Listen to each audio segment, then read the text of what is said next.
Hello, everybody, and welcome to the Batcolyte.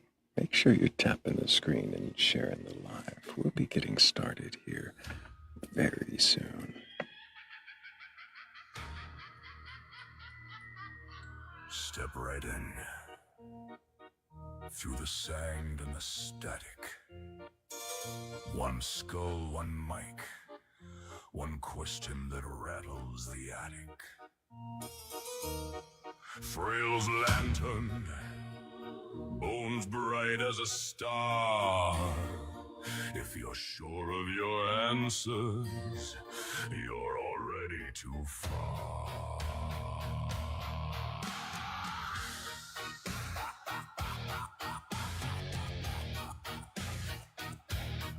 Dry wind, dead road, tents made of tattered belief. Mirage of a miracle, promising relief. Skeleton showman, grins from the dune. Call in with your heaven, your haunting tune. Under the wings of light, we're calling out the sky. Is it God? Is it dust? Is it comfort? Is it trust?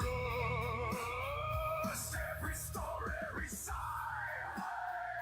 Hold it up, let it fly.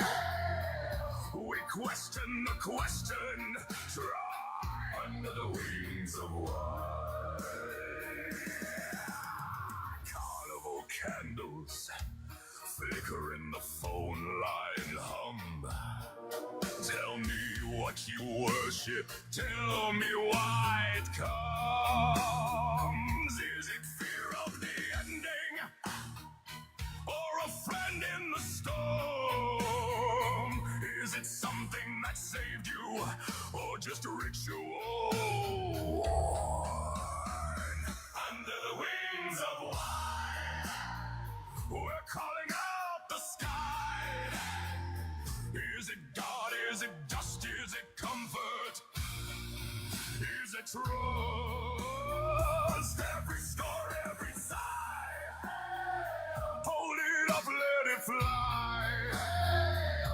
We question the question. Try under the wings of wine.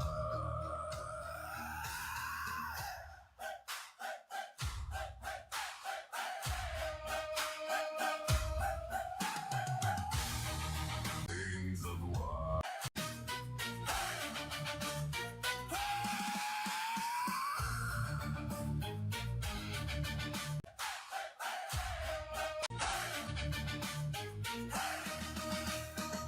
If your truth starts shaking, let it shake, let it breathe. If your faith starts breaking, see what's hiding beneath. Under wings of wine, we're calling out the sky, not to conquer, not to fight, just to look, just to light. Every doubt, every cross, and every we question the answer. Try under the wings of wine.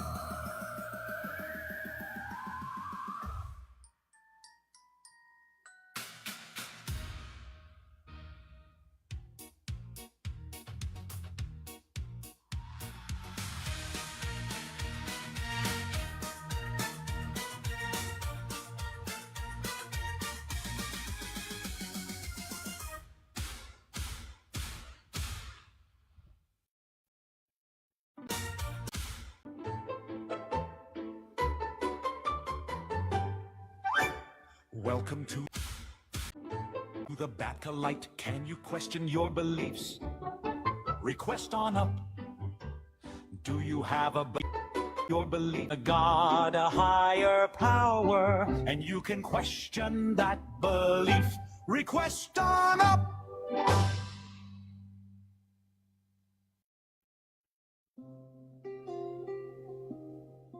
Hell yeah.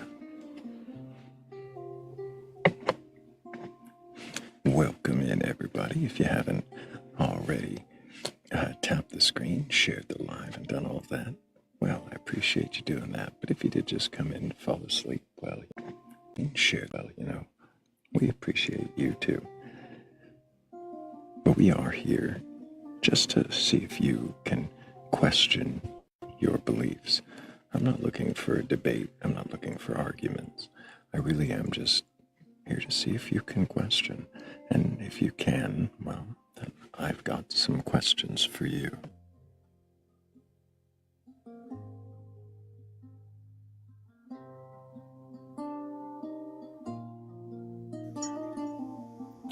Hello, Chaos. Can I get your age for TikTok TOS? 26. And do you have a belief in a god or gods, higher power? Your age for God or God do you believe in? I believe all religion holds divine. Or anything like I believe all religion holds divine truth, but you have to look past the parts that man manipulated. What does divine mean?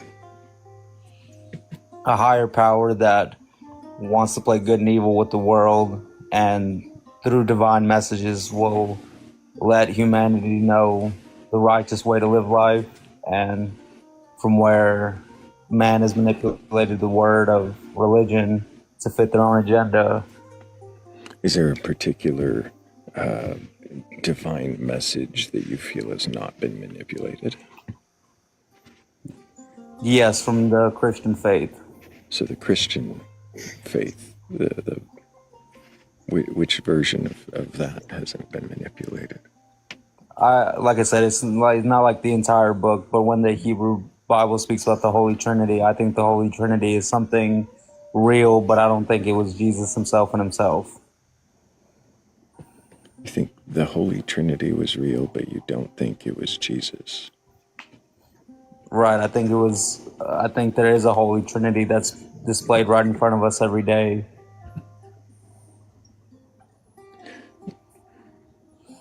My bad if you were looking for specifically religious people. I'm not looking for a specific religious person. I'm here to see if you can question your beliefs. Can you question your belief? I'm trying to. In what way? By hearing other people's opinions on what I have to say, and understanding the reality around me better. So just by hearing other people's opinions, and you said understanding reality better, how are you doing that? By what I think, very egotistical, but what I think seems to be true, spewing from other people compared to bullshit just made up. You're saying that you listen to other people and you just decide what's bullshit, what's not, based on what's with anything provided that can make sense. If I ask somebody, like if I'm at work, I ask somebody how to do something, I'll ask multiple people how to do something. Whoever gives the best response, I'll go with. So like as a 26-year-old man who doesn't fully understand the world around him, I listen to a lot of different people's opinions, read books, so forth and so on, go on TikTok, and I try to understand reality better because, like I said, I'm 26. I'm not all knowing. Do you question any of the conclusions that you decide seem like not bullshit? Like, for instance, you believe Christianity is somehow true but not true, right? Do you question the parts you think are true, that there is a Trinity, for instance? Well, that's the whole point of being human, is to question everything you believe in to get a better understanding. Like, am I set in stone in anything I believe in? Mm-hmm. No, but I would like to give you an example. Sorry, in what way are you questioning the existence of a God? Well, I was atheist for 4 years. What does that mean?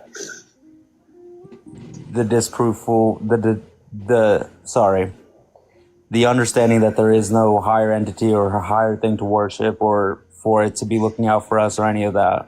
The understanding that there is no higher power. So you had a belief there was no God? Yes, and I loved listening to like Lawrence Cross, Christopher Hitchens, Richard Dawkins. I was very in tune with, when I was atheist. Was this 25 years ago? When were you an atheist? From the ages about, I'd say, 14 to 18.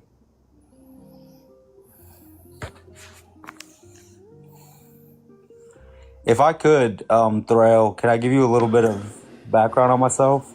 I'm more interested in seeing if you can question your beliefs than having you give me a testimony. So you were atheist, or thought you didn't believe, or something along those lines, and then something made you believe that there's a God, Yes. and that God is somehow in line with the Christian God, but not Jesus. No, I think like Hinduism, Muslims, Christianity, Buddhists, I think all their religious texts hold truth, but I also believe that they were manipulated. You believe that they all hold truth, but that they are manipulated. Have you read the Buddhist texts? I have not read the Buddhist text yet, no. Well, how can you say it's been manipulated in any way? I've heard people talk about it. I've heard people describe how it used to be written, but like I said, I haven't personally read it. I've just, Used to be. Which one? who did I hear talk about it? No, which Buddhist texts?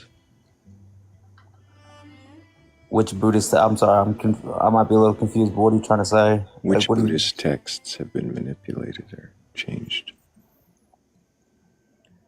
Well, like I said, when I listen to these people and they describe how over time things were changed around in the religion, they didn't give me an exact scripture or whatever word you'd use in the Did they Buddhist say text. what was changed? Not that I remember. What about Hinduism? Have you read any of those texts? I actually grew up Hindu and I went to temples and stuff like that. So my aunt actually used to talk about it a lot. Have you read any of the texts? No, I can't read Hindi and I haven't bought English, but I did go to Sikh temples and for a long. So isn't that a little different? That's not Hindu, is it? I mean, might share some roots, but is it Hindu? Is it Hindu? Like, what do you? I was asking about Hinduism, and you said you went to Sikh temples. That's not quite the same, is it? I understand where you're going with it, but at the same time, I can definitely understand that by looking at the Christian text alone or looking at the Muslim text, some things that aren't supposed to be changed, you can look at the evidentiary solitude around what's happening in the world and say these books have been manipulated by some type of form of higher power. The evidentiary solitude of what's going on. What do you mean by that? I can look at the situation at hand and seeing how much control the people in charge of this world have and understand that how they manipulate everything, they definitely manipulate religious texts. It doesn't take seeing how Christianity is the biggest religion in the world and a lot of their texts were changed from Hebrew and Greek to what is modern day English. I can definitely conclude that the things around other religions have been manipulated too. Thank you so much, Shell. I appreciate Like, I haven't read the Quran in particular, but I understand that there's chaos. So let's stop for a moment. So you haven't read any of these other religious texts, but you're certain that they have all been manipulated. Is that correct? And when I asked you if there were any that haven't been manipulated earlier, you said Christianity. But then you said that the Bible, that Jesus somehow wasn't part of the Trinity. I might have misunderstood the question, but what I was trying to say earlier about Christianity is that it's definitely been manipulated. And okay, so I was trying to ask you which one was least manipulated. What is it? I think Christianity is probably the heaviest manipulated one, but looking at which one is most true? Which religion holds the most truth, in my opinion? Mm-hmm. I'd probably have to say Buddhism or Hinduism. Or Hindi. But you're not familiar with Buddhism, right? Like the teachings, the practices. Well, it's really about reaching a type of enlightenment within your mind and the spiritual realm that you exist in. So it's not like a God. I don't know if you call it God, but I definitely know there's Buddha, which is the person who reached the highest path of enlightenment. So a person who reached enlightenment, a human, not like a creator being who started Right. it all. So in the beginning of this conversation, I asked, do you believe in a God or gods, higher power, or anything like that? Your response, My response was yes. and what God is it? Is it all of them? Is it none of them? Is it something else? I think if you're asking for my personal opinion, I think, and this is going to sound very egotistical because it's my name and everything, but I do believe in a God, and I think that God is from the Greek pantheology, the primordial being chaos. So Primordial being chaos. yeah, it's basically what existed before So not the Greek existence. goddess of chaos and discord, but the primordial. The Greek goddess in Discord. No, I'm talking about the primordial being. The primordial being written in the Greek mythology that existed before existence. You know, the darkness or whatever you want to call it. And you think that there is this, that there is some being that existed before existence? I think in a realm before we could fathom, there had to be, which is nothing, but something existed. Why Whether would that something be, exist in nothing? how can something exist in nothing? Why, So I said, but sure, how? why or how? Some things to me are incomprehensible, right? But that's the whole point of this conversation is comprehending the incomprehensible. And when I think of a being that isn't glorified, that isn't shown around in movies and shown around and is not really talked about, I sit and ponder a lot of times what happened before we came to be about this universe, this world. And the only thing that makes sense to me is the being chaos. The being chaos. Why is it a being?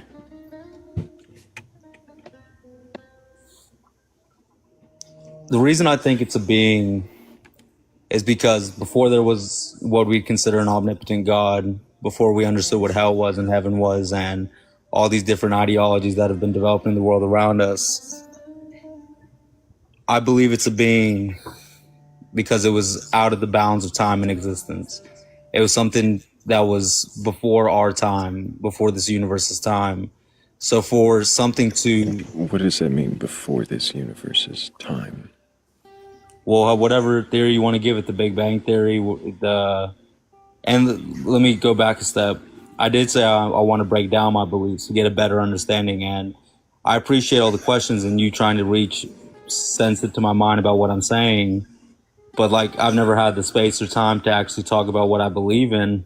Okay, So but I want to make sure that this isn't just a sermon, a place where you just kind of preach or say, testify, because that's not what we're doing.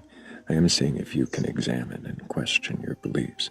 So if you've never said them out loud, if you've never really articulated them before, I guess I would wonder why you would believe them. Why would you say you believe this if it's something you've never even tried to articulate?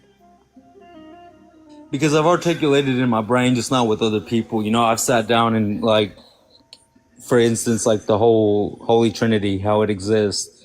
And I looked at it and I was like, this just makes sense to me. It doesn't need to make sense to everybody else. Just this part that I realized about the universe makes sense to me.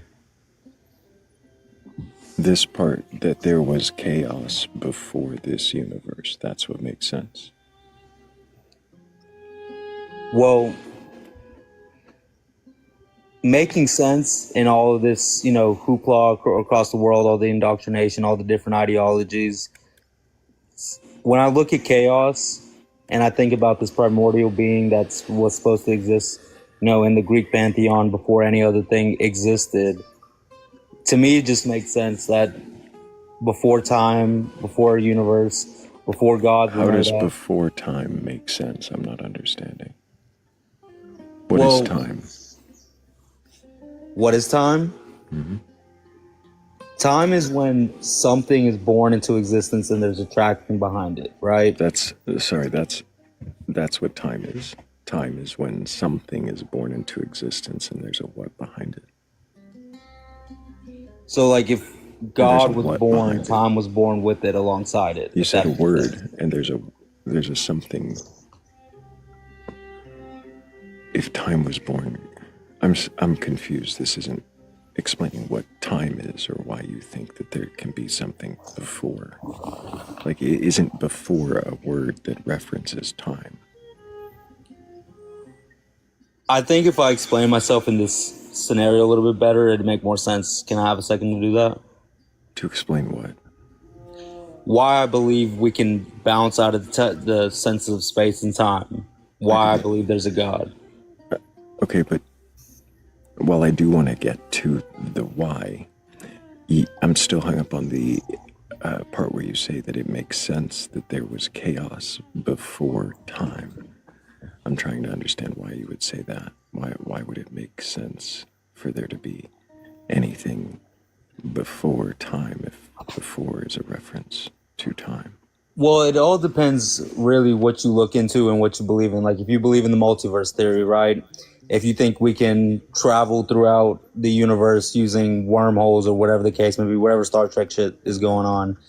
But to answer your question simply, when I look at the world we're stuck in, and I think to myself, what happened before our existence? What happened if there is a multiverse theory? You know, we can warp through black holes to get to a different universe, whatever the case may be. There is something outside of this universe, just in my opinion. There's something outside of this universe. There's something outside of this world that What does holds. it mean outside of this universe?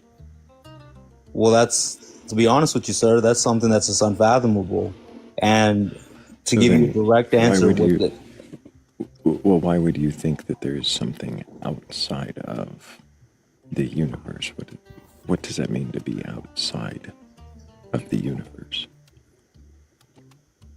I think that's where different realms kind of exist, you know, like the idea of hell or heaven, or, you know, dark and light, whatever the case may be. What's outside of the universe is just things that we cannot fathom. And to give you a direct answer requiring evidence. You just said a whole bunch of things that you fathom are outside of the universe, heaven and hell and realms, whatever those are.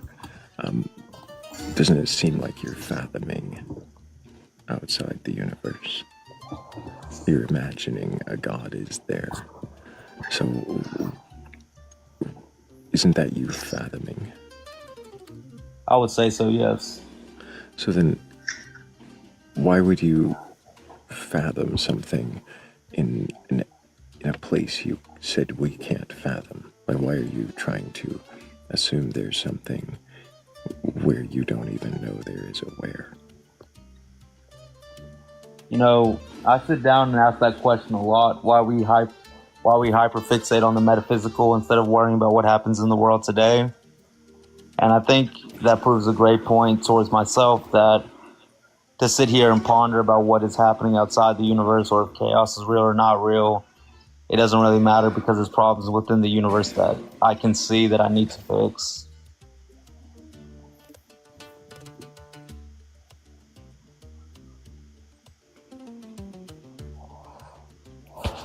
I think you helped me realize a lot, Thrayle, and I appreciate that. I have a lot I need to learn on this journey that I'm going on, so thank you for your time. Appreciate you, Chaos. I hope you keep asking questions.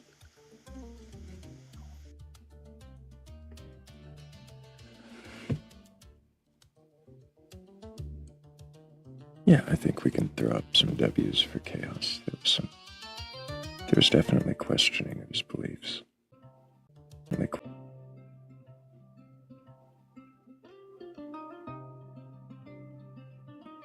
Definitely interesting.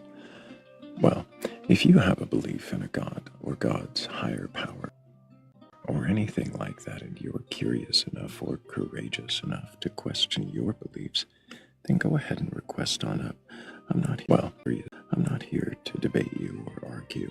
I'm not here to tear you down or burgle your gods. I'm here to see if you can question your beliefs. And if you can, what is it you believe? And if you can, what is it you believe?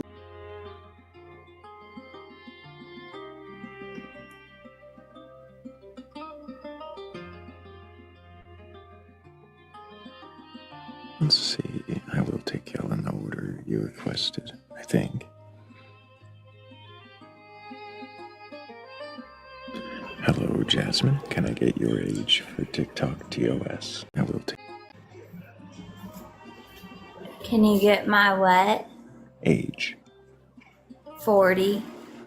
And do you have a belief in a god or gods, a higher power, or anything like that? Yes. I believe in God, Which god do you believe in? the Great Spirit. In a god or god? I believe Great Spirit God, the God. Which great spirit, the god, is this? Do you believe in? Which? Sorry, there are many cultures who refer to their god as the god, and even There's so many. many that call their gods doctrine, a name to the faith that you follow. I've just read so many, and I would just have to go with the one that I've been in the most, which is nature. So nature is your god? The one that made nature. There's The a god that creator. made nature? The Creator. Which creator? Is there any stories or books that describe this creator, or is it something that you've thought of? Well, I grew up on the Bible, but I also grew up in nature. My grandmother is full-blooded Native American. If that helps, there's no Native American book or, Quran or Bible or anything like that. So you just have to Is there a feel particular tribal group? Potawatomi, Keepers of the Fire. Is that the most like the Great Spirit that you were talking about? Is the one from that practice? Yes. And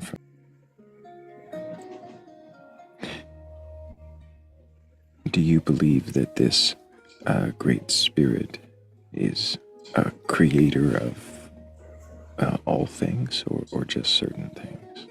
All things, including your eyelashes and your fingers, Certain. It's interesting. your technology, Interesting things to point out. That God is also the and your creator of technology.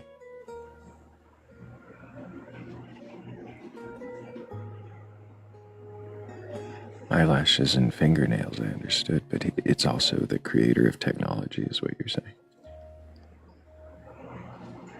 I think that she influenced, or he, or it doesn't have a gender or whatever. Call it she. Influenced our technology so that we could be smart and not bored. Because we were bored.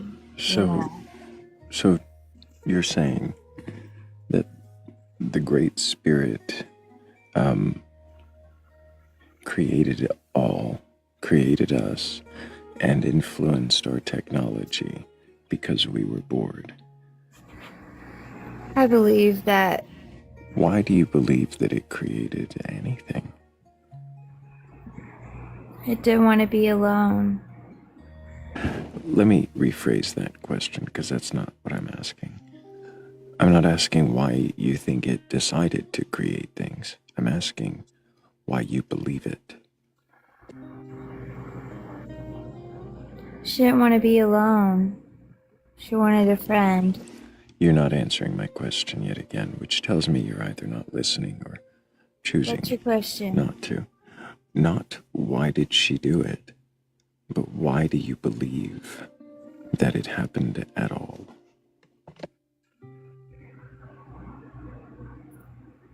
Because I don't want to be alone. And she knew that I didn't want to be alone. And she loves me. Love. Love. Okay. It's sounding like you're not really, having this conversation with me, but I past me. believe that God So what I created. think is that I'm going to go ahead and move on, Jasmine. Maybe another Okay. time. Thank you. Conversation. Head and move on, Jasmine. Maybe another Okay. time. Thank you.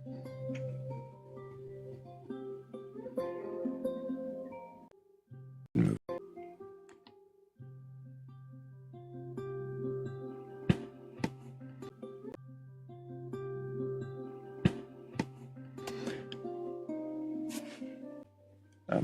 They'll be the last one at it.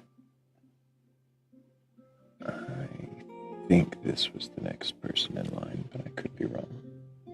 And I think this was the next person in line.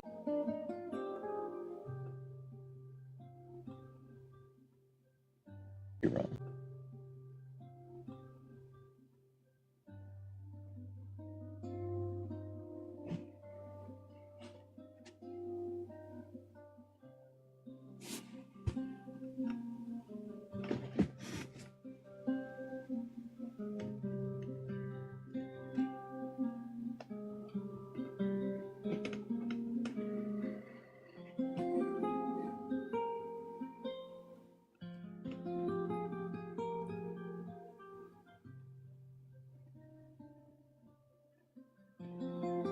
Okay, now that the queue is cleared, if there is anybody who's got a belief in a god or gods, a higher power, or then go ahead and request up.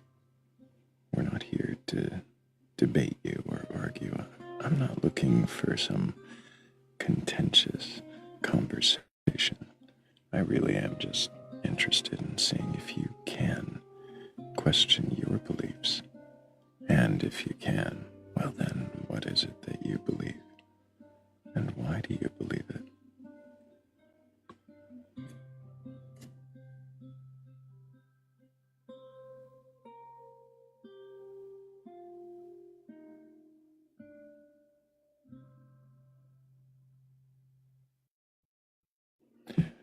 Well, thank you, Big D.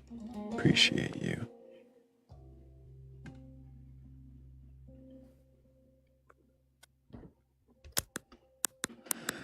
Hello, $. Can I get your age for TikTok TOS? I'm here to agree with you, to show you that even to show. No, you're not. You're not here at all, and you never were.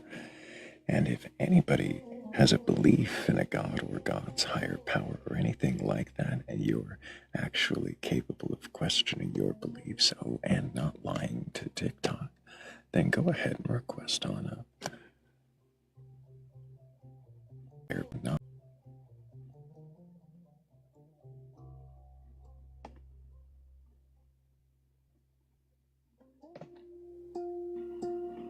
here to agree with me. How can you? You have no idea what I think or believe, and I prefer it stay that way unless I swap the screen to question the questioner, which, who knows, I might do later.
for someone with a belief in a god or gods, higher power, or anything like that who is actually curious enough or courageous enough to question their beliefs.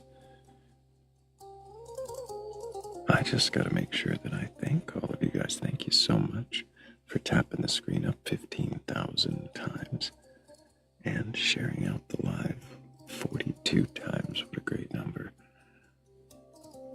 Of course, the more we tap, the more we share, the more likely we get out to the FYP of somebody who is curious enough or courageous enough to question whatever it is they believe in.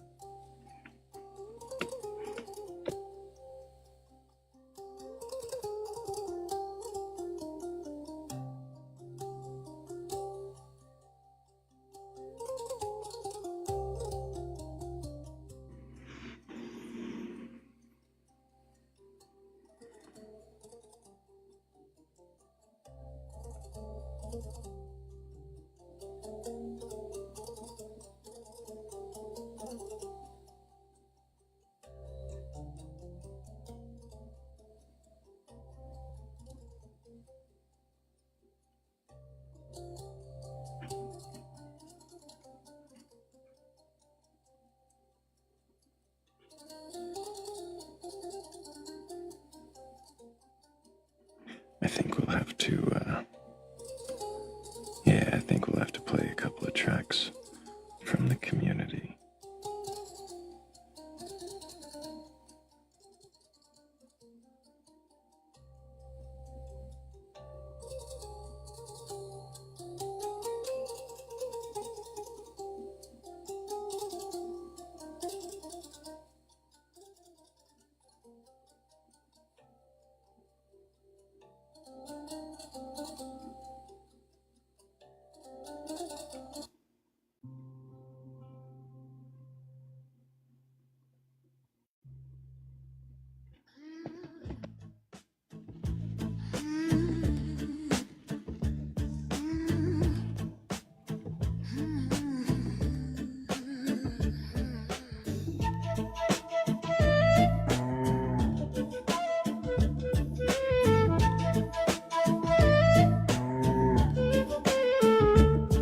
Can you question your beliefs?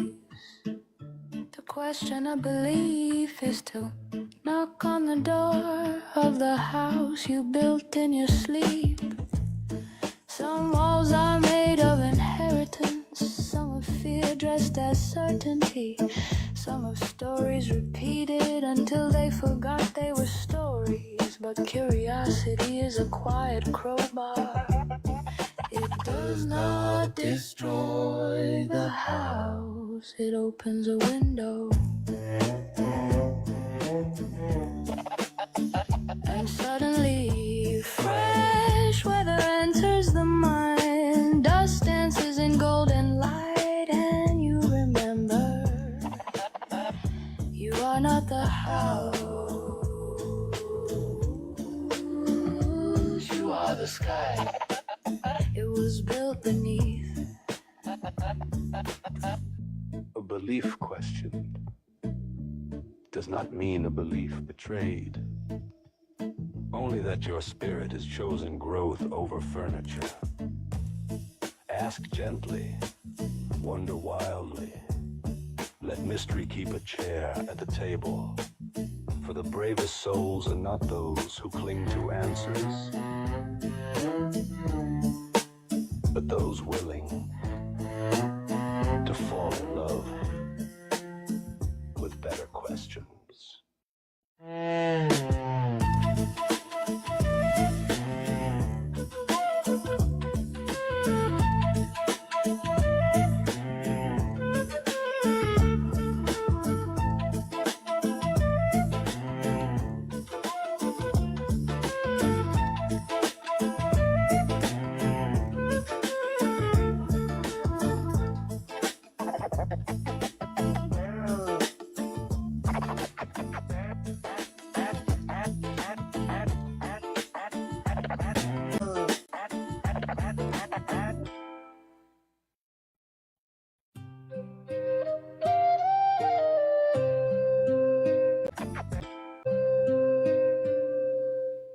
Welcome to the Batcolyte. Are your beliefs feeling a little unexamined? You may be experiencing certainty without inspection. Common symptoms include avoiding questions, skipping curiosity, and sudden discomfort when ideas are turned around.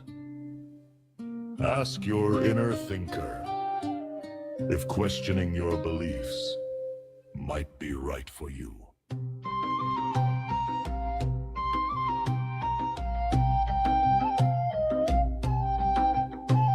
The Batcolyte is a playful late-night gathering designed to help participants gently examine what they believe and whether those beliefs can withstand a few friendly questions. Side effects may include increased curiosity, thoughtful pauses, unexpected perspectives, and occasional, that's interesting. This is not a debate arena, and no beliefs will be taken from you. Results may vary depending on openness and willingness to explore. If you think you might be able to question your own beliefs, Request on up. The Batcolyte, where curiosity is always in session.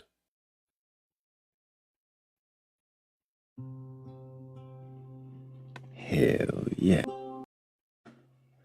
Appreciate you, Michael V, for those.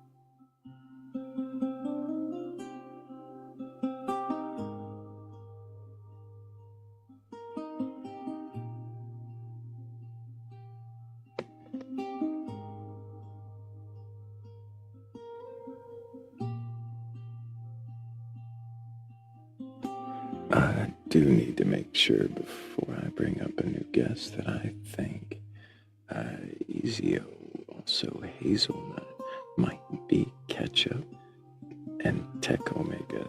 Oh, and Ronnie. Thank you guys so much for helping with the previous goal. You guys are amazing.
does not ruin my night at all if people don't request, though I do prefer if we do. But while we wait, or if we do.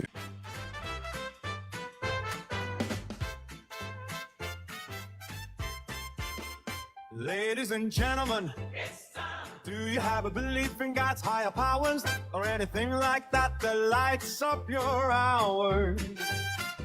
What is it you believe? Why do you believe? If you think there's a God and if you feel the energy, if there's a higher power calling out to be, we wish to question you. So request all up. Request all up. Request. Step into the light, let your truth be known. Tell us what you're feeling deep down in your bones. Request all up. Request all up. Come on, request all up.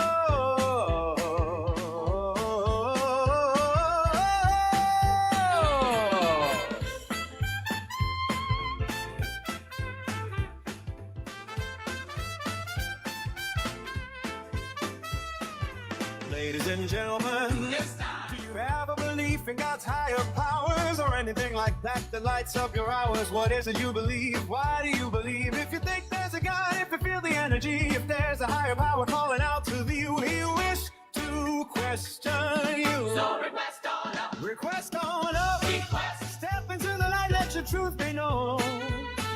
Tell us what you're feeling deep down in your bones. Request on up. Request on up. Come on, request on up.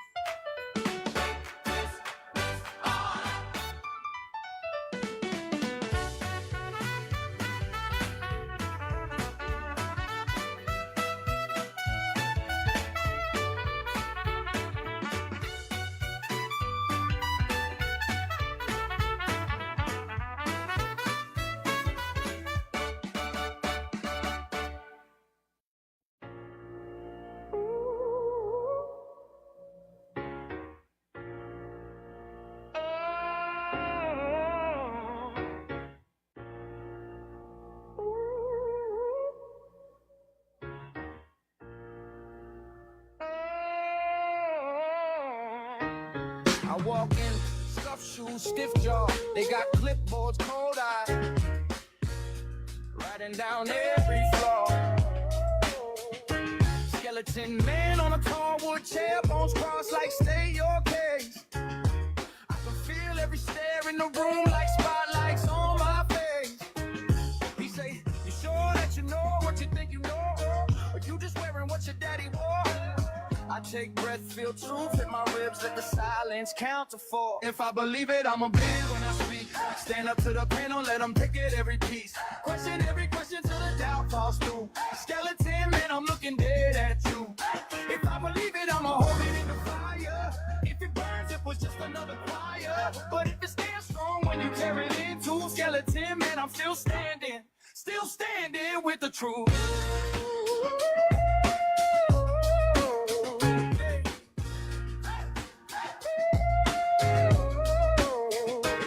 They say, who taught you that? What book, what screen, what preacher, what teacher, what meme in between? I say, look, I've been wrong, I've been loud, I've been blind, but I stayed in the ring till I changed my mind. Every doubt like a drum in my chest, ooh.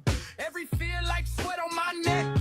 But I lean on the things I recheck myself, not the ones that I keep to impress. Skeleton on me with the ink stained hands, those shade, those stats again. I throw back, why? Right after win, turn the whole trial into my best friend. If I believe it, I'ma plead it when I speak. Stand up to the panel, let them pick at every piece. Question every question till the doubt falls through. If it burns up, it's just another choir. But if it stands strong when you tear it into, skeleton, man, I'm still standing with the truth.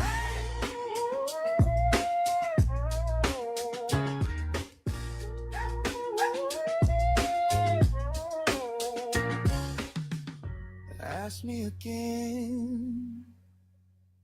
I'm not afraid if it cracks in my hands. Let it break, let it fade. But if it stays, you strip it to the frame, then my faith ain't a costume. It's the marrow in my name. Yeah, yeah. If I believe it, I'ma bleed it when I speak. Stand up to the panel, let them pick at every piece. Question every question till the doubt falls through. Skeleton, man, I'm looking dead at you. If I believe it, I'ma hold it in the fire. If it burns up, was just another choir. But if it stands strong when you tear it into, skeleton, man, I'm still standing with the truth.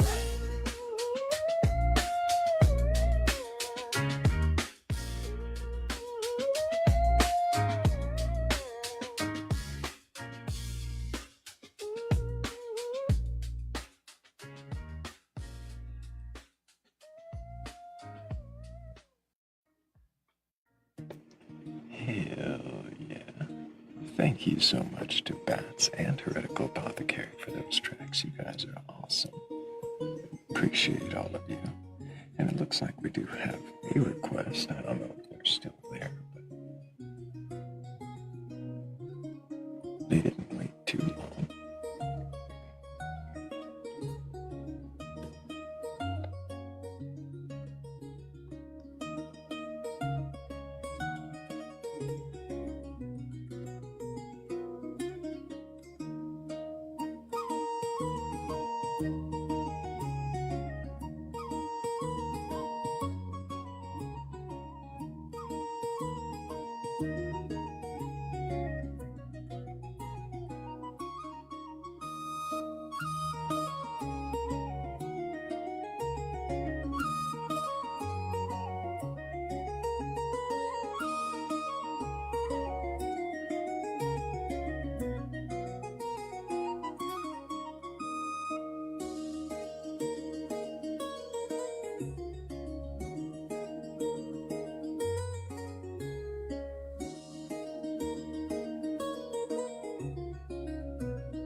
Well, we have another night of waiting, I guess. At least we had one really good guest who was curious and questioning. Seemed intent on questioning their beliefs and doing quite well at it.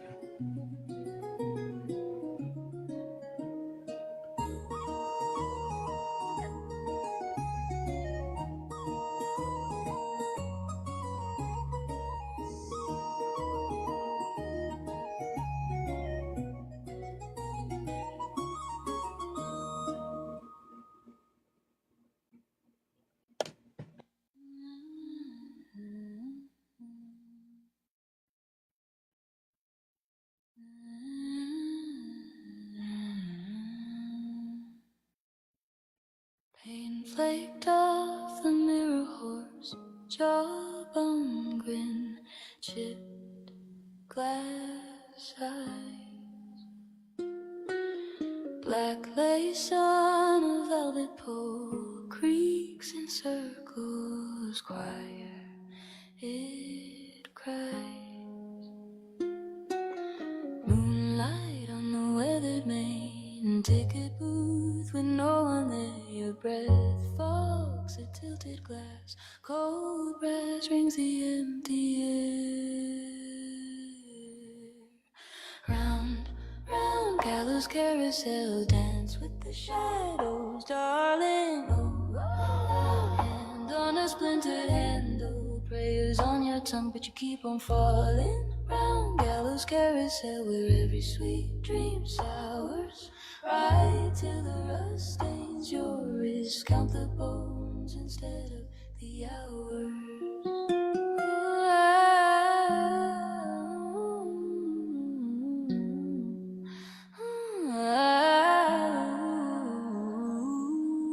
Candy skulls and paper bags, moths asleep in crooked masks, fortune cards with burned out ink, futures just the questions asked. brass bandstand draped in tattered red, songbooks nailed and left to rot. You hum the tune you almost know.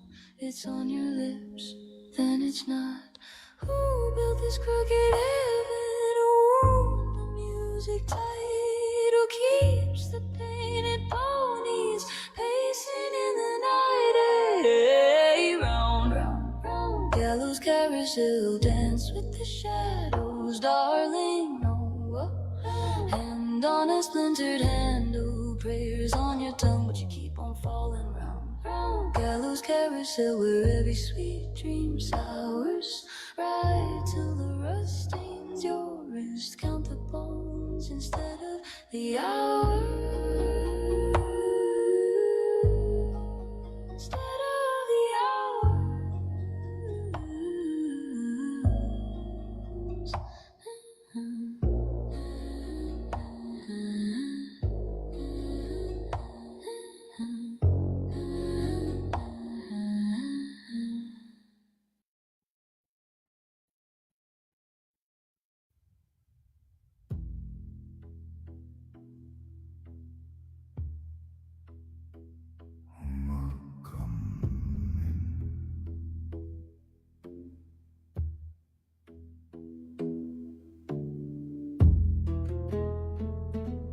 Can you question your belief?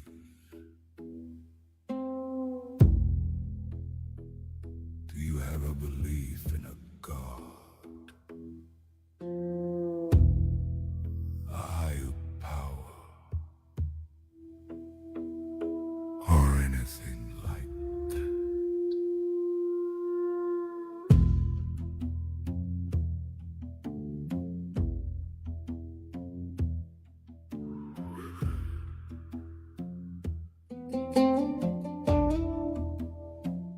Request on.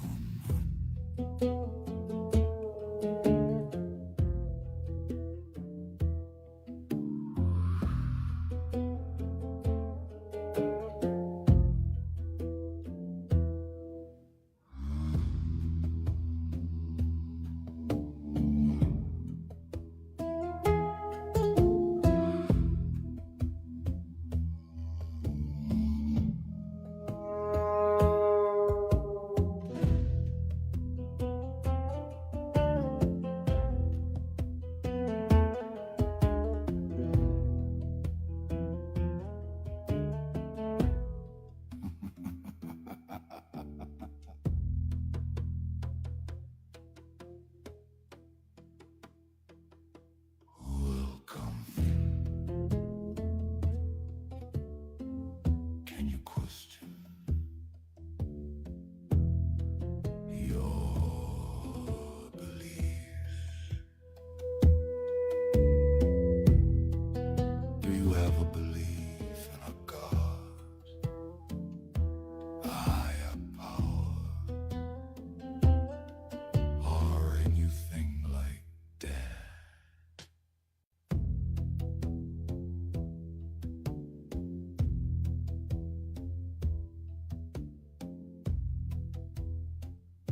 Request on.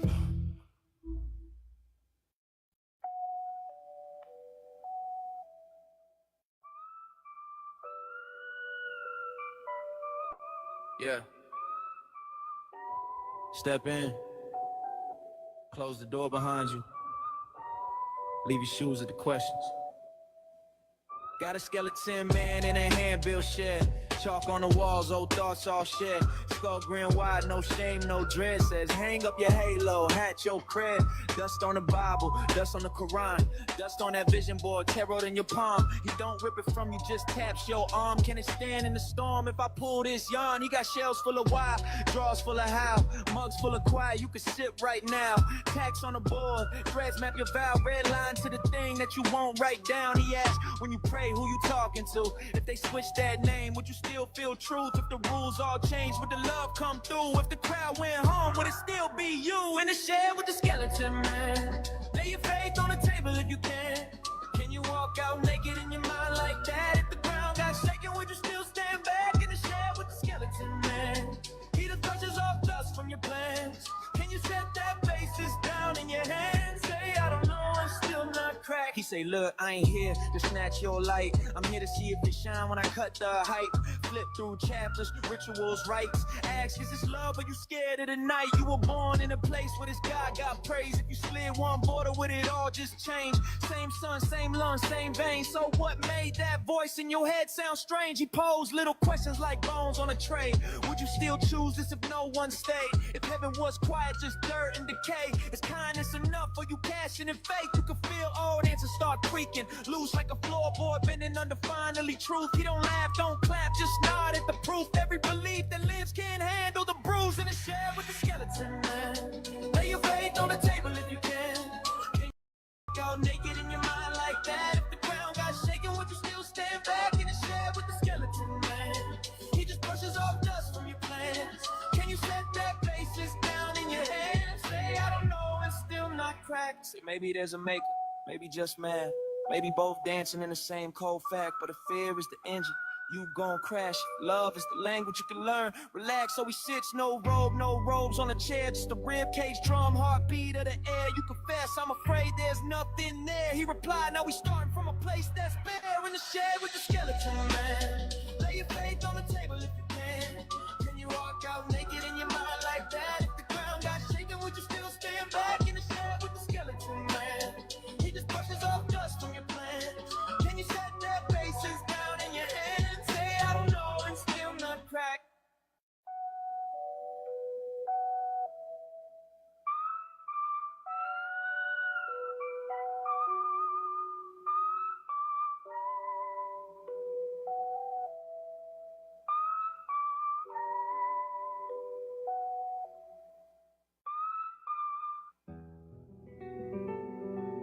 Hell yeah.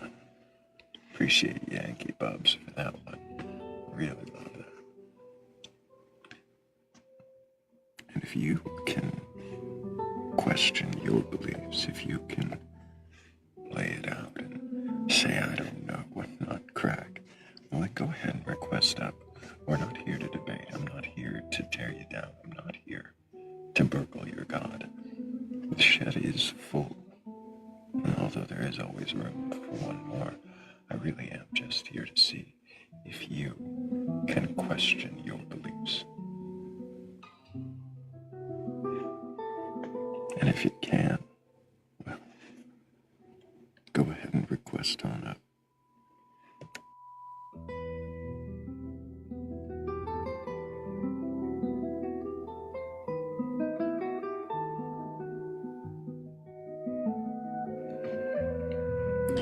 We really do, Hazelnut. Best audience, best mods all around. Thank you, all of you. The last time I thanked you, we were at 15,000 likes. It was before a few songs ago. You guys have already got us nearly double that. We're at 29,000 already. There's 50 of us here, and amongst us, I am sure, well, there's got to be at least one person who's curious enough or courageous enough to question their beliefs. But if not, we can always hit that bent little arrow. I'm trying to do it. That might not fix too much on the camera, but I already lost it.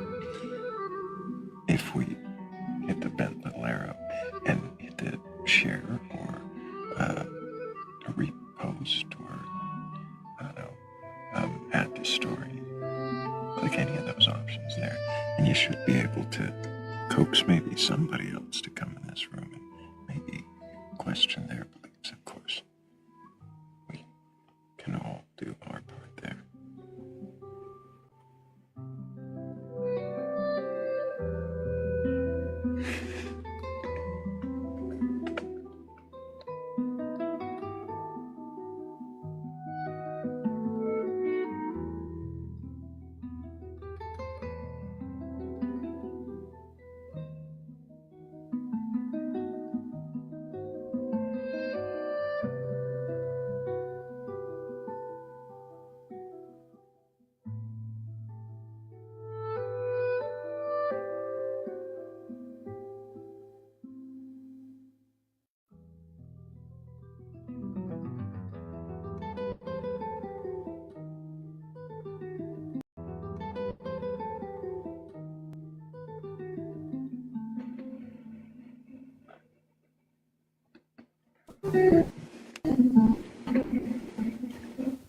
Oh no. Howdy. There was a little bit of echo there, but it seems like it's fixed.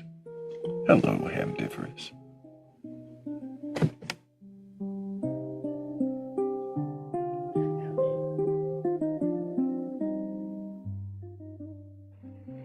How are you doing?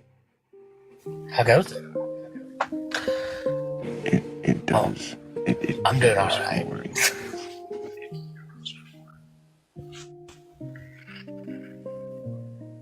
Have the believers been coming in?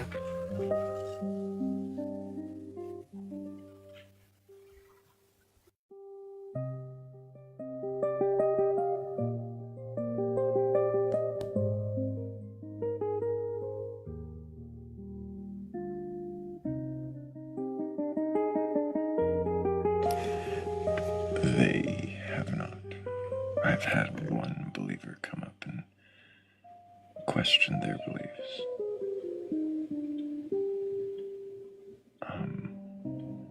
I had others come up, but I had one question their belief.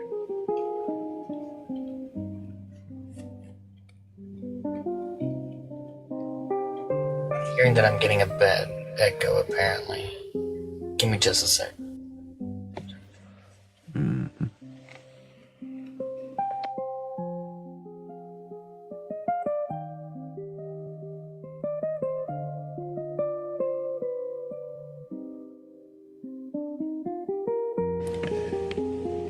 Yeah, I don't know which of us was lagging a moment ago, but there was a lag and an echo.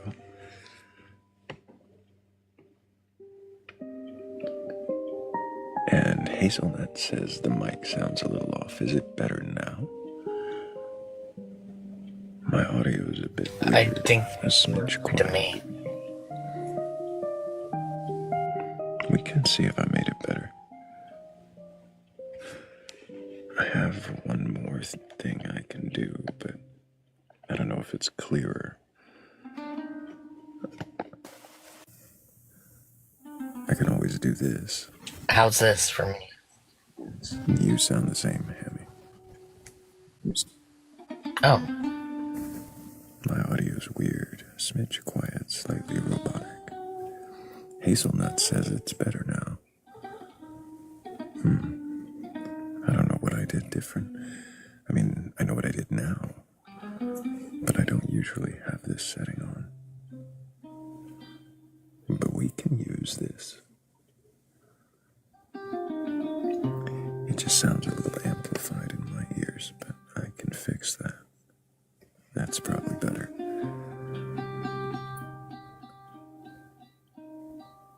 Well, if it's just what I listenable- heard. It's completely listenable. Completely, apparently.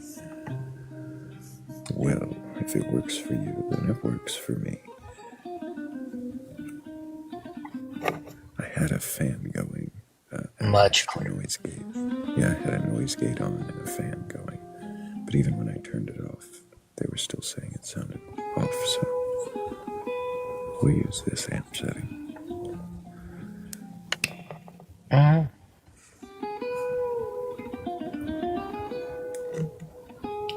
Woody says it sounds like you're right here murmuring in his ear. Or in her ear. I don't know. In Their ear. And to me, it sounds like that too. So my monitor's picking it up more too. Maybe I can dial it back just a hair, and it'll keep the clarity. But I don't need the volume. Is that better?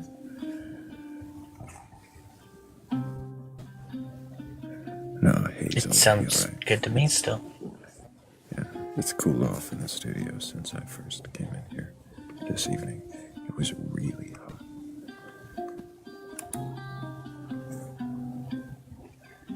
Duly noted, Witty. Duly noted.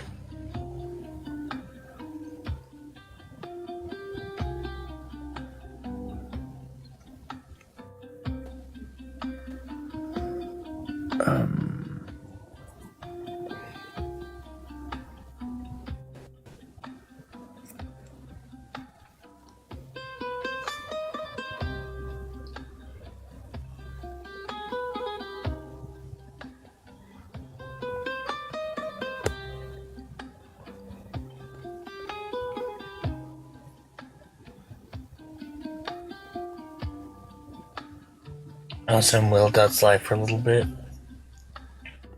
that And, go? oh, my brain got broken for a split second.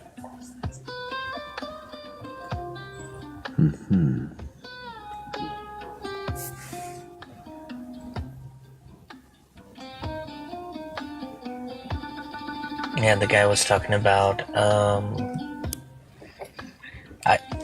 they honestly went all over the place. Whenever I went in, it started with, Big Bang cosmology, and somehow wound up to being about if, earthquakes are evil.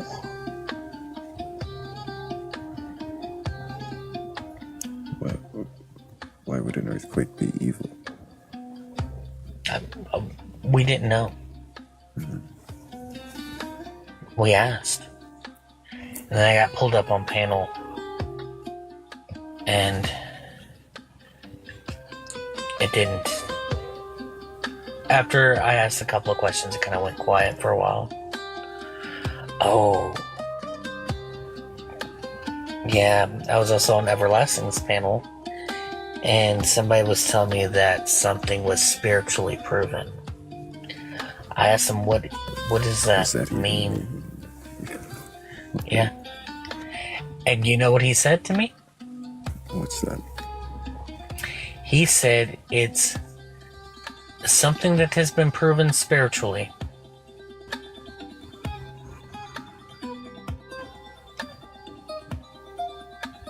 That's it. That was the definition.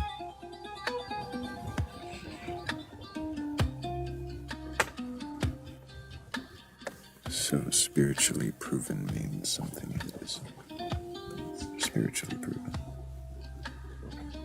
Yeah. Proven spiritually. And it took a hot minute to get to that. Because I said, what does spiritually proven mean? And he started talking about purple skies and something else that I heard as Blue Eyes White Dragon, so I thought he was talking about Yu-Gi-Oh! I don't know.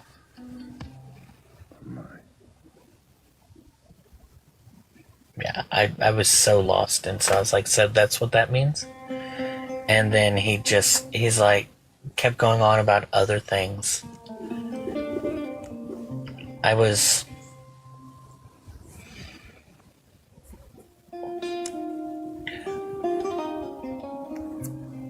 scared for a second that I was going to literally lose my mind.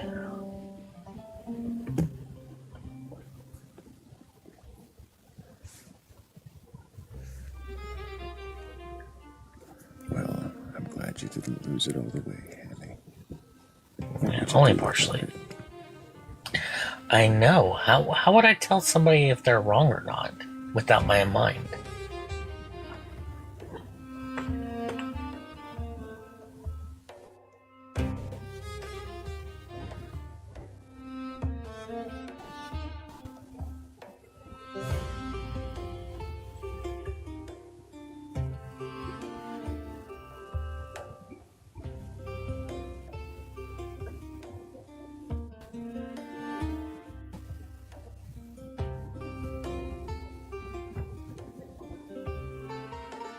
And then the last guest on Everlasting's before it went down first for a little bit was never getting to the point. I asked him several times because he's like, I used to be an atheist, and I spent 39 years that way, and then I had my eyes opened, and I'm like, okay, what does that entail? And he said, for 39 years, I was an atheist. And, it was just like a slap in the face, and it opened my eyes, and I'm like, okay, but what do you... Exactly, that's what I'm asking him. And then finally, the live went down, so I never got the answer to that.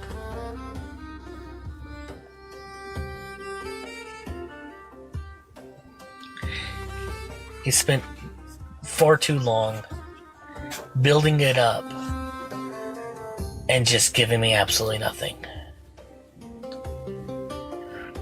I wanted my steak and potatoes, Thrayle.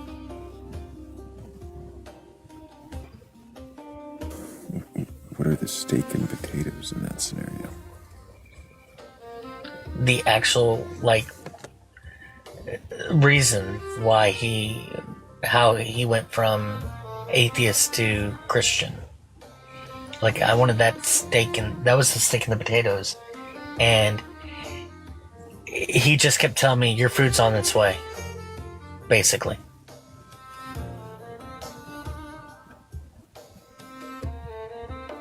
This is becoming a very elaborate metaphor.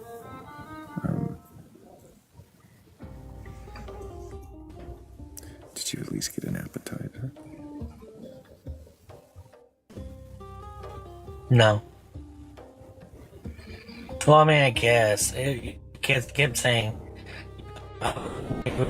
he was an atheist for 39 years. She's like, I really do have respect for all of y'all. And I'm like, okay, this is, okay, so then what is it? The appetizer was just hey, this might not sound, like what you normally hear. And it's like, okay, awesome. So what is it?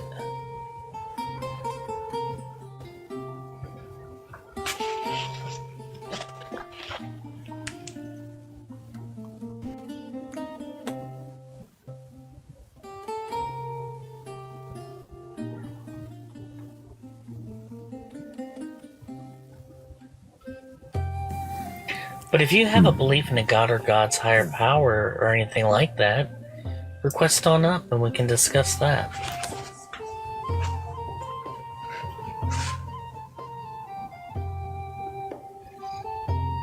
No segue that time through. That was all. That was the whole segue. Yeah, there's no true segue of, if you're going to give me the steak and potatoes of your beliefs.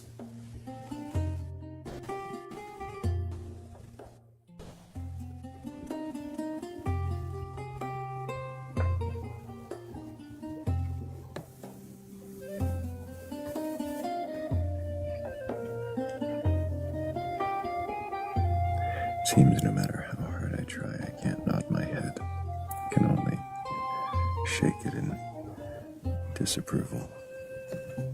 Disapproving, yeah. It makes me think that's like every time we're up here talking, that's just you and actual, like, since you're not cammed up, like, that's normally you're not cammed up. That's just how you always are, just shaking your head disapprovingly at us.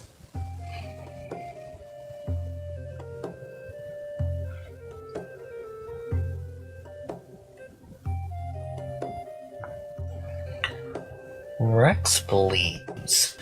What do you believe, Rex?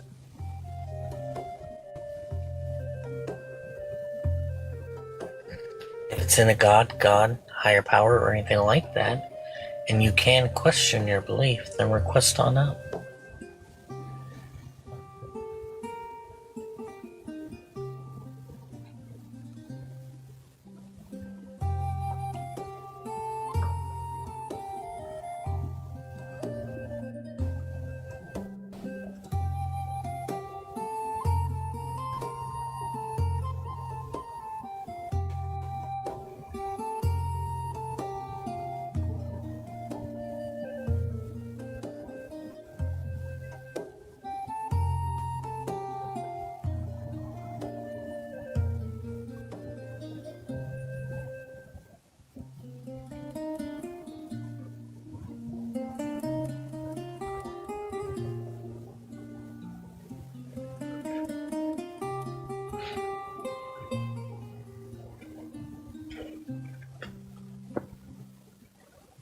I'm suffering from face drift.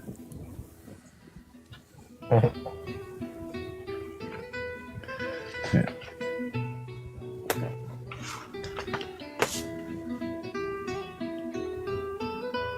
There we go.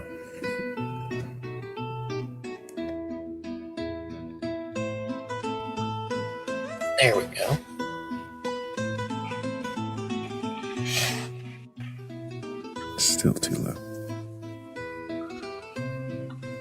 I'm still amazed that you were able to get just the face in there.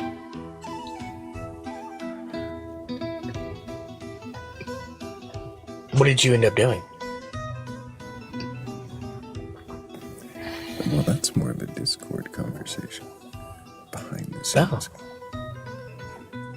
Okay, well then, make sure I talk to you about that in the Discord.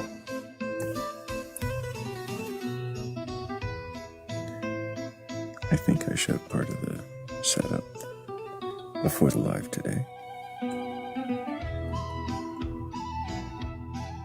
And how very barely it works.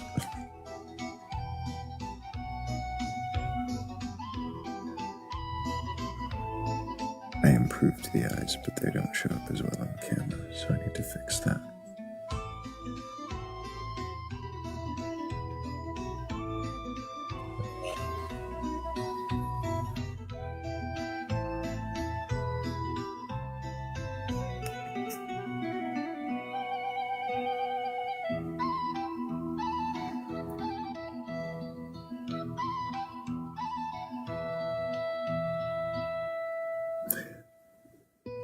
But maybe there's somebody out there with a belief in some kind of god or godlike thing, or some kind of, I don't know,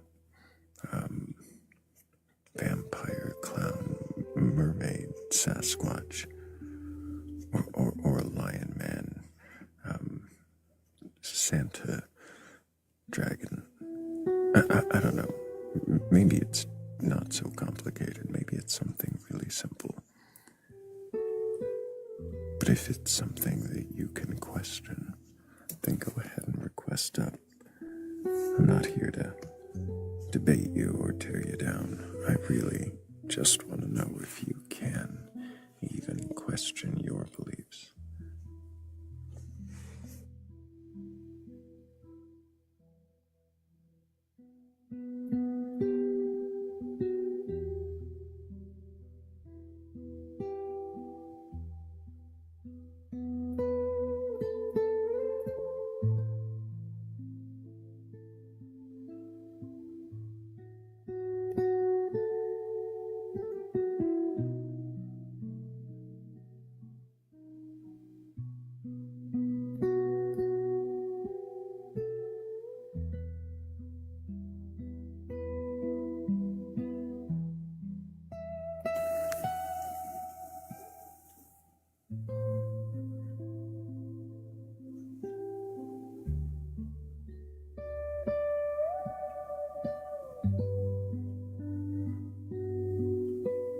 This is one of those tracks that ends up putting the audience to sleep if I don't do something about it soon. Some of them might scroll away because it's so early.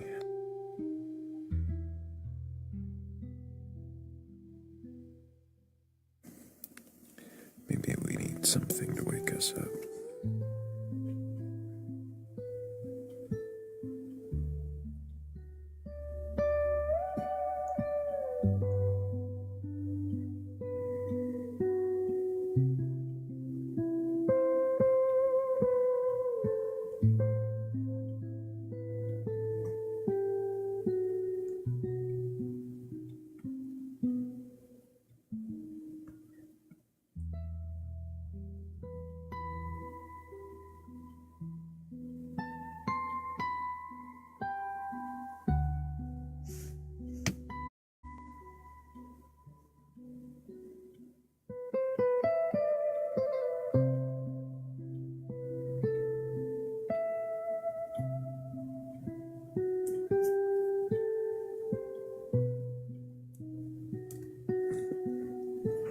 Unless there's a request. This time, Hazel's hearing the fact that I believe no guns exist. Wait, Hazel's just now hearing that? Yeah. Oh? Yeah, that's what I question Hammy on the most.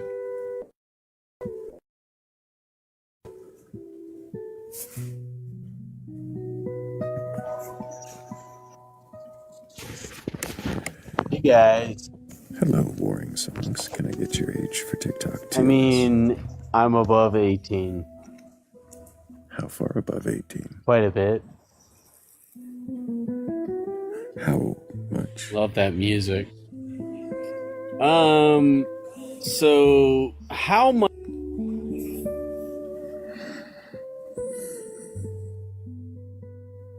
I mean, if you can't handle the first question, where's this conversation even going to go?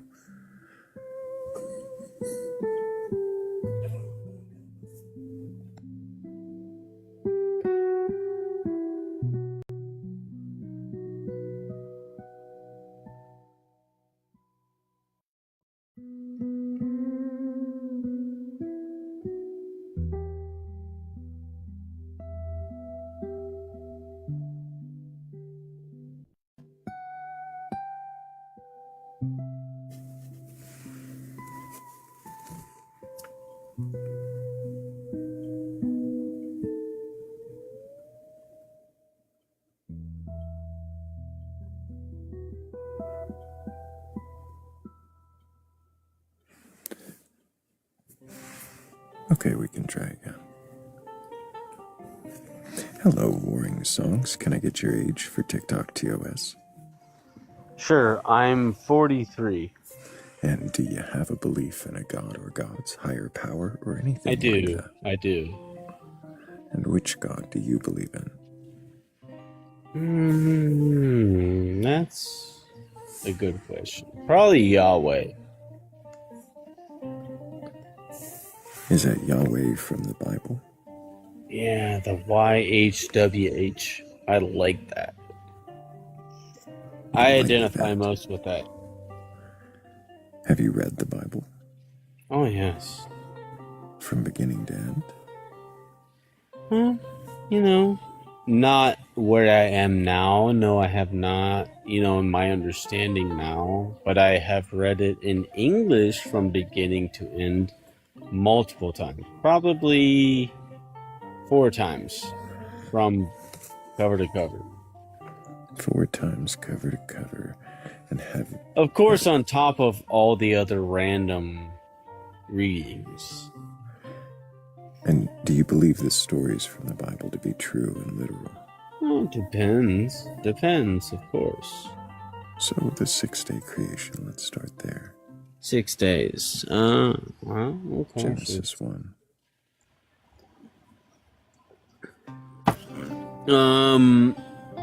No, I don't believe in the 24 hours times 6 day creation. No, I don't. Why not? I just think that God is deeper and more than that. Deeper, Our time construct, I don't think that. Sorry. Because he said that before our time construct. So. He said that before our time construct? Right. When did he say it? It could have been anything. It doesn't matter. I mean, to me, it doesn't matter. I mean, I myself align myself with my creator. I don't question his ways. So you don't question your beliefs at all? Yeah, of course I do. And I have many, many times. Can you question it? I mean, I actually began my belief in God as an atheist. Sure you did. So can you actually question his existence? I actually questioned everything. Mm-hmm. Everything you can imagine. Everything. Oh my gosh. What does that Everything mean to in my question life. everything? Everything in my life was a convenient coincidence. Everything was a convenient coincidence. That's how I filtered my reality. Like, who cares? It could happen to anyone. And you're saying eventually you questioned that? Eventually, I was like, I do deduce as a scientific-minded human that there is a probability of a sentient cause. Okay. So you have a belief that there's a probability of a sentient cause. Yes. But you don't believe in a 6-day creation. No, I just don't care. Does it matter if the Bible is true or not? I mean, days will, you know, even if God is true, days will equate to what they equate to. Cubits will equate to what a cubit equates to. It doesn't matter. So you didn't hear my question because you're not hearing my question. I think you're drunk, and I don't think you're No, I'm actually not. hearing. And I don't think you're here in good faith to question your beliefs. But I am going to ask it again.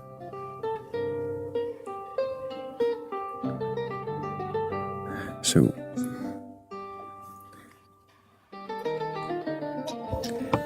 you don't believe in a 6-day creation. Does the Bible even matter if it's true? Why would you say that? Does it matter if the Bible is true? Well, it's our definition of 6 days. Does it matter if the Bible is true? I mean, I didn't create this train of thought, brother. I mean, does it matter if the centuries. Bible is true? Does it matter to you? I don't if the confine Bible is God true? and my faith in Him upon 6 Why don't 24 you drink hours. some water and actually, catch a nap, maybe, because you sound drunk. You're incoherently rambling past me, and you're not hearing my questions, and you're not here in good faith. I'd much rather, have a conversation with someone who's actually going to be in any way coherent.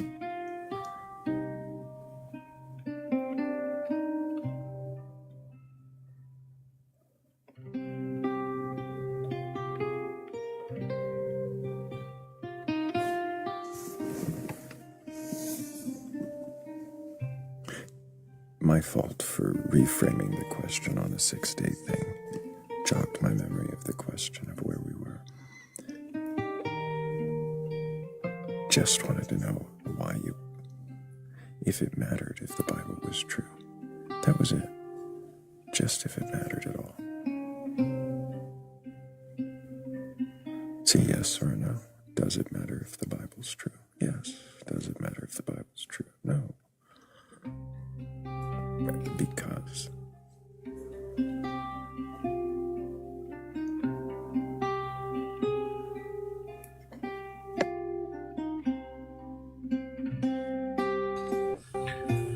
Bobby Jones is talking about Jesus Christ of Dansworth. Yeah, I take one guest at a time.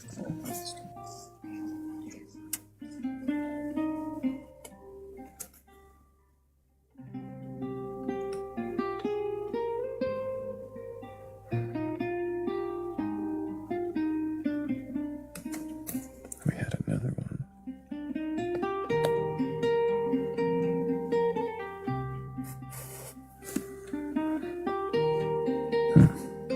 But if anybody's got a belief in a god or gods, higher power, or anything like that, and you're capable of questioning your beliefs, then go ahead and request that. I'm not here to debate or argue. I'm not here to burgle your gods or prove you wrong. I really am just here to see if you can question your beliefs. And if you can, well, then what is it that you believe? And why do you believe it? Bobby Jones was talking about a Jesus Christ of Dansworth, and then he corrected it to Nazareth. Interesting. Hello, happiness. Can I get your age for TikTok TOS? Good night, everyone. How you all doing? Doing great. Can I get your age? I am 37. And do you have a belief in a god or gods, higher power, or anything like that? I believe in me, and whatsoever comes out of me comes from the teaching of Jesus Christ. Do you believe Jesus is your Lord and Savior who died for your sins and rose 3 days later? He come to demonstrate, just like how everyone come and demonstrate at the Olympic, that he has a father. And I know that. I have a father too. He came to demonstrate that he has a father, and you know that because you have a father too. Did you read the Bible? I do read the Bible sometimes, whenever I want to. Not all of it. But the most important part is that Have it is have you? confusing.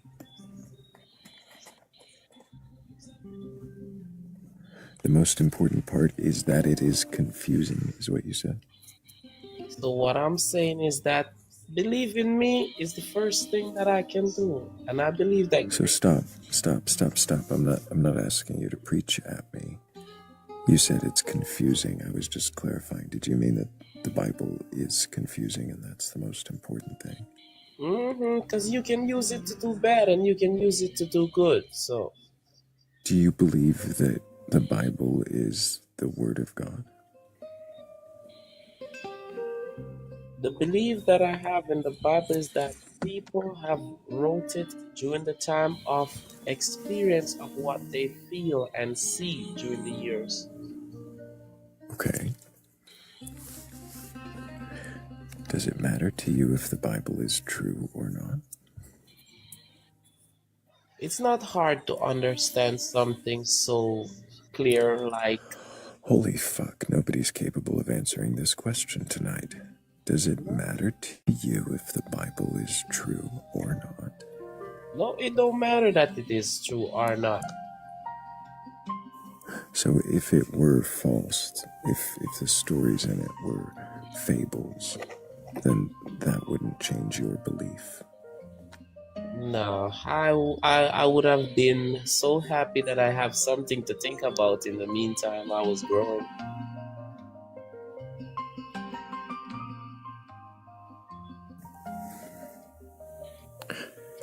Can you question your beliefs?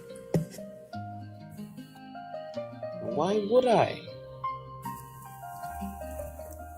Does it matter if anything you believe is true or not? I'm alive, so what I feel, I believe. What I understand, I believe. What I trust, I believe.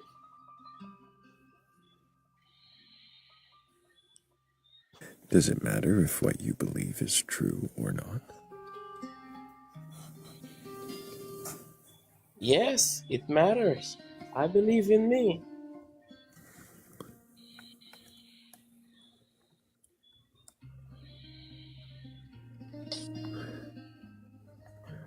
You believe in you, and you believe in Jesus, and you believe in God, and you don't seem interested at all in questioning any of that. So why did you request up here? Because I see friends that needed help and I'm sad sometimes. So, just to clarify, you see a prompt on a TikTok live that says, can you question your beliefs? And you decided that the people asking if you can question your beliefs are sad and need your help. And so you came up to not question your beliefs, but to Nah, I see, offer friendship. I see No, friends. I see I'm friends I'm that pretty happy right now. I see a group of people right there that really understand what is love and they take it to the next step. That's what I see and realize.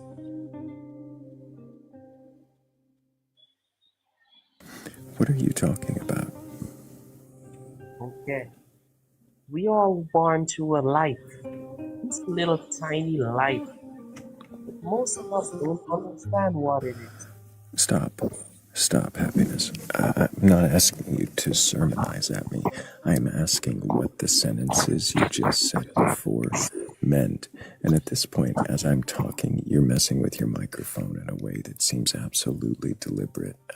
I'm not interested in having whatever that sound is reverberate at me every time I'm speaking to you. That's why I muted you. And since this doesn't seem to be a conversation. It's not consensual anymore. Let's just put it that way. I'm done. If you can't question your beliefs and you're just going to make weird noises at us, then we're moving on.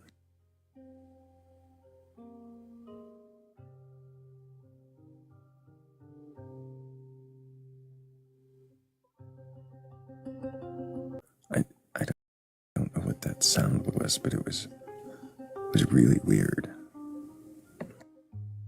Yeah, it was.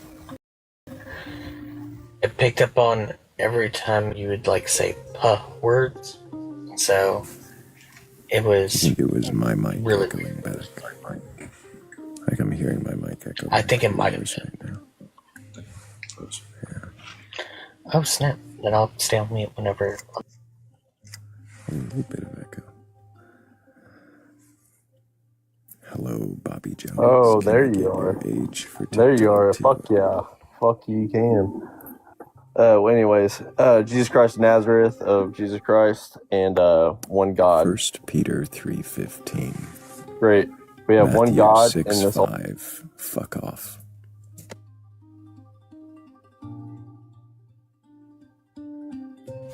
He got mad. Verily, he had his reward.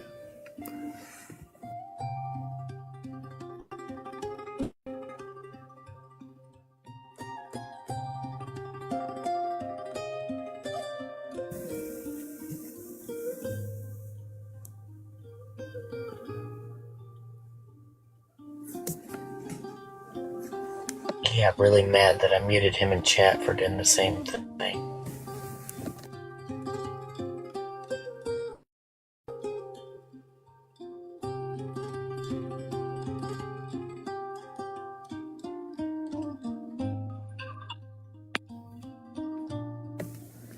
Hello, this system. Can I get your age for TikTok, TOS? I'm 41.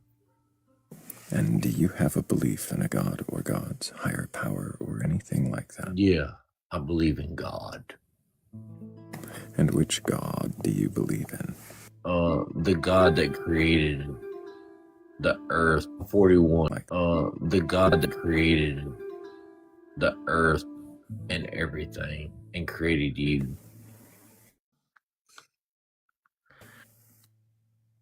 But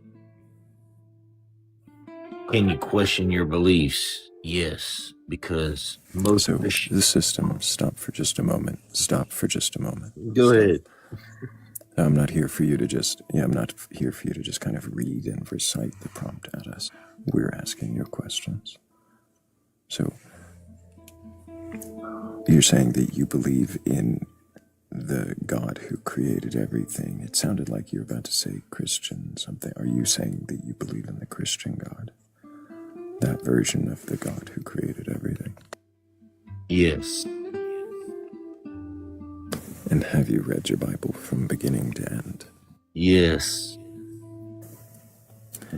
But are you going to let me talk?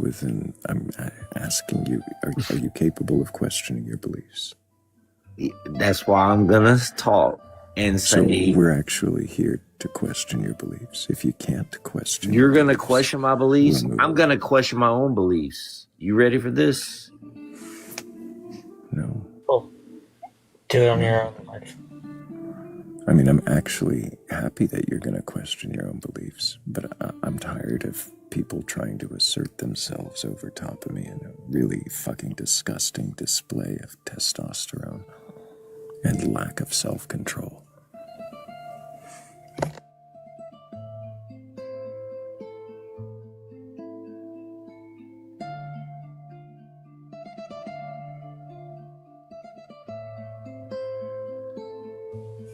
Not the finest Christian warriors, Thrayle.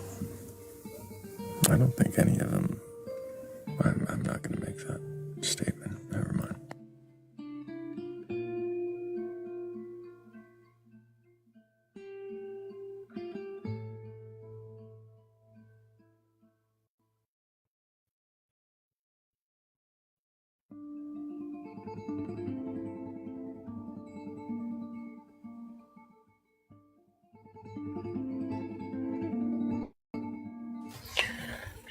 If you have a belief, or anything like that, and you can question it. Also, you can respect boundaries, then request on up.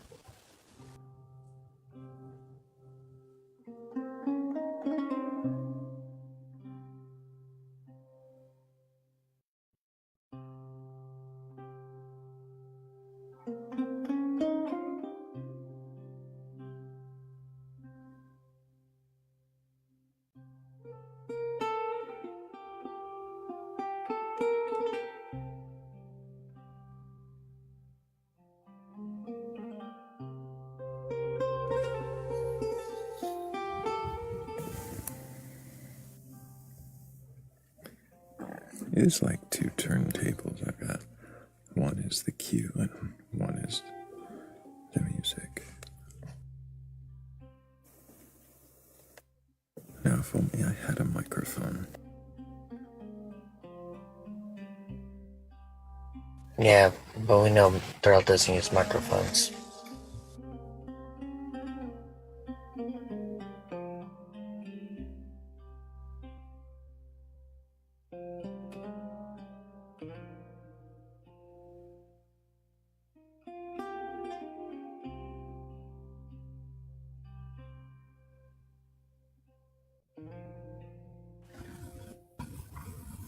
If we don't get a believer up here, we'll have to question me. Nobody wants that. It's been done. I did manage to snag wronger than most. You did? Oh, isn't it good? I haven't listened yet. There's two versions. I honestly have not had a moment to stop and listen to any of the music that I added.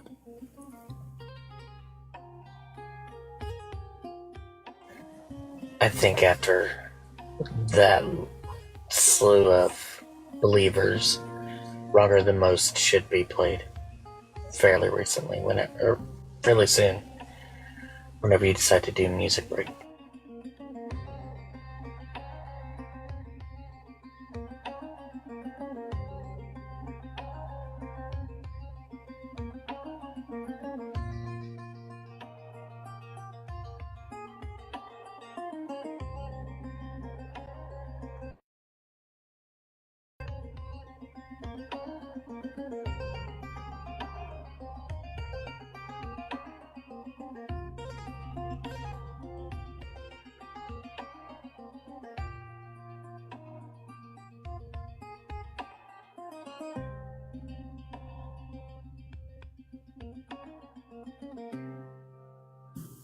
Like now.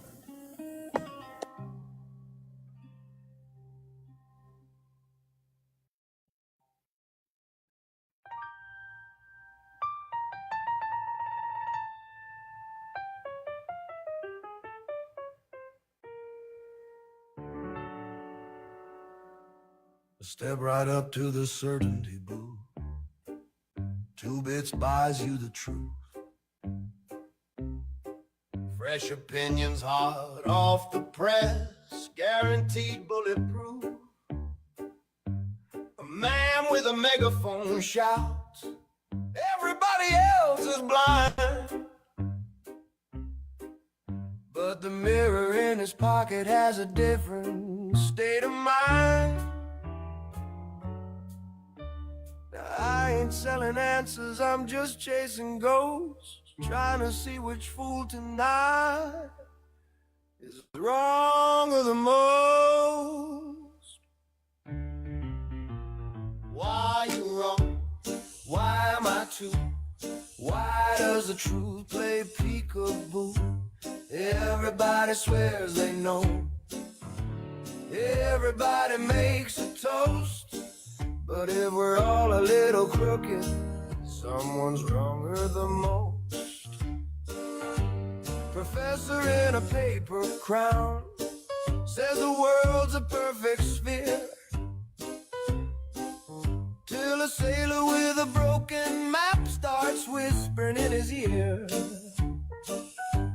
A preacher on a soapbox says he's got the master key, but the lock keeps keeps changing shapes when nobody agrees.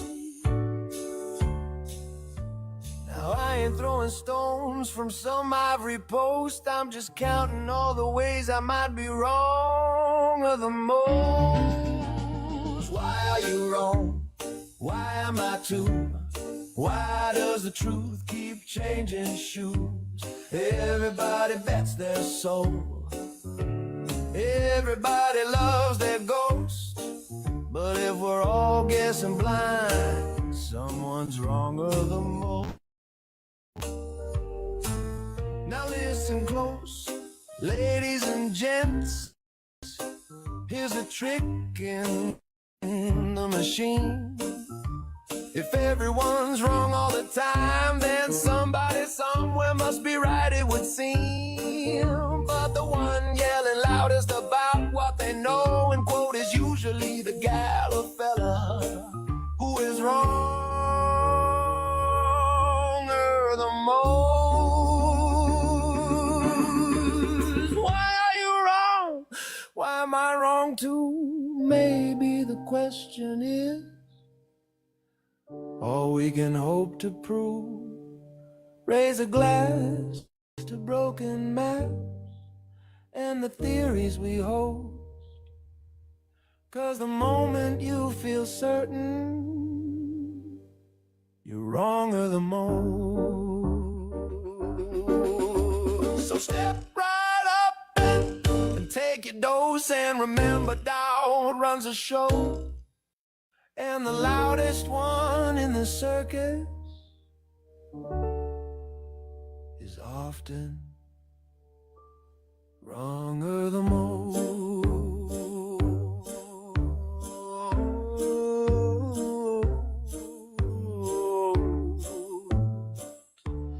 Wronger the most.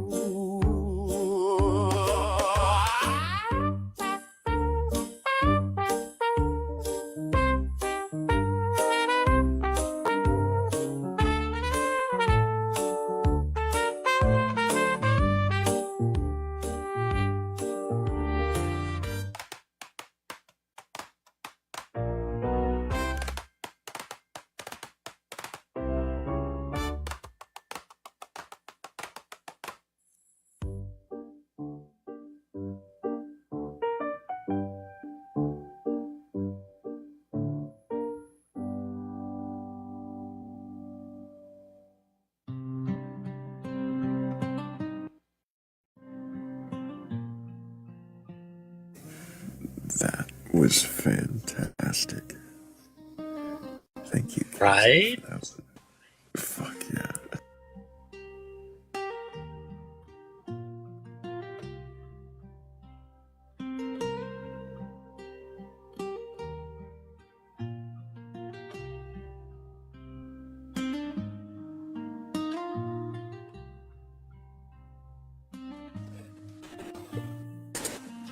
Oh,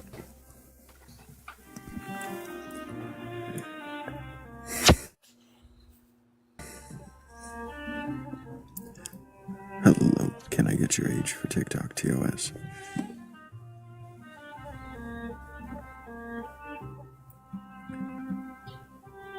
Can I get your age for TikTok TOS? We'll You just talking have to to? guess you didn't. Oh, there you go. Couldn't hear you. Oh, 32. So do you have a belief in a god or gods, higher power, or anything like that?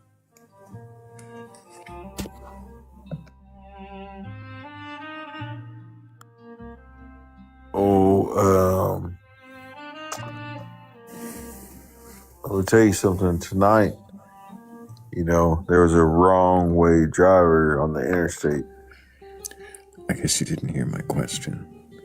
And I'm not here to hear about your evening. It sounds tragic, and I hope everyone's all right. Hope anyone's all right. And we're going to keep moving forward if you're not here to answer questions.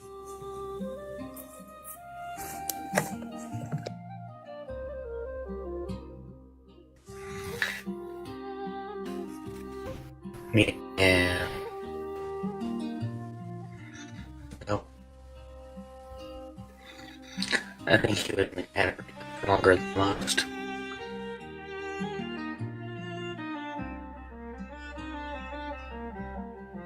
I don't know if he was. I just don't feel like he was here to answer questions. Like he was here for some other reason.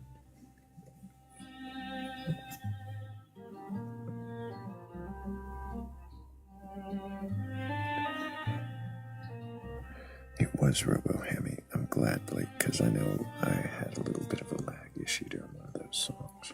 Well, during that song.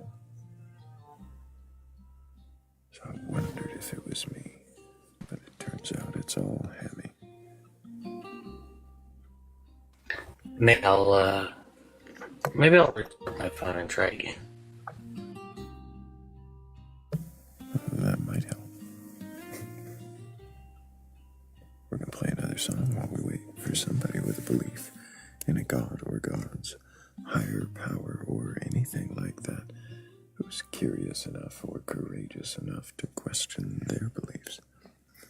And if that sounds like you, then go ahead and request on out.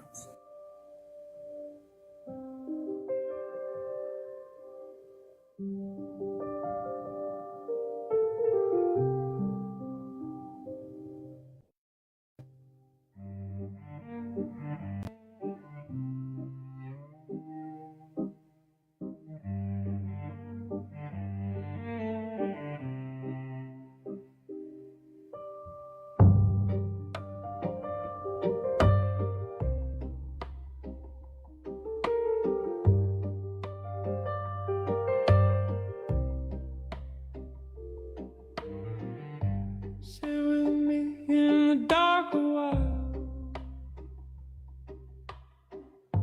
No answers tucked in a neat little row. The stars don't worry if they're in line. Maybe it's okay that we don't know. The world is a question with no last page. A river that laughs as it bends and flows. We can watch it ripple, we can dip our hands.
Don't clutch the edges of truth too tight. It might crumble like sand in your palm.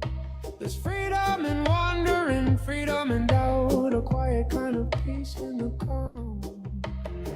So let the shadows linger a while. Let your questions dance, let them grow. The night whispers softly. It's okay. It's okay.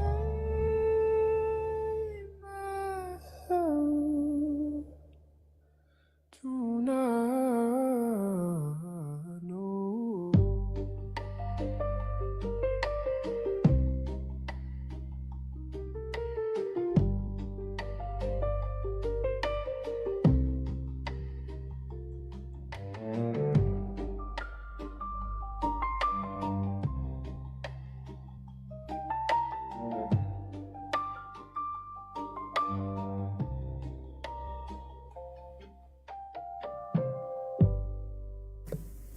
Thank you, show.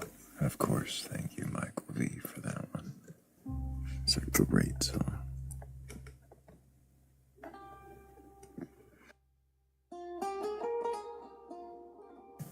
I'm wondering if I shouldn't, well, do similar to Hammy, but it wouldn't take me nearly as long.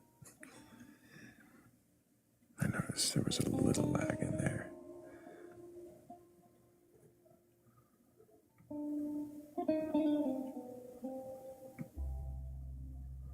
But then it would really feel like I was abandoning everyone, wouldn't it? Suddenly the music stopped.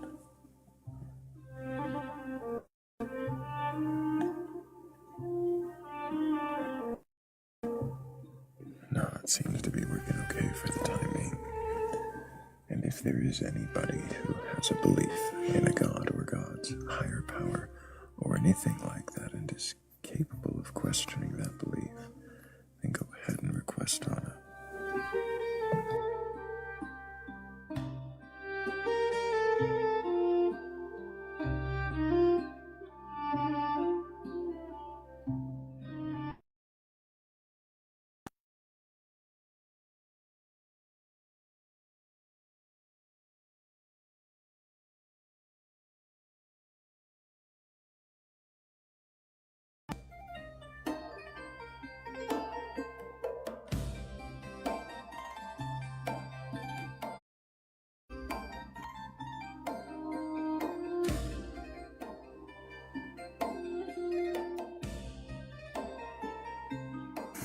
More or less tolerable. Appreciate that, Scar. More or less tolerable.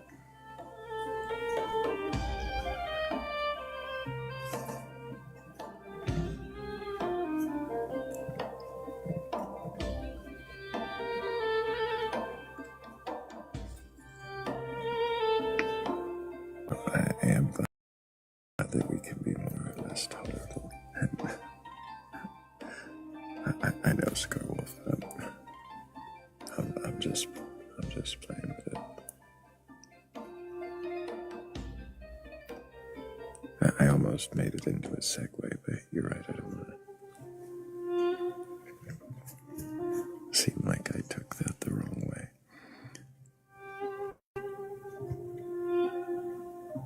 Then I would be wronger than most.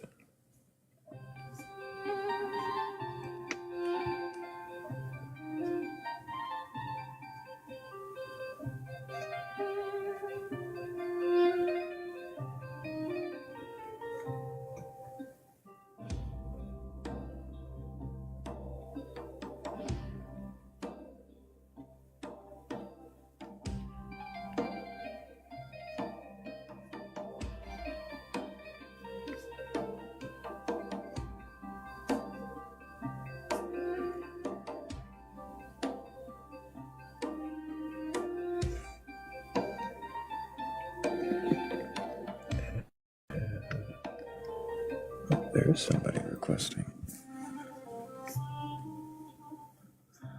Well, maybe they exist.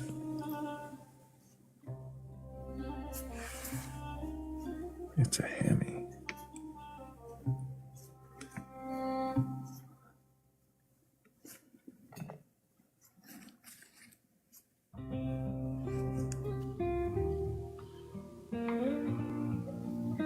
Now, is this any better?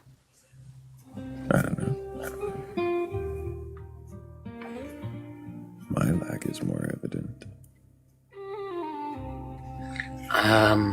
Let's see here. Maybe I'll say a few things just to see if everybody in the chat can hear me. Oh! Well, seems better. Awesome. Good. That is awesome. The phone restart did in fact work.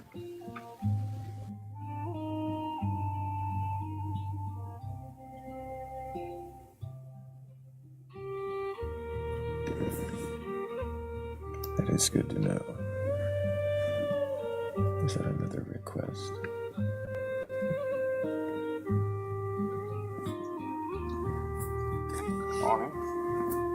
Hello? Can I get your age for TikTok TOS? Yes, I'm 43. Moss and Moonlight? Oh, okay, there we go. Do you have a belief in a god or gods, higher power, or anything? Mother Earth, Cananos, Lord of the Woods. Those are my gods and goddess.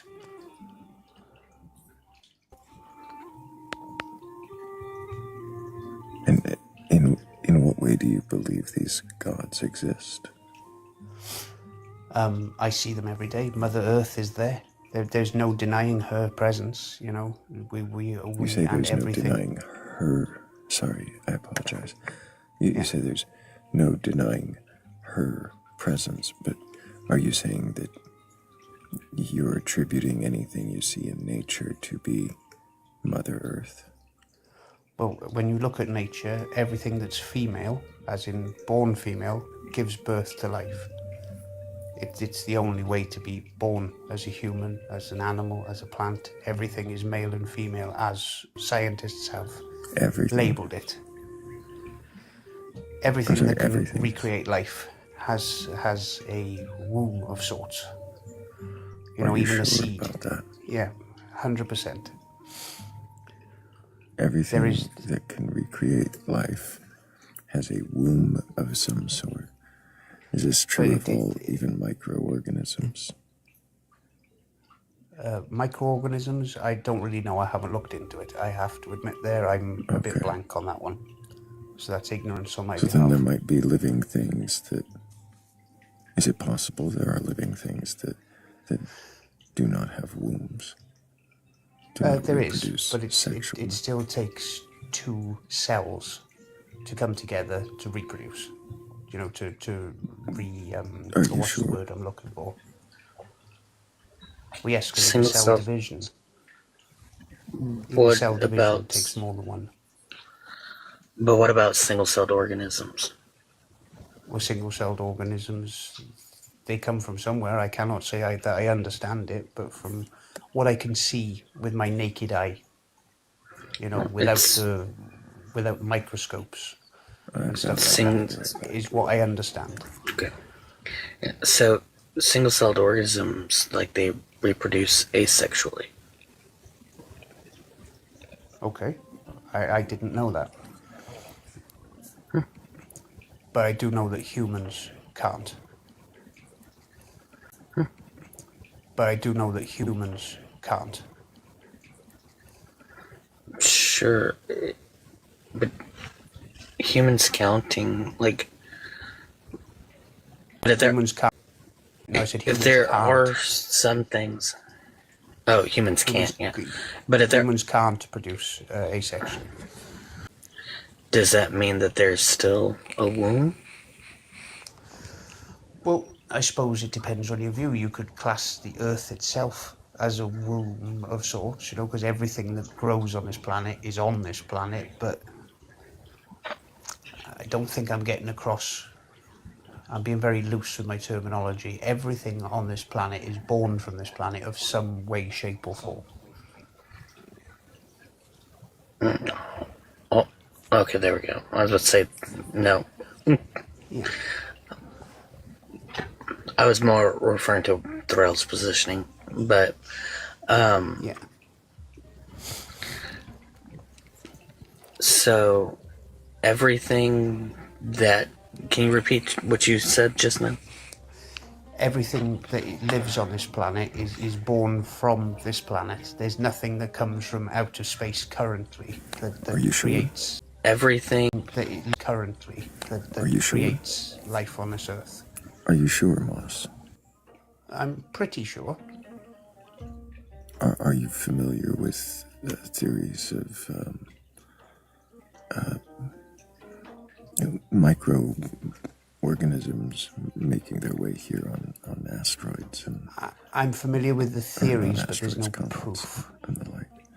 So if there is that possibility of microorganisms... Well, there's always a possibility. Anything is possible. Earlier it was my lag, but now it's your rudeness, so you just like to interrupt.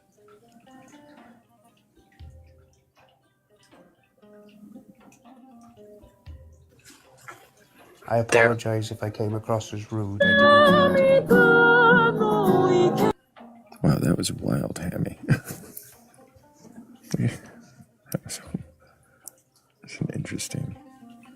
long time. I apologize. I have ADHD. I know why. I cut across. I don't mean to. Sorry. My tablet, whenever I turned off my mixer and turned it back on, the Bluetooth automatically came back on, and it's connected to my tablet, and it started playing. I guess I had TikTok open. Well, I had TikTok open, and it was playing whatever video was up. Gotcha. So let's try to get back to the questioning. Moss, you believe in your gods as existing because they are, or they're trying to get as representations are visible around you. At least you said Mother Earth is. Why do you associate around nature with an entity, regardless of it being male or female? Because that's what I feel. Because that's what you feel. Yes.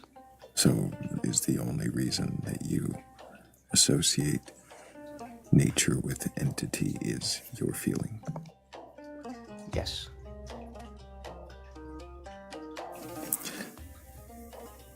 Does that mean that there necessarily is or must be some entity there?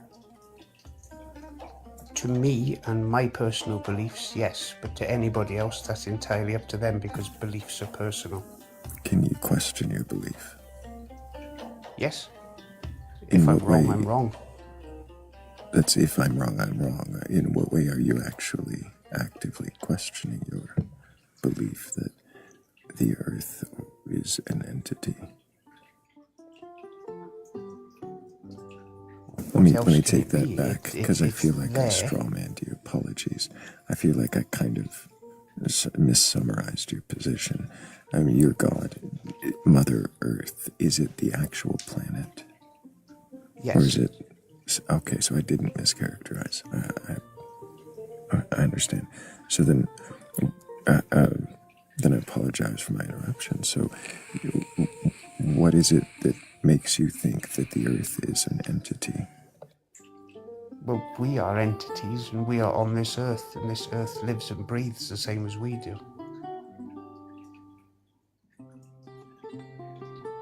That's what makes me believe.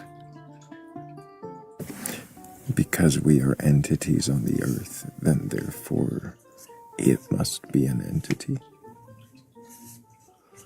Well, we humans name things as entities. It's us that gives it that description. So therefore, you know, if we're alive and we are entities, and we do know for fact that this Earth is alive in some form, because How do you know for a life. fact? How does supporting life necessarily mean that it is alive?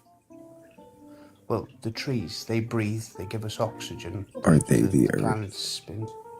They're part of it. Are they? There's no singular thing. It's like a team. It works together. So you're saying that the planet couldn't exist without the trees? As far as our knowledge allows us, yes. It just wouldn't exist. There'd be no rocky mass not in of Earth here. Not in the way that we know it to exist now. No, it would exist in a different form entirely. Could some other photosynthesizing carbon dioxide, inhaling, oxygen exhaling entities exist instead of trees? It is possible. I mean, algae is one of them. So then the Earth doesn't really need them. I mean, I'm not saying, believe me, I'm not advocating we get rid of them or anything. Trees are great. But the Earth itself would still be here, right? I can only assume so. So does that mean that they are interdependent in the way that you said? I believe they are, yes.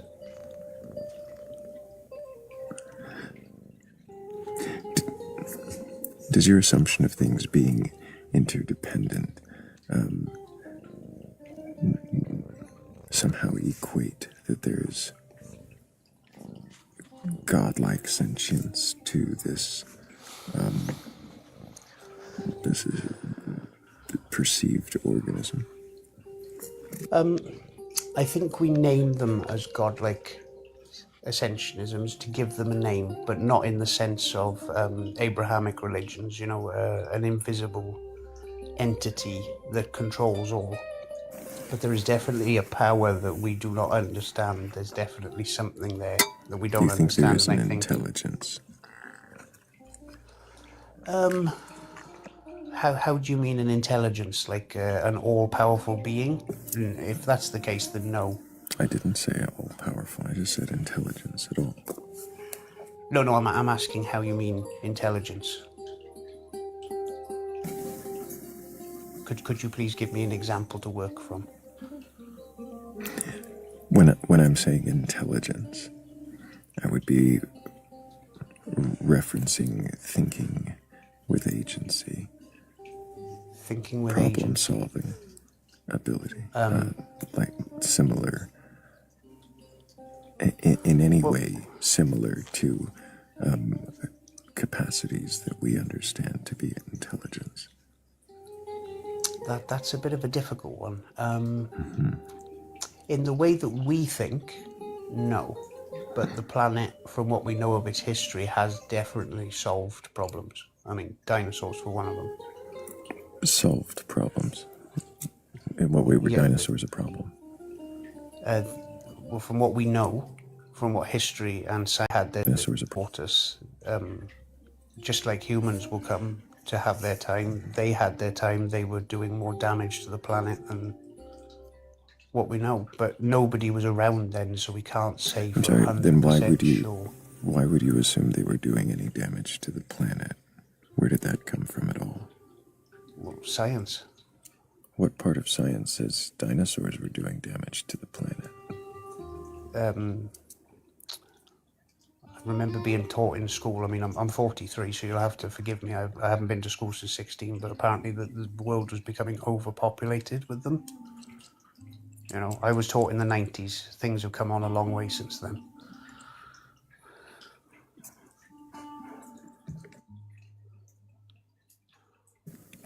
So is it possible? Yes, it is possible.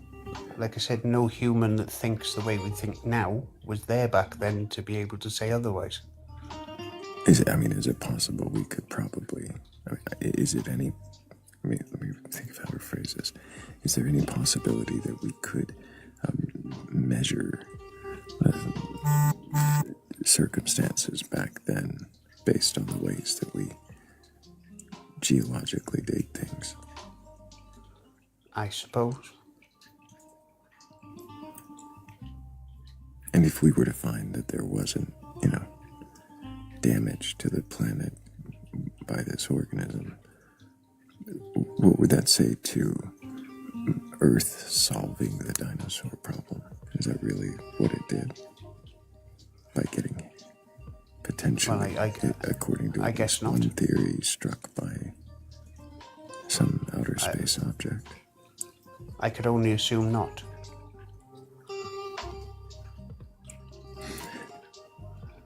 So then, in what way does it show thinking or agency? I can't say. Does it matter to you that your gods exist in the way that you perceive them now? Yes, because that's my personal belief, and I don't wish to push it on anybody else. Like I said, I'm here to debate it, but there are definitely holes in what I believe from what you have said. And we are not here to debate it. I want to make that clear. I'm not trying to tear it down or take it from you. No.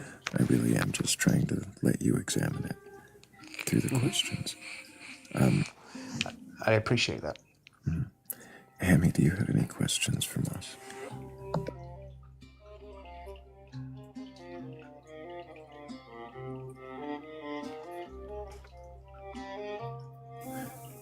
I'm surprised. So silent. He must be busy. Moss, does your belief hinge on particular practices? And you don't need to break them down, but No, okay, go ahead. Sorry, if you're on about like,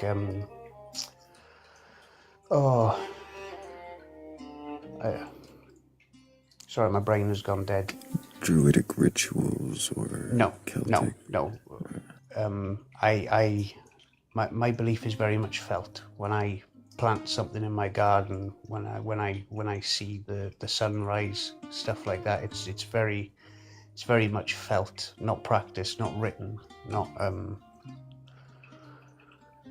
it's just a feeling I get in my garden, bigger than me, that I'm a part of. That's the best way I could describe it. You know, I've tried to steward this earth the best that I can, in the way that I can, with the knowledge that I have. The feeling of something bigger that you're a part of, like the earth, Yeah. like the organism you see as Mother Earth. Yes. Yes, definitely. Does it matter to you if, and I'm hearing reverence for, the system you're a part of, the planet you're on, the nature that is around you. But does it matter to you if the more fantastical elements of your beliefs are true, such as Kurnonos? No, it's just a name that I give it. What are you giving the name Kurnonos? Have you seen a horned god? I haven't seen a horned god. It's almost like my... Oh, how do I describe it? I've had some fantastical moments in my life. I've been very lucky to live in the woods for a year or more without no human contact, and I have got so close to animals, and in those moments it almost feels spiritual, almost godlike. You know, what somebody who is of devout religion would, I suppose, label as a miracle, because animals should be terrified of us. And in my experience, living like that, they weren't. They just wanted to live with me. So if anything, it's a representation of a stag in the forest. And that representation is more something that represents a feeling in you, Yes. An empowerment of self.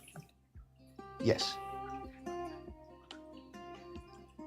That I could be so close to something that would normally to most humans be prey, and feel akin to it.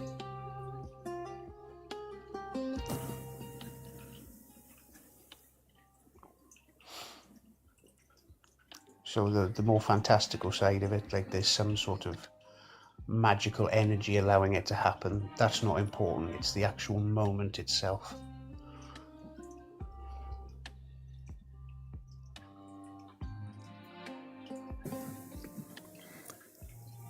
Do you believe in an afterlife? I'd like to. I really would like to. But if it's not there, then I just become part of nature. You know, fertilizer, for want of a better word. At least I'm doing something. You'd like to. I noticed the way you qualified that. You would like to believe there's an afterlife. Is that more of a hope than an actual acceptance? It is a hope more than an acceptance, because none of us can accept that there is, because nobody's been there and come back to be able to say that there is.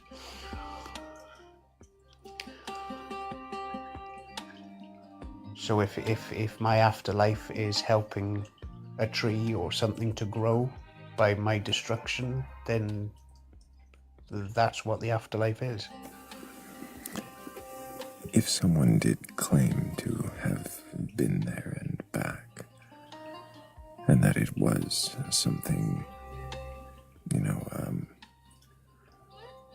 unusual that you'd never heard of, nothing traditional, would that be something you would believe, or if they can? Not. Oh, go ahead. No. I was going to say if they can at least show that they were clinically dead for any period. That's a tough one, because what we know from science is that there's a certain chemical released in the brain during unalivement that can almost be like a trance-induced state. So there'd have to be more than one person it happening to, and there'd have to be some sort of proof, I guess. I don't know what that would look like, but I wouldn't blindly believe it because somebody said it.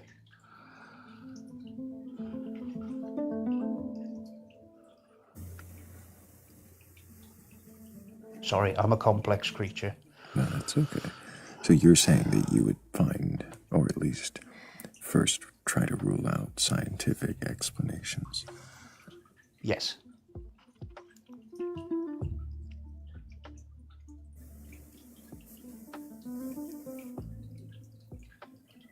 Yes, I would.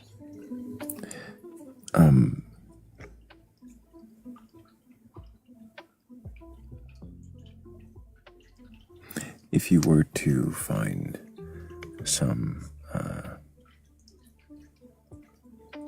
scientific evidence that there was no afterlife, that it just simply was not possible, that there were no intervening gods, that they were ruled out in some way I'm not prepared to try to prove, hypothetically, would that change who you are, how you live this life? No, I don't think it would. Because whether there's an afterlife or not, I'm still going to try and be a good person and look after this planet the best that I can in my little patch of the world. Regardless of if there's a reward of an afterlife or not, I still have a responsibility. I don't know that I have any more questions for you, Moss. You've been great. You've done very well. No problem. Thank you, and thank you for having me. Yeah, absolutely. I wonder, Hammy, did you have any questions before Moss goes? No, I don't at this current time. But I hope he does come back. Appreciate you, Moss. I hope you keep asking questions, and if you find more firm answers, bring them back. We'll be happy to question them. No problem. Thank you for your time, guys. Thank you. Big W's for Moss. He can question his beliefs.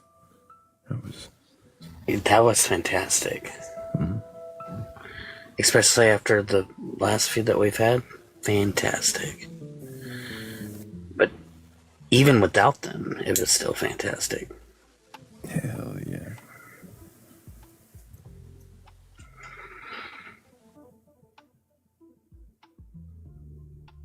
I'm glad we didn't get too lost in the woods there, trying to teach science. It was much better to pull it back and question what the belief was and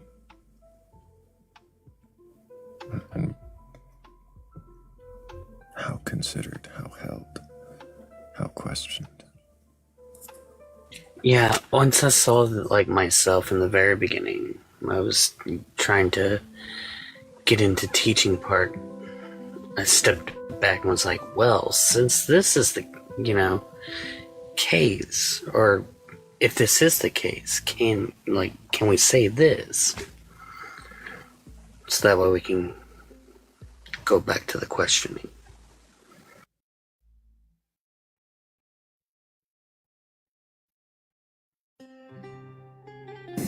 More of those, please and thank you. If anybody's got a belief in a god or gods, a higher power or anything like that, and you're curious enough or courageous enough to question your beliefs, then go ahead and request up. We're not here to debate you or argue. Nobody's looking to burgle your God or destroy your belief. We really just want to know if you can question it. Well, then what is it? And why do you believe it? Then we might have a few more questions for you.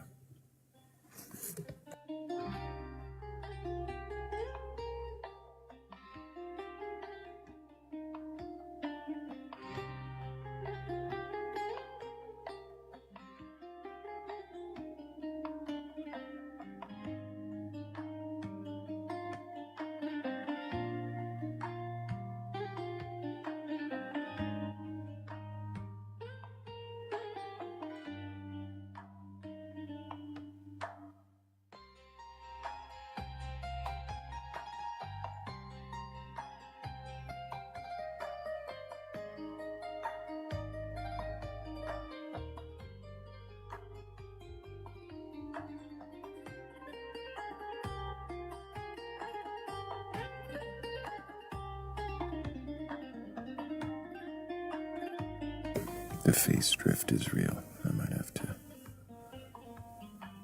adjust something.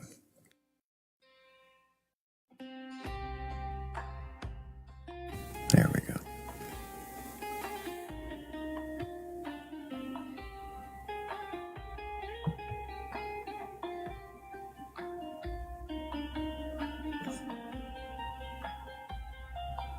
Is Thrayle moving?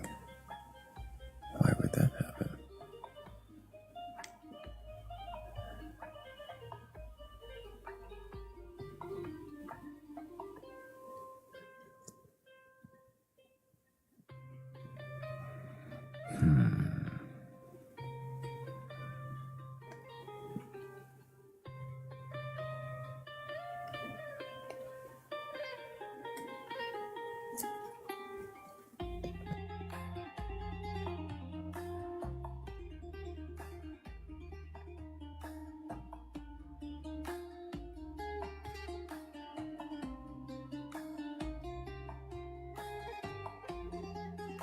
Hey all.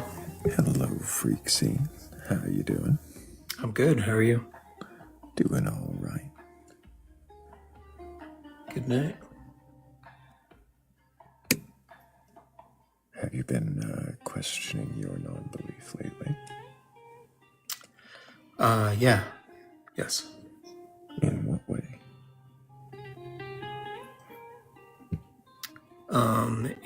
I guess in the way that I would like to think that it's healthy, but is there a way for that? Yeah, there's a lot of good ways to question your beliefs. Do you have a belief in a God or God's higher power or anything like that?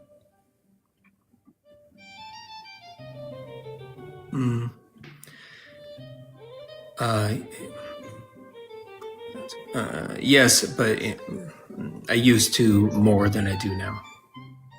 You used to more than you do now. So now you still have some kind of belief. Some kind of belief. Yes. I mean, I want to believe, but nothing has given me like the tangible evidence that there is something out there. So is it it's a want to believe? Yeah. Like a hope? Yeah, like Mulder. Yeah. X-Files. Fox Mulder, I want to believe. Yeah, I remember.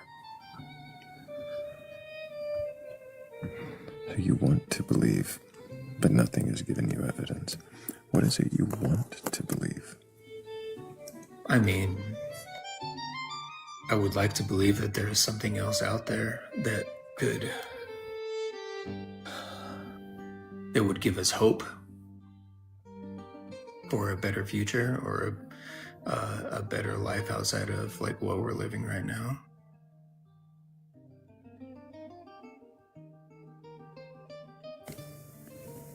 Something to give you hope for a better life than you're living now.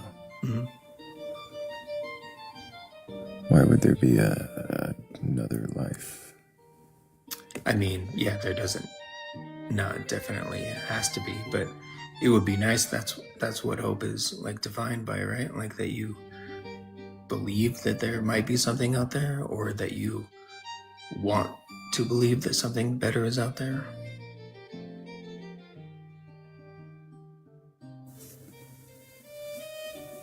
When you, if you gained the thing that you hoped, the something better, would you want that to be eternal, or would it also have a something better? Eternal? No, that would get boring. I guess just the knowledge of what life is all about, I guess, is what I would really like to know. It's not about eternal. No. Just the knowledge.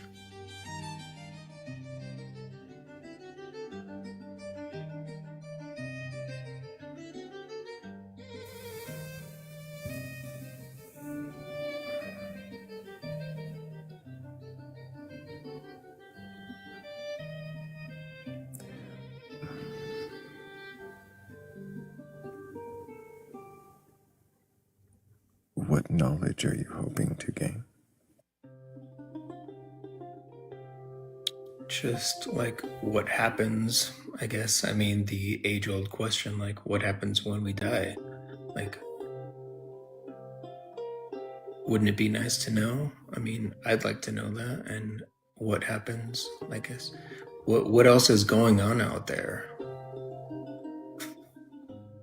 And if the answer you get back is nothing, then that's fine. Then eternal slumber. And you don't know any different.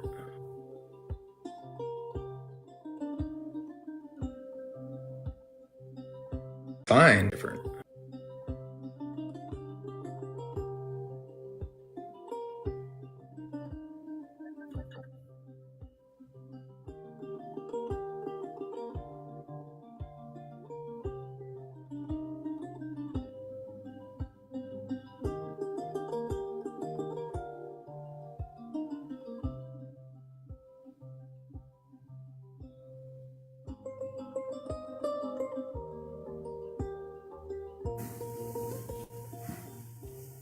Is it important to you if the God exists or not? Can I answer semi-important? Because it's not really, or I can answer your question. Can I, yeah, it's semi-important. Because it's not really the end-all be-all for me.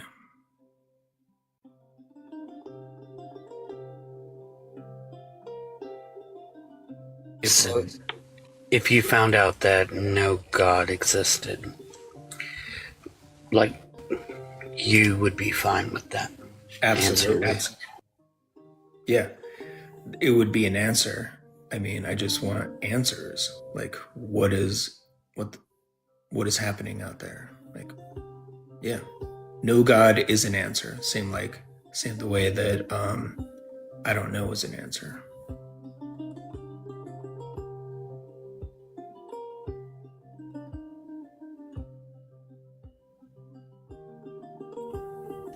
And if there were a God out there, would you worship it? No. Would you?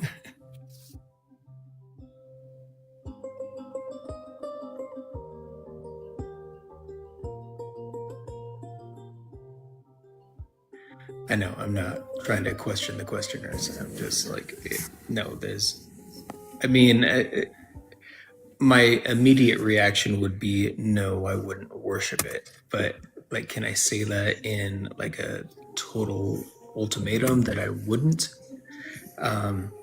If they gave me a good reason and it was a sound reason, then I guess I would contemplate it. But there's nothing in me that says I would need to worship something.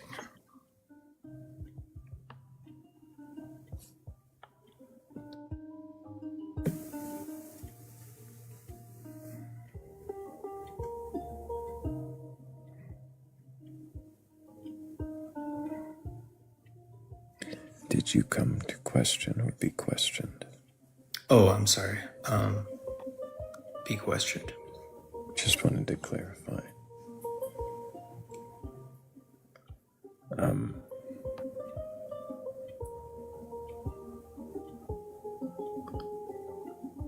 I can do either, though. I know.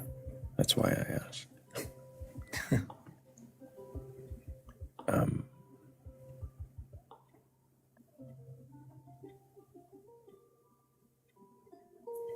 What is it you feel needs the most questioning?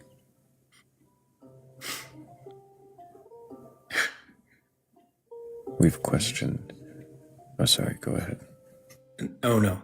You go ahead. Needs the most questioning. Like, can you elaborate just a little bit? Well, you came up here to be questioned, and we've questioned your lack of belief before. But it's not just a lack of belief. There's a hope there. And so I Yeah. didn't mean to sound dismissive. But you don't have an acceptance that a God exists, that an afterlife is true. Correct. Is that something that you are seeking? Yes. 100%. Why? Answers. Like, I want. Just for answers. Yeah. Like, I just want to know, just the knowledge. Like, that just drives me crazy. Like, why don't we know? I mean, I know why we don't know, because you only know when you, well, I think you only know when you die, but maybe that is not even what happens. But just the knowledge of it, like, it infuriates me, just not knowing. Why does not knowing infuriate you? Because I just, like, just the way that I was brought up was knowing. I was told that we know what is happening when we die and what life and death is all about. And then when I broke away from that, it made me question what I believed in the past and, like, what actually is happening. And it was like it opened my questions, but, like, how do I say this? Made me question everything I believed and made me question even more the things that I didn't know that I don't know how to explain it. Like, I just question all the things that I was taught, and they no longer made sense to me, so I needed real answers, and I haven't found them yet.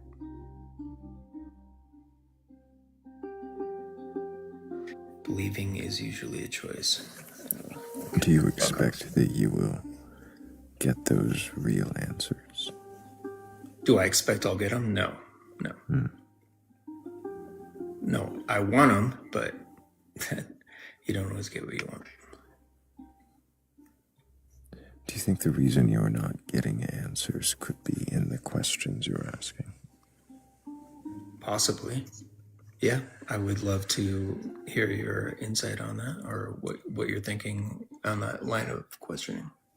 What are the questions that you are wanting answers for? What happens when we die? What happens to what? What happens to us when we die? What us? What happens to me when I die? Yeah. Like, what do you mean me? You, my specifically? knowledge, my experiences, my background, like everything that I've, like, gone through and everything that I've gone through in life, like what happens to me as a person or soul. If I don't know if that's the word you're looking for, but, like, what happens to this sense of or these collection of electrons and electricity that is going through my brain right now. Yeah, why would anything happen to it? Well, that's my question. What does?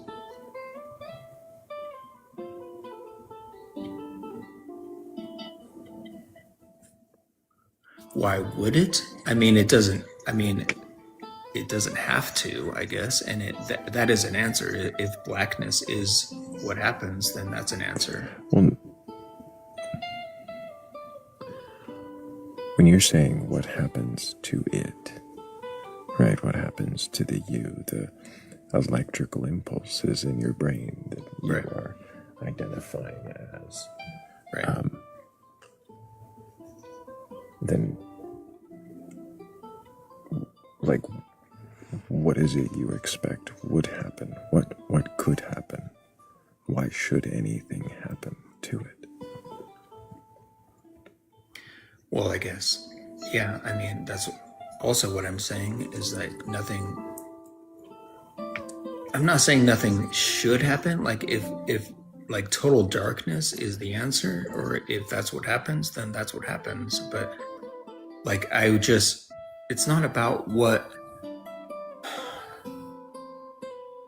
I'm not worried about what does happen. I just want to know what will happen. Like I want to have the answer to that. I want to have the answer to that question, or the question to that answered.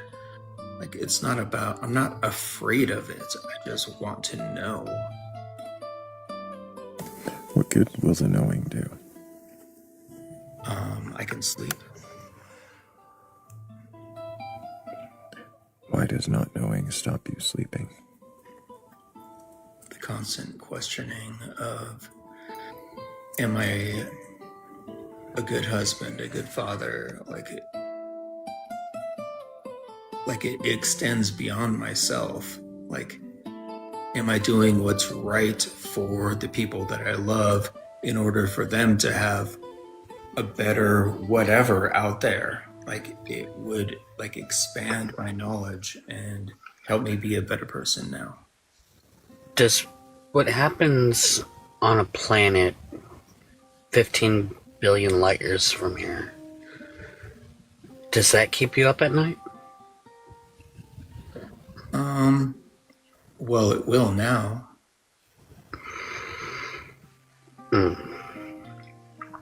So, is it really these questions that are the root of the reason why you don't sleep at night? Or is it something deeper than that?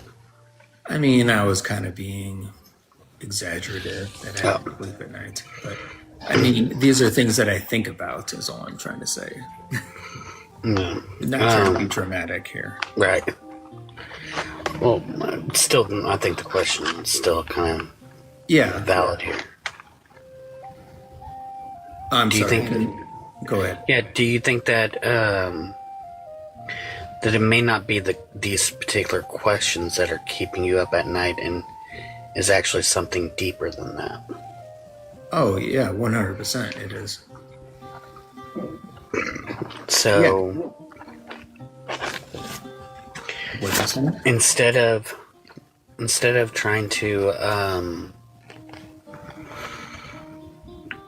try to answer questions that you may never get answers to, have you tried looking into that to see if that will help give you peace? Instead of questioning or asking questions that I never get answers to. Mm-hmm. Have you tried looking into whatever any deeper issues that might be at fault here? Yes. Yeah, I know what the issues are. And I have looked into them, and I continue to look into them. And yeah, there are probably more issues that I haven't looked into, but yes, I'm always open to trying to be a better person and trying to be a better version of myself that I can be. Yeah, I guess it's... I'm not sure I'm answering your question correctly. No, you're answering it fine.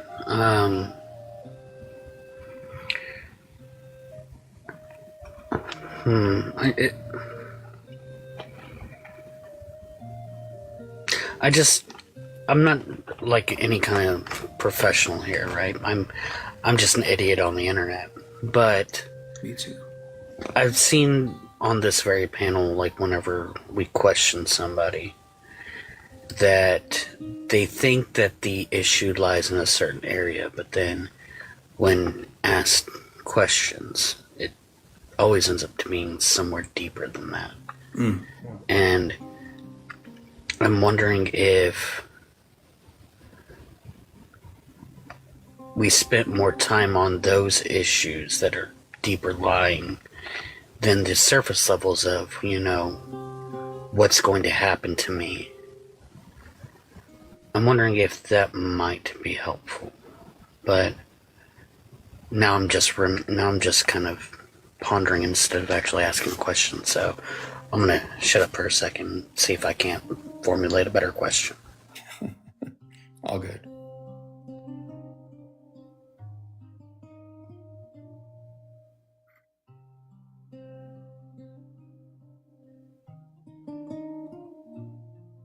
I guess I just want to leave this earth in a better place for my kids.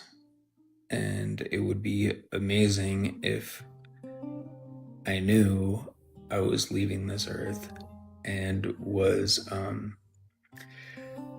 able to know how to do that better, I guess, for my kids and my wife. Like, I want to leave this earth a better place than when I was here.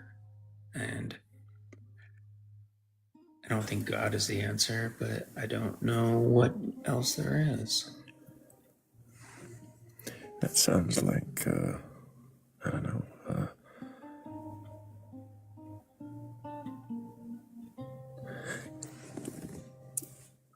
why would God be anything to do with the answer?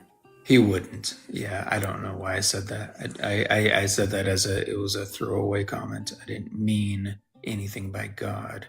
I just meant that if there was some kind of higher power, it would be cool if they showed up.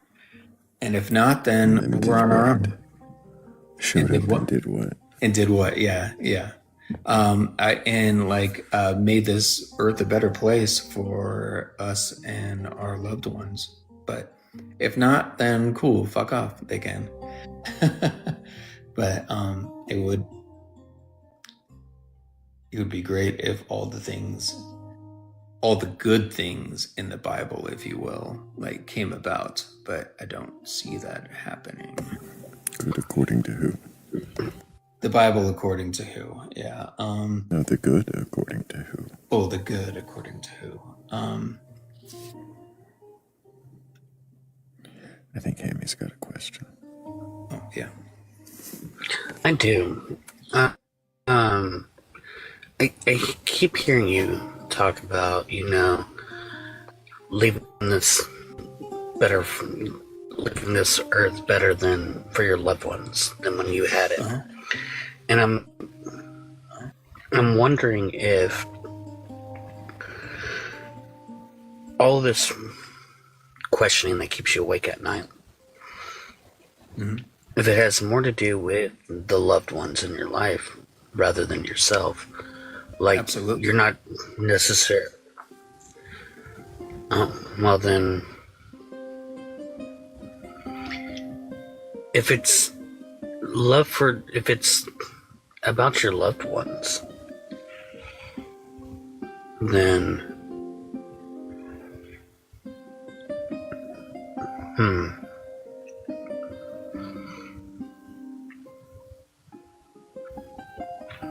I have something now this definitely needs to be well thought out as a question that I'm trying to formulate it as I go.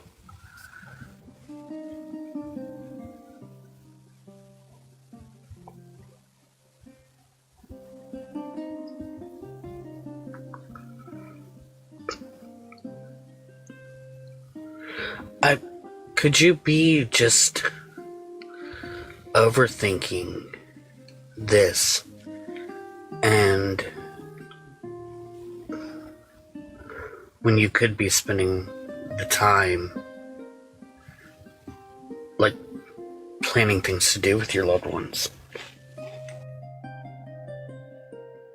I mean, I feel like it can be both. Like, yes, I overthink it, but I also do spend quality time, and I try not to indoctrinate my kids. I try to just show them that there's love out there and just be the best person that you can. And am I overthinking it? Absolutely. But I don't feel like that's a bad quality. Then how do you know that these things haven't already made it to where you did leave this world better for your loved ones? Oh, I don't. I do not know. That's just the goal, right? Like, I'm not. Yes, I overthink it, but yeah, there's no way to know that besides just doing the best that you can. And it seems that,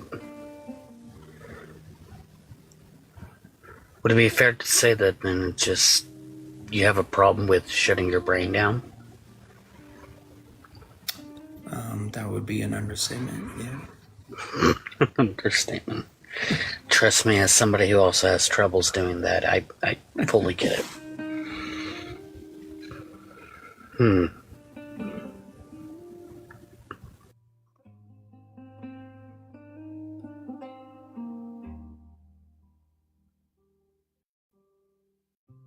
Thrayle, anything else that I would have, it would just seem more like advice than it is actual questioning, so I'm going to go on mute. I don't think I have any more questions for you either, Freak Scene, but I appreciate you coming up and questioning your belief.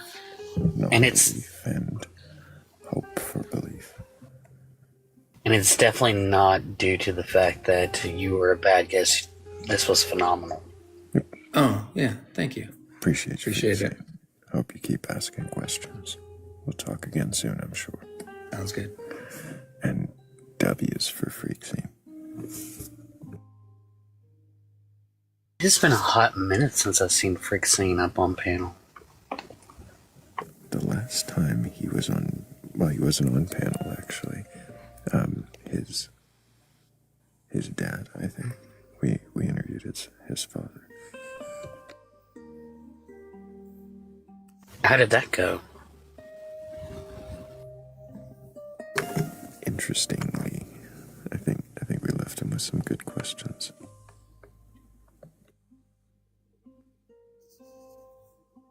Was he as good as Freak Scene was? I don't know how to answer that question or why you would ask it. Sorry.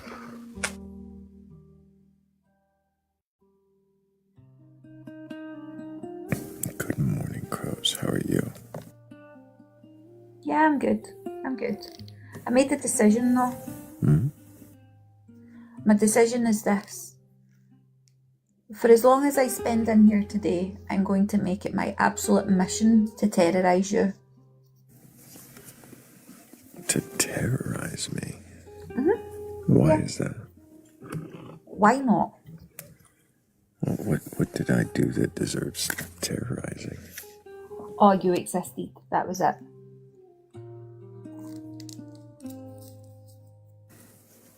Are you sure? Yeah. That's it. You just woke up this morning. It's fine. Or maybe you never. Who knows?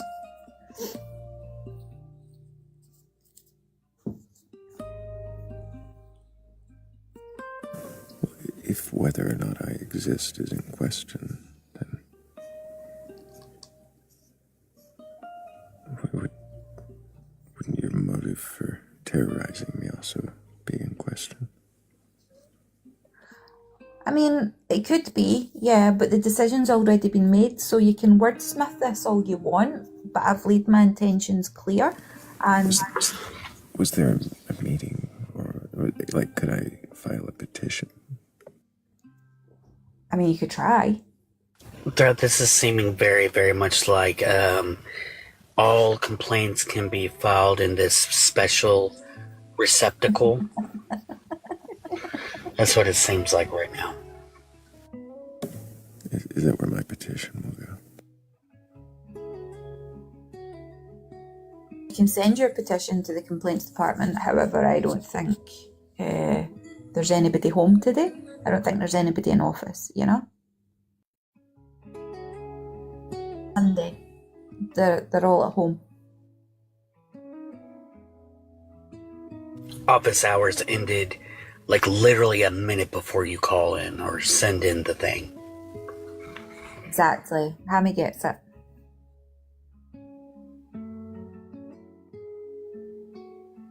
Also, Hammy, I'm not entirely happy at the fact that you abandoned me yesterday when I needed you. That what? Yeah. Don't think that wasn't noticed. When that Kevin guy was up, you left. And I'm holding that against you. Wait, when what happened? When the Kevin guy was up, that's all like, the witch. That guy, you left. He came up onto the panel the first time, and then I turned around and you were gone. I was like, oh, really? Oh, Really? you know, my phone, like, anytime I hit the home button on my phone, instead of giving you that, like, 5 minutes of, or 2 to 3 minutes of leeway, it immediately exits me out of the call altogether. Do you know, see, sometimes, Hammy, explanations can be seen as excuses, and I'm not accepting any of your excuses.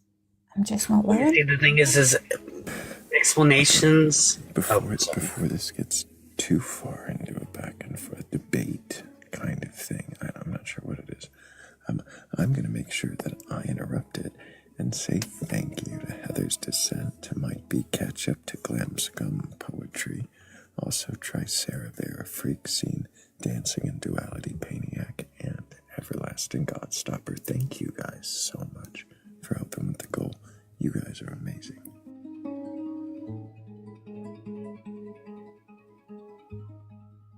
That was rude, Thrayle. That was not rude. I just come in and interrupt people when they're having a conversation.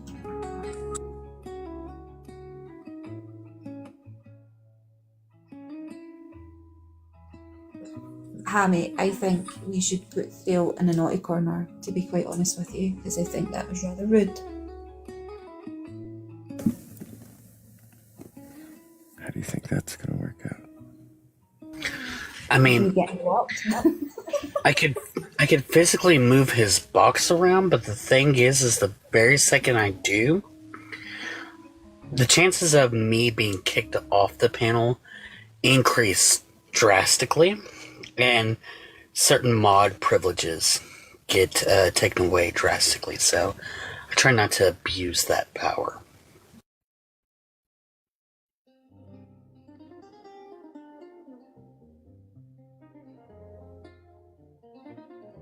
The only mod power that I truly abuse is the all caps one. So what you're saying is he's holding you hostage, that you've not actually got freedom of movement or freedom of choice on the panel? He's gave you a glorified mod stick? I mean, the thing is that rules are rules, and it is his platform, so... But go ahead, Thrayle, sorry. Sounds very controlling to me, just saying.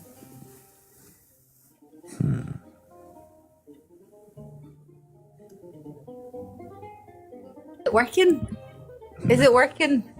No, it's not. Ugh, I need to try harder. Damn it, Hammy. No, I see what you're doing, and I would go in, but I didn't make such a declaration of trying to annoy Thrayle, so I feel like that's something you do the very second you get on panel. Please don't gift me anymore. Please do not gift me anymore. Please and thank you. I like my number very much. Thank you very much.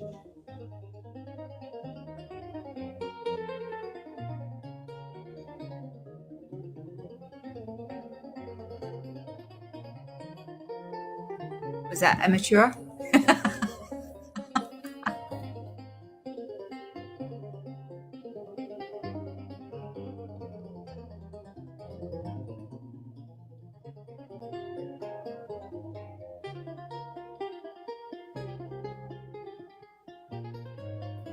But if you have a mature belief in a god, gods, higher power, or anything like that, request on up. Elizabeth, that is right. 666. Okay, somebody stole my 69 from me, so that was rude. You still have 420 before you can get to 666. Can you do maths like that?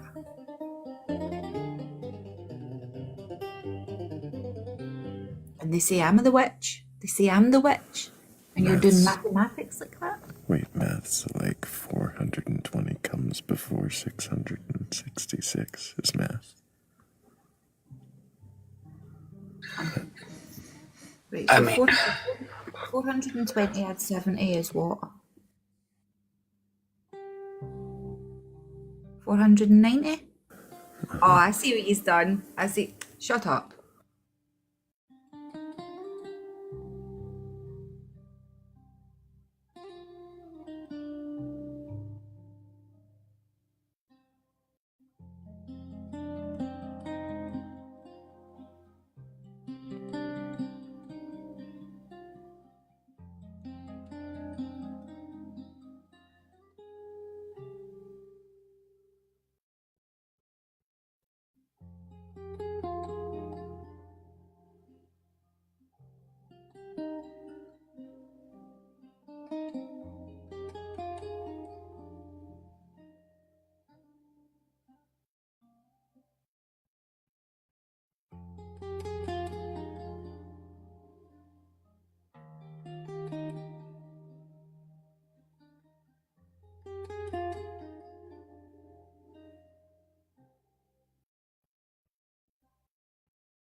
Don't everybody talk all at once.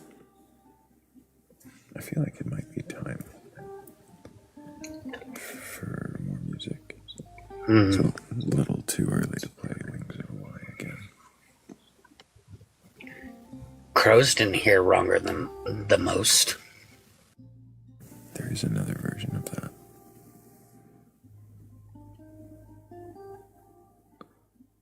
I've only heard the one. I like the one.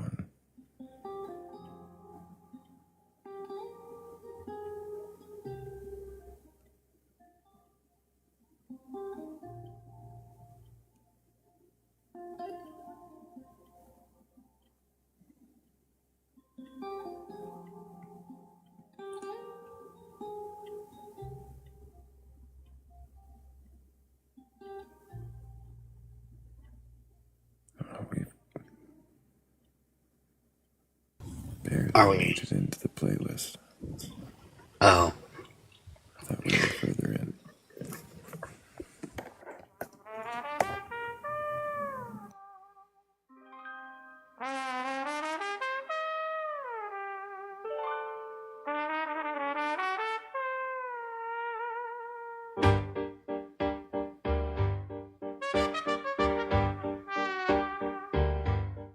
Step right up to the certainty booth. 2 bits buys you the truth. Fresh opinions, hot off the press.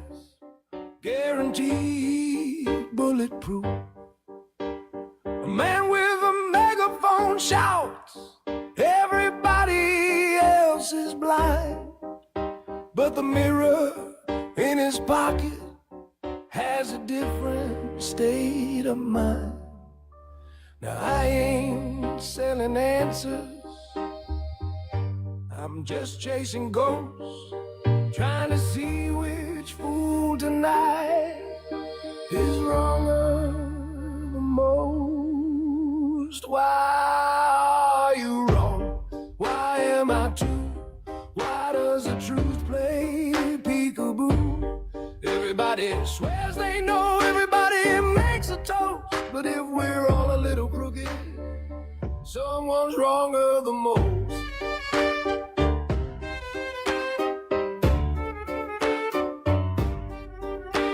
Professor in a paper crown says the world's a perfect sphere, till a sailor with a broken map starts whispering in his ear.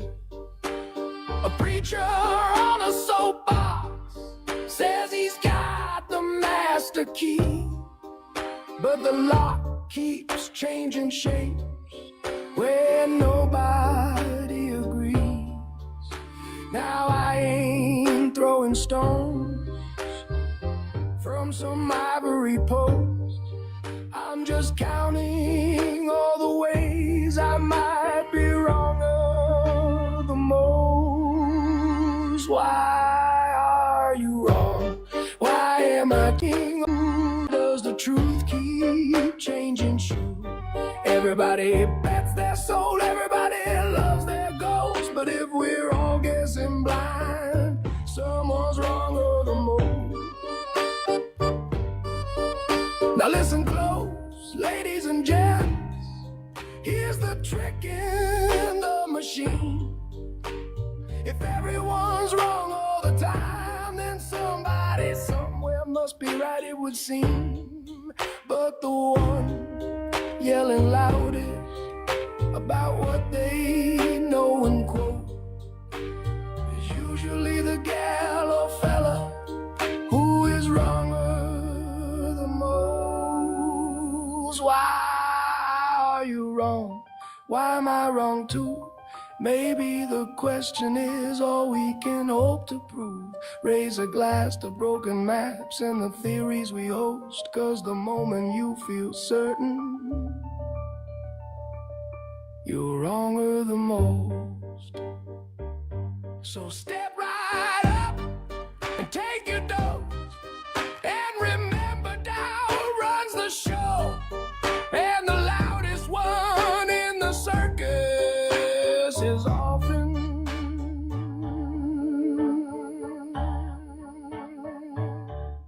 wronger the most.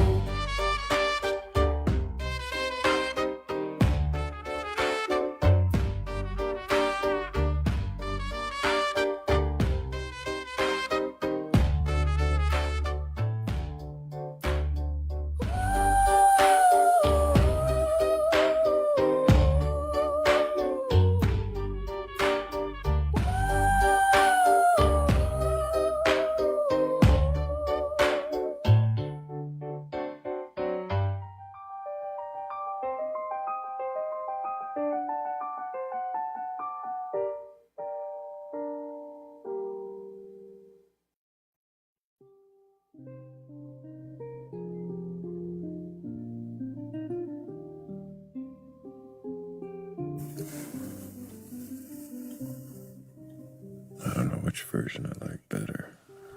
That's tough. It is. I think it depends on the moment, right? Because sometimes you need that fast-paced one like the first one. And then sometimes you need that slow, drawn-out one like that one.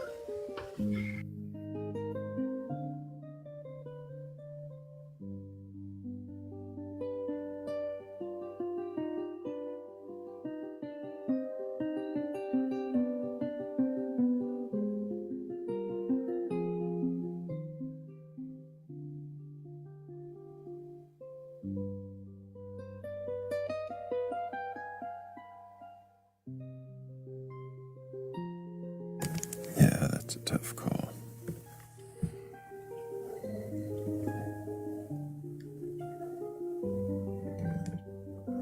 Oh, I thought we had a request. Well, if you've got a belief in a god or gods, a curious enough or courageous enough to question your beliefs, then go ahead and request out. We're not here to debate you or argue. We just want to know if you can question. Hello, Paul. We've spoken a few times. Can you remind us your age for TikTok TOS? I'll be 42 in July. 42 in July. Do you have a belief in a god or gods, higher power, or anything like that? Yeah, pretty much the Christian God. Pretty much. Why the pretty much? It's just like I've noticed from coming on a few times that, how you define God really determines how people see where you are. Like, there's a lot of words I could use, but I thought that would be the closest approximation.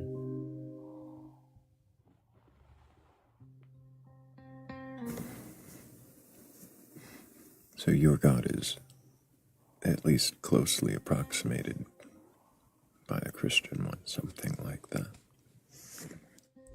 Well, I guess, like, it depends what Christian is talking, doesn't it? There's Pentecostals, there's Seventh-day Adventists, Jehovah's Witnesses. I'm an Anglican. I go to a church in my suburb, and we believe in the God of Abraham, who is now the Trinity: Jesus, the Father, the Son, and the Spirit.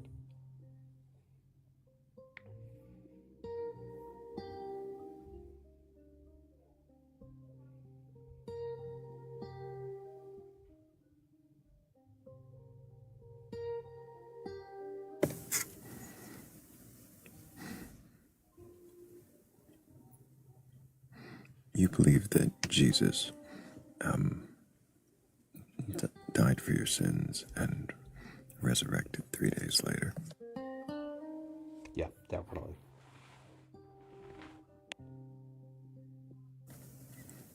Why?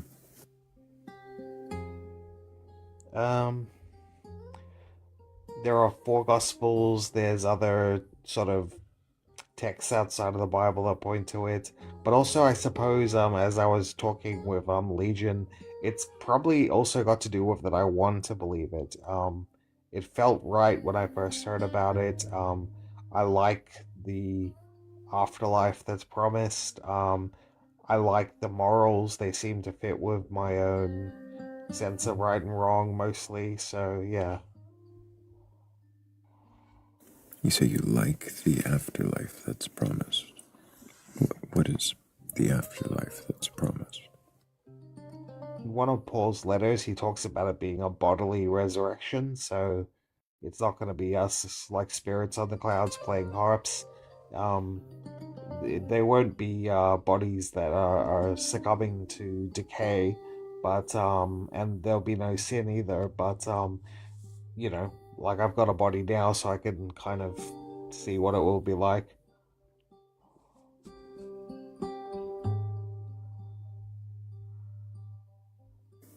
So it'll be a body like the one you have, but it won't succumb to decay.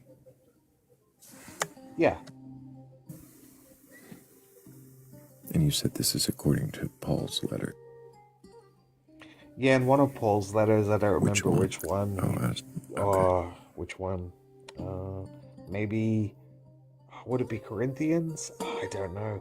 I could find it if I alt-tabbed, but unfortunately I don't know. I don't know is fair. If it wasn't Paul that wrote it, would that make a difference?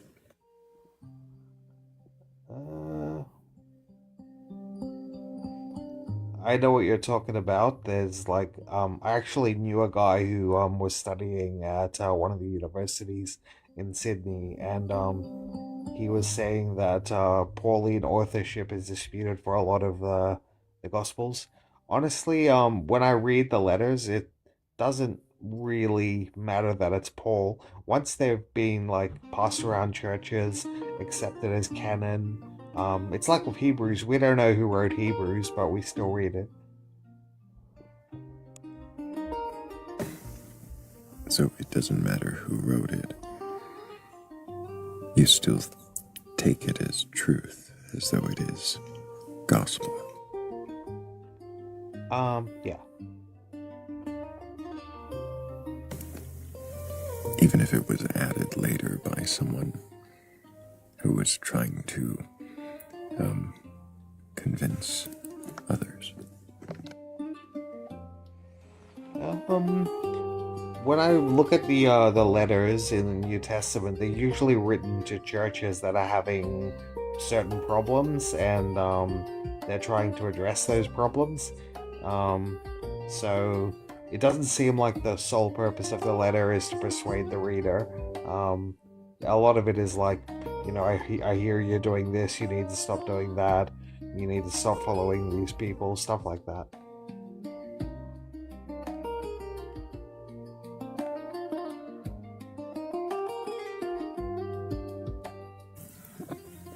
But they offer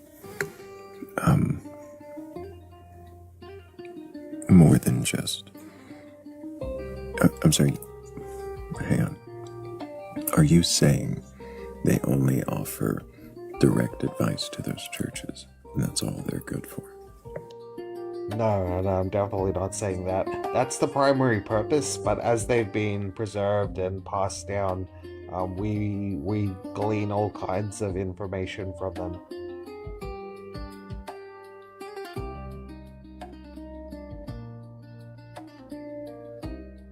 And it doesn't matter to you who wrote them? Like, not really, to be honest. Like, for example, like if someone, say if I go, I'm gonna put my atheist hat on, and I write a really good proof of why God doesn't exist, it's not gonna matter who wrote that either. If people like it, they'll hang on to it, or they'll pass it around. So.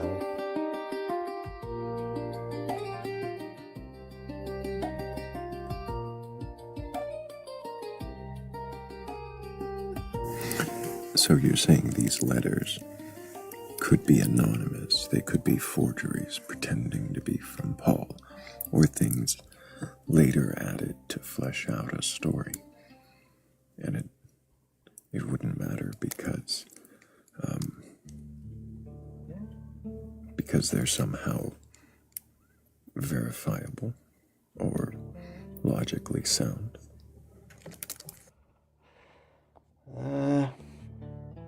I don't know if logically sound is the right expression, but I mean, if the advice you're getting in the letters is useful and it helps you live as a good Christian, and it helps you with understanding morality and all those kind of things, then it sort of doesn't matter who wrote it, as long as it lines up with I mean, at some point it doesn't matter as well. All this stuff just became canon. That didn't happen So that it doesn't long matter if it after. lines up with older teachings in the text. I noticed you stopped You mean there. the Old Testament? Does it matter if even things that Jesus said? Does it matter if things that the person who wrote what you're relying on for afterlife also wrote things that contradicted Jesus? Does it really though? Does it really contradict? I'm asking it as a hypothetical. Well, the Bible, even in the Old Testament, well, hang on. Okay, let's stick to what I know. There are like things that seem to contradict on a surface reading, but I feel like they're just two sides of the same coin, and the truth is something that the knowing both sides helps us to get at.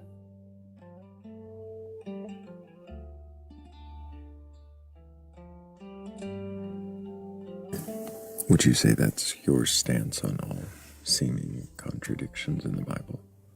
That knowing both sides helps us get at the truth?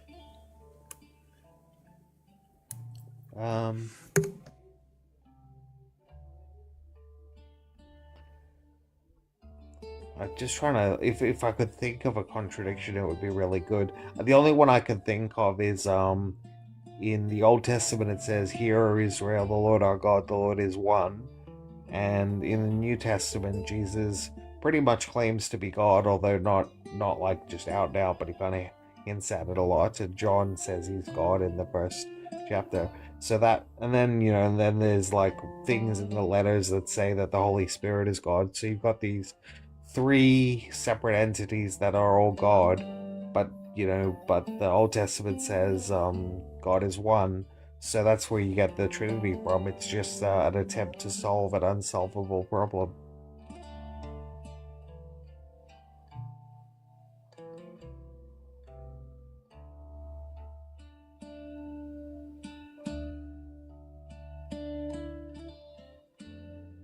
If they... Go ahead, Chris. I don't know if my question's antagonistic though, so carry on. Let me think about it.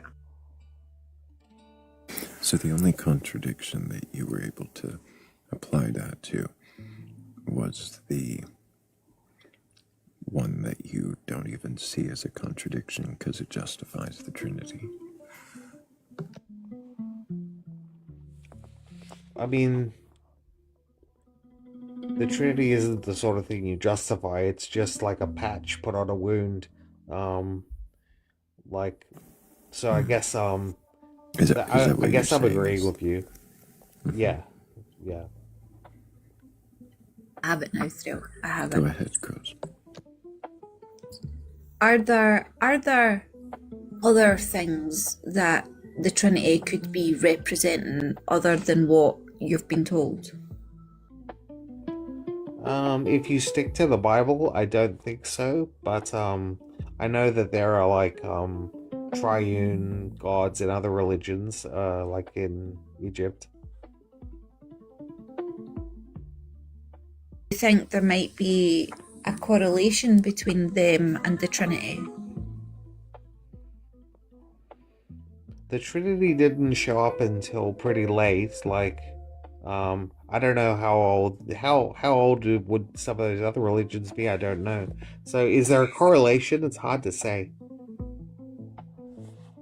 No, that's fair. Do you think that there's a chance that the Trinity was added in order to make it easier to absorb some of those triune belief systems?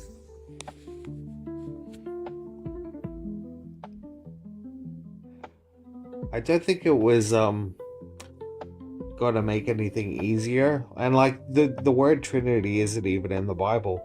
It's something that people, I think, like 200 or 400 years after Jesus passed on, that's when, was it the Council of Nicaea? That's the Nicene Creed, and that's about the Trinity. So yeah. Did it become like, I don't know, what's the treaty you were talking about, Nicaea? So how did it become an actual thing then? Like, out of curiosity, sorry. People just looked at the Bible and said, like we know, like there's also like it's not that far after Jesus lived, so people are saying we know Jesus was divine somehow. And when we read certain parts of the Bible, he seems to be saying he's God. John seems to be saying he's God. So what do we do? And like, is he a manifestation of God, or is he a separate being? The Trinity, to me, it just seems like it's the best solution we've got. Because God should be one. So it's like they say the Trinity, it's God in three persons, but three can't equal one. So yeah. Is John saying that John's God? Or is John saying that Jesus is God? I've not read the Bible. I don't subscribe to that belief system. Oh yeah, no, I'm thinking it's a pretty well-known verse in John. In the beginning. In the beginning was the Word, and the Word was with God, and the Word was God. And then if you read on, it's pretty clear he's talking about Jesus. Alright, cool. Thank you. I didn't know that. Like, as I said, I've not read the Bible. That's really quite cool. Okay.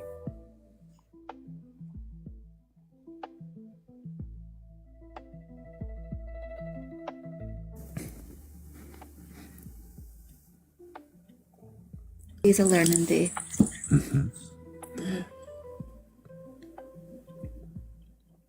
Does the Trinity matter to you?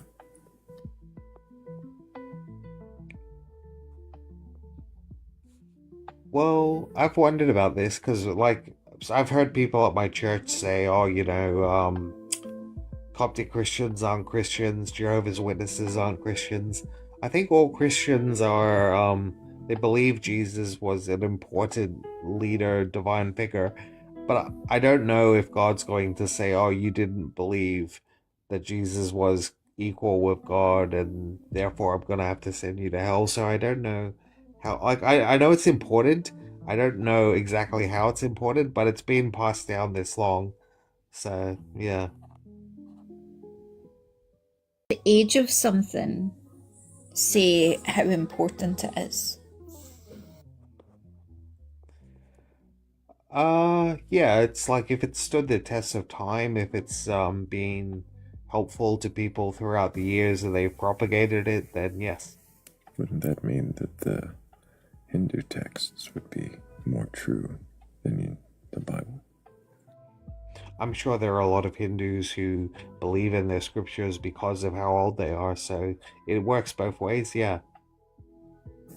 Does it make it more true than your Bible?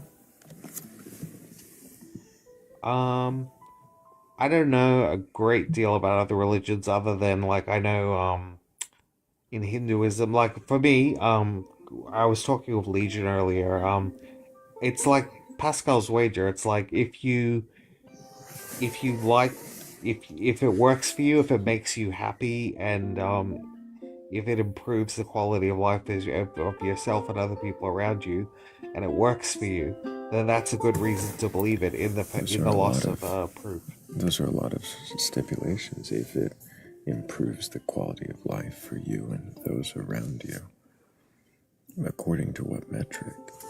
Your metric? The metric of the book? What's the improvement?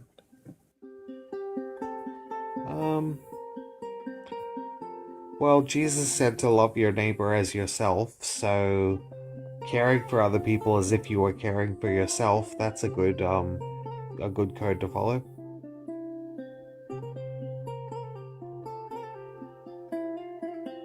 And I think in one of the Gospels, someone says, "And who is my neighbor?" And then Jesus tells the parable of the Good Samaritan.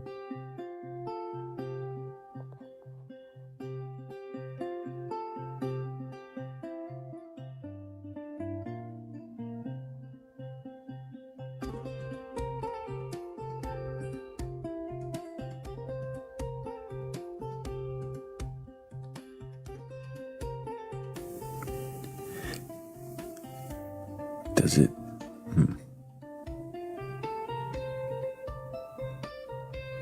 Does it matter to you? Yes. Does it matter to you if the stories of the New Testament are true or not?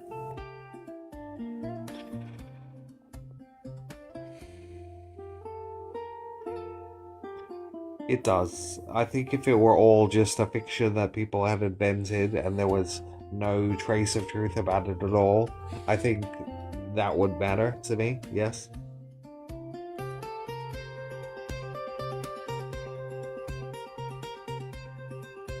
Weird, right? I just found something, hold on.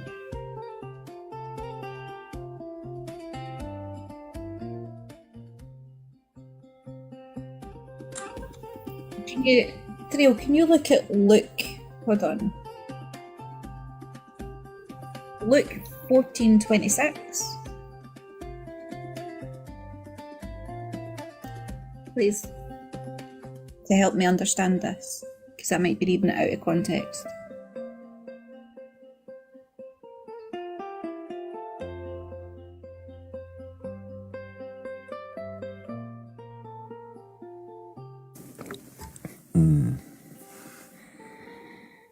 Yeah. No, it says on your end, it says hates, right? Yeah, if any man come to me and hate not his mother and father and children and brethren and sisters, yea, and his own life also, he cannot be my disciple. So, Is that him saying that if you don't hate your mum and dad, you can't be his disciple? The way I have always seen that is that, like, ultimately, if you try and share your faith and they don't want to hear it, I don't think he's saying you literally hate your parents. It tells you in the old in the New Testament many times to look after your parents, but it's more if there's an And ideological clash. but Sorry. in there it's saying if you don't hate your mum and dad, you can't be his disciple. So in order to be his disciple, you have to hate your parents. It's him making a point. He doesn't mean it literally like I have to hate my parents. It's if I like my for example, my mom wants me to be financially secure. She does a lot of things for me. And I go to church. I give regularly to church. Uh, I've helped out people that I've met on the street before. These sort of things my parents wouldn't want me to do sometimes, but I do it anyway. I mean, that's all great and grand, right? But you have this miracle worker that's out there calling people blind fools, right? And Yes. Does it? and then and then he's saying things like you have to hate your parents, otherwise you can't be my disciple. It's kind of contradictory. My question is if you have to interpret non-literal meanings in the Bible, then how can you follow that? Because that must be quite confusing, not really knowing what he's saying and having to interpret or move your brain in such a way where you can come to some kind of conclusion that makes you happy. Well, if you've read the whole Bible, you can put it into context, and if you haven't read the whole Bible, that's where you can talk to a minister at a church, someone who's being paid to study it and Sorry, to read Paul. it. Paul, why Yes. would I go to another human to tell me what my God is saying? Why can't I rely on his word in his book? Why You can't I can, take... but you'd have to read it a lot. You can't just read one bit. And that's fine, but I've And found this one book, this one bit that's made me go, you know? yeah, well, if I could tell you the parts of the New Testament where Paul tells people, and I think he says anyone who doesn't look after his parents is worse than an unbeliever. So it's like that two sides of the same coin thing again. To hate You them can't. while you take care of them so that you can be a disciple? Is it Paul contradicting Jesus? Um. Well, Jesus is contradicting the Old Testament. It says to honor your father and mother in the Old Testament law.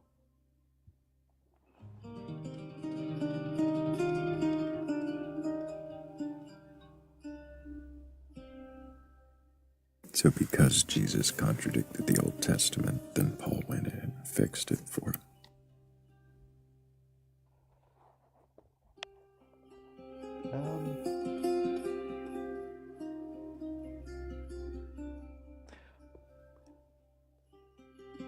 That isn't how I see it. Jesus says some like very strongly worded things, but he also says things that are very kind in other places. He's usually trying to make a point when he talks very severely. Yeah, I don't know. I could tell I'm not being very convincing, but yeah. I think it's about being convincing. I think it's more about challenging the words that Jesus said in the book that builds your belief. Well, look, I did read that when I was pretty young, and I remember it's like if your parents told you you can't be a Christian, and like if your parents were upset by you being a Christian, you're going to have to mount some kind of resistance to that. That's not a line that you can cross. It would be very sad if that were to happen. Like in my family, my whole family, I have five sisters and two parents, and I'm the only believer in my family. And sometimes I feel like I just want to make people happy, and I always pick the easy way out, whereas I could be trying to save people who need to be saved.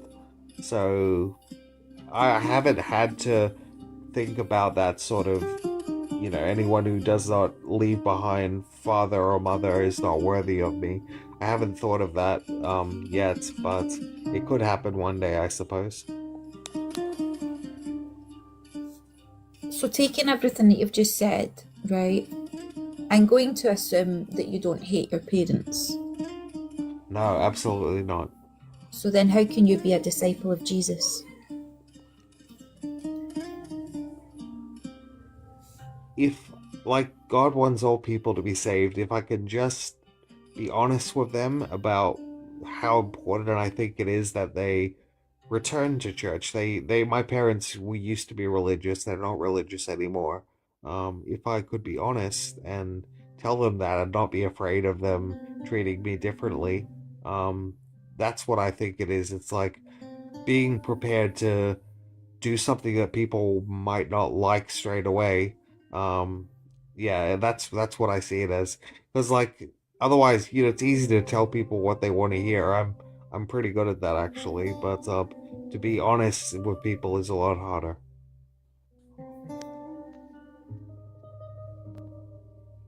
I really think that answered the question, to be honest, sweetheart. Oh, I'm sorry.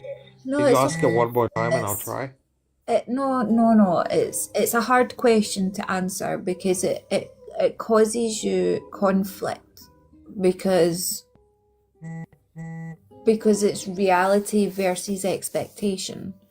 Do you know what I mean? So the expectation is that you can be a disciple of Christ if you follow in his path and you do all of this stuff. But then you've got that one part that says if you don't hate your parents, which you don't, you know what I mean? You love them, then you can't be a disciple of Christ. So there's no real resolution there for you. Like, it doesn't matter really how you navigate anything on that one precipice. You won't get what it is that you want. Do you know what I mean? And so I'm not going to push that anymore because I'm glad you love your mum and dad. That's fucking awesome. Do you know what I mean? I'd rather that than not, just so as you could be a disciple. The sacrifice just isn't worth it, you know?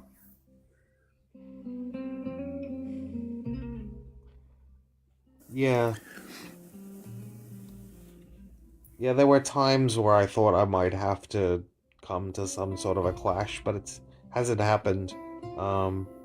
Yeah, which is good. But I have to have a talk with them one day. You know, tomorrow is always too far away, but I have to just get them to think about it. Yeah, it's funny. My parents Why do they're you getting have old. to Oh, sorry, get, I'm rambling. why do you have to get them to think about it?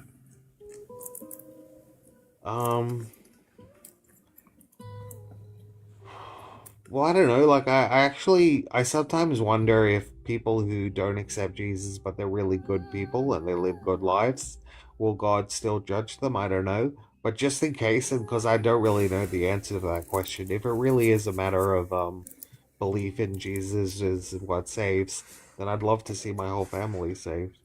So it doesn't matter if somebody believes in Jesus and leads a bad life. Are they saved? No, no. Why? That Why? if they live a bad life, that shows that they didn't take it seriously. Jesus says, oh, Jesus, the New How do you know they Testament. There's a didn't lot take of it? parts. Sorry, how do you know they Oh, didn't? I'm not finished asking. How do you know they didn't take it seriously and struggle against their own what inner demons? Isn't that what Christians would call it? well, it's like how Jesus says you'll know people by their fruits. Fruit being the outcome of their actions. And he says to beware of wolves in sheep's clothing. you'll know them by their fruits, the outcomes of their actions. Does this only apply to people, or does it apply to religious organizations as well? I think both. I think you're right, it's both. What does he say about... You said you'll know them by their fruits. What does he say about bad fruits? A good tree bears good fruit, and a bad tree bears bad fruit. So that's all I can remember of that. But yeah. I think he kind of reiterates it. A good tree cannot bear bad fruit, and a bad tree cannot bear good fruit.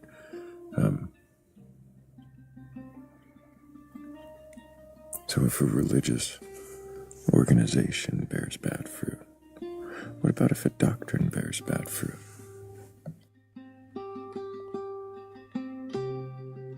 Yeah, like it's like how at my church we don't think a great deal is being done when people are speaking in tongues. So yeah, there's bad doctrines as well as bad people. Wait, your church decided that speaking in tongues is bad doctrine? I think we're all honest enough to say that, like, well, I don't know, like, I think that as far as I remember, the last time the minister talked about this, if you're just doing it in your own time, like when you're praying to God, that's fine. But in a church, in a public place where people can walk in, and it says this in the New Testament, I just don't remember where, it's in one of Paul's letters, it's not a good look, and yeah, it shouldn't be done. It shouldn't be done. What about... So I guess you're going to tell me that your church doesn't also handle venomous snakes and drink poisonous liquids? No, we don't. And I've heard of some of that stuff.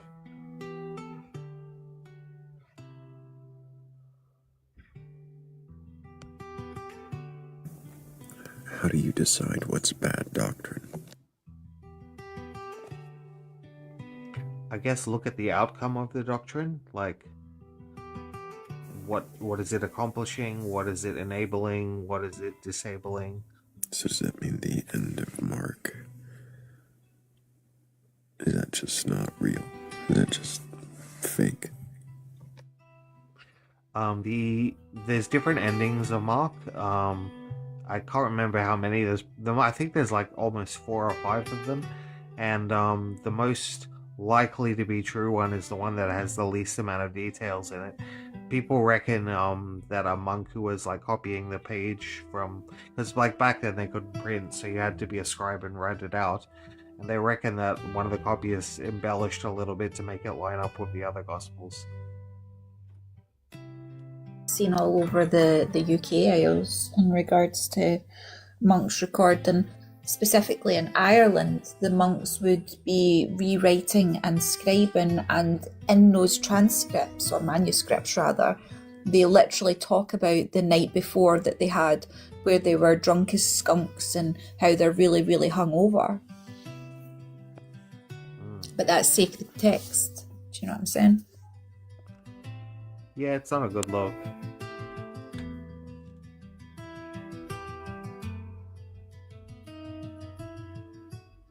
So, would you consider alcohol to be a poison? In moderation, it's fine, but if you've got an addiction, then it might be good to abstain entirely, and if you're around somebody who has an addiction, it's probably not a good idea to drink in front of them.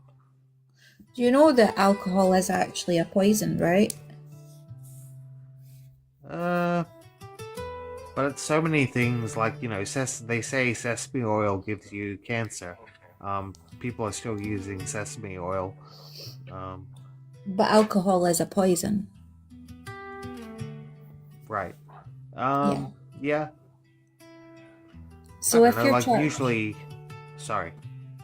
That's okay. So if your church doesn't allow venomous snakes and poisons and all that kind of stuff in it, then why are you drinking wine as the blood of Christ? We actually use grape juice instead of real alcohol. Alright, there are a lot of churches that use it. Yeah. Well, that's quite cool. At least they're being considerate that way. I like that. Yeah. Hmm.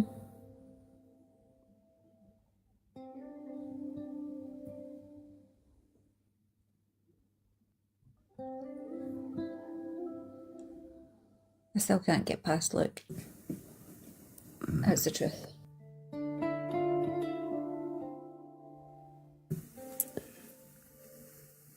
Paul, does it matter to you if Jesus existed or not? I think it does. I think it has to matter.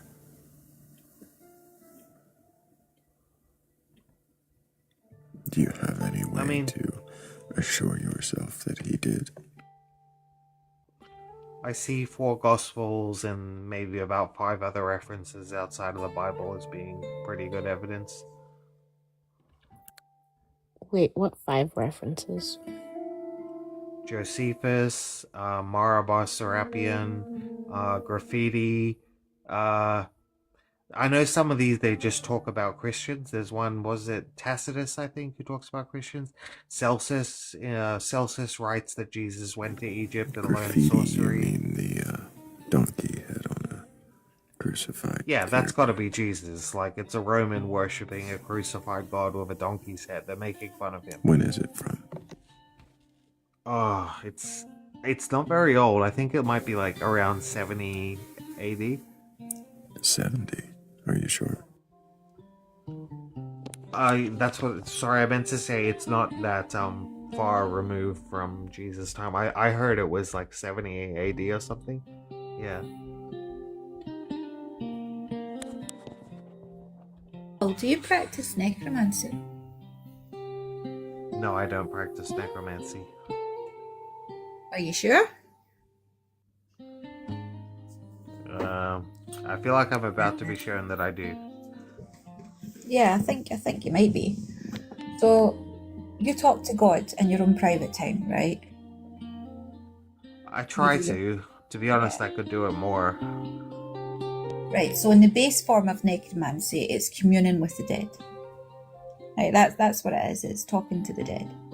But it goes deeper than that. Jesus was resurrected. He's not dead. Yeah. He's alive. Yeah, well, that is also necromancy, bringing people back from the dead. That was a key point that I was going to get to. Thank you for making that for me. But in order to, when was the last time you had communion? Like you done your communion bread? To be honest, it's been a while. Probably a couple of months. Oh, but you've done it, right? Oh yeah, I'll do it any time they're doing it. It's just we don't do it every week. Yeah. And when was the last time I'm assuming the last time you would have drank the wine in your setting would have been around about the same time, right? Or the grape juice, sorry, not the wine, sorry. Yeah, it's grape juice at my church. Yeah. So that's sorry, go on. That's symbolic ritualism. That's necromancy. You're symbolically eating the blood, drinking the blood of Christ and eating the body of Christ. That's necromancy. Well, I guess I'm a necromancer then. I mean, Jesus said, "Do this in remembrance of me." So he's promoting necromancy. Yeah, by any other name, yes. That's what it is. He's telling you to take part in necromancy. And he's telling you to hate your parents, otherwise you can't be disciples. Like I said, if you read the whole Bible, you can tell that he's not telling you to just literally hate your parents for no reason.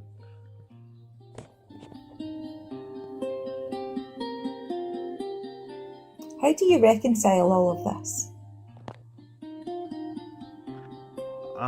When I see 2 verses that are in contradiction with each other, I keep reading and look for it's sort of like it's whenever you read the Bible, you're gathering information and storing it all up. Sometimes you find things that it says one thing somewhere and one thing somewhere else. Like, I think the Bible makes it very clear that we have free will, and that our choices matter. Where does it make it clear? Yep. Let me think. it's the way it talks about being responsible for your choices. You could say in like Proverbs, it talks a lot about making good choices. Um, Whereas some of Paul's letters talk about God having complete control over everyone. I mean, in even in the Old Testament, it says when Pharaoh was being tested by God, it says God hardened Pharaoh's heart. So the Bible does also have this two-sided thing where it acknowledges that our choices matter. Maybe that's a better way of saying free will. Our choices matter, but it also says God can make us do one thing or the other.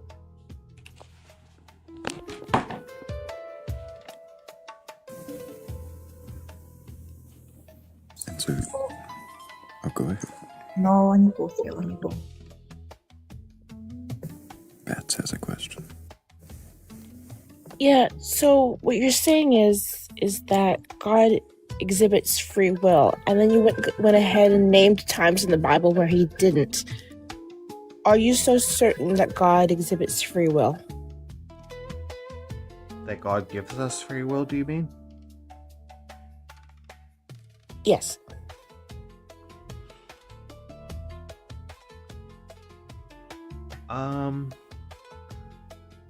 I think, I mean, you know, when I do something, I feel like it was me who did it. I don't sort of have that long outside of time view of like where I can see myself making decisions. In the moment, it feels like I could have done otherwise. Like, I feel like if I wanted, I could leave the church and stop being a Christian. I feel like I could do that, but I don't want to. So because you don't want to, you choose to believe in free will? I think most people act as though they've got free will in their day-to-day lives, so it's not much of a choice. You just sort of go, I'm just gonna keep making decisions, and you know, hopefully I make the right ones. Do you have the will to do something that perhaps you can't, like fly or do wonders like in the Bible or something? Miracles, yeah. Do you have a will to do any of those things? Well, one time I was house sitting a place with my dad, and he got sick and started throwing up. And I asked him if I could lay my hands on him and pray for him. He got better, but I mean, I don't think that was a miracle. But with Dad's permission, I was able to pray for him and lay hands on him. So you know, I'm willing. I believe it's possible, but it's not what I expect. Well, if you have free will, it would suggest that you can do whatever you will to do. You have freedom to do it, and freedom of consequences from it. Do you think you have freedom to do certain things, and that you'll be free to do it and free from consequences from it? We definitely have to deal with the consequences of our actions. I'm not saying that God lets us do whatever. Well, I mean, he kind of does. Like, you pay for it in the end, but like while you're alive, people can do whatever they want, within reason. So maybe it's freedom to make a choice, not freedom to do whatever you will. Yeah. Like I choose to follow the beliefs of the Bible, and I guess that's my choice. Is it possible to choose to follow the Bible and still end up with bad fruit? Yeah, it is. Yeah. So what does following the Bible do? Well, the Bible lays it all out for you, like the need to meet with other Christians, morality, what God did to save you, but oh crap, I forgot what we were saying. So what was your question again? Well, what does the Bible do for you if you can follow the Bible and still end up with bad fruit? What use is the Bible? So I think if someone were to do something that wasn't good, like for today, for example, I was out with a lady, and there was this guy who was wearing an Orthodox biker's vest, and he tried hitting on the girl I was with, and she said, "No, I'm married," and he said, "Oh, it doesn't matter. It can just be a secret between you and me." And she had to. I got us up and we left there. But like that guy was wearing a Orthodox Church biker's vest, so like he was advertising his religiosity in some way, and he was still doing things that. So like, why was he doing that? Like he probably. I don't think he's taking his beliefs seriously enough. He, you know. Who could say what makes people do different things in the situation they're in? But I think it's a clash of what you want and what God wants. Well, what if someone did follow the Bible and took it seriously? Would they still have bad fruit? Because you're insinuating it's possible. Go ahead, sorry.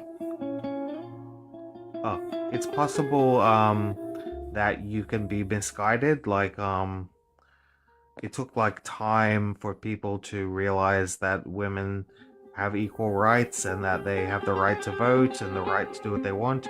And there would have been some people who probably followed the Bible but might have ended up on the wrong side of that debate. They probably didn't know what they were doing was wrong, but yeah.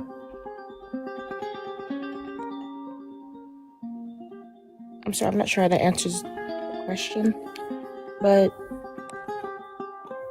I guess I could provide an example. My parents, they followed the Bible to the best of their ability. They prayed, they fasted, they went to church every time the doors were open. They took it, I might say, very seriously. But they were Christian, they're Baptist specifically.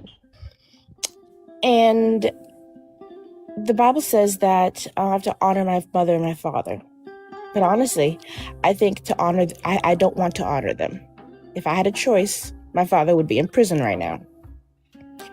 Because even though he took the Bible seriously, he had a lot of bad fruit that could land a man in prison. So if he took the Bible seriously, and if he and my mother prayed, fasted, went to church every time the doors were open, took it extremely seriously, taught us the scriptures, studied them every chance they got, but they ended up with bad fruit. Does that prove or disprove that the Bible can be dangerous?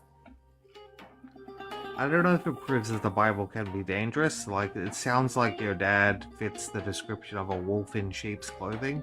So you would know him, and you have known him by what he's done, and you've decided that he's a bad person. So, sounds like that's the right and correct thing to do. But the Bible says I'm to honor my father and mother, especially when they train me up in the ways of God. Well, I know one hard part is forgiving. Like, if you want to be a Christian, you're generally meant to forgive people. But if someone doesn't ask for your forgiveness, then there's nothing to give them.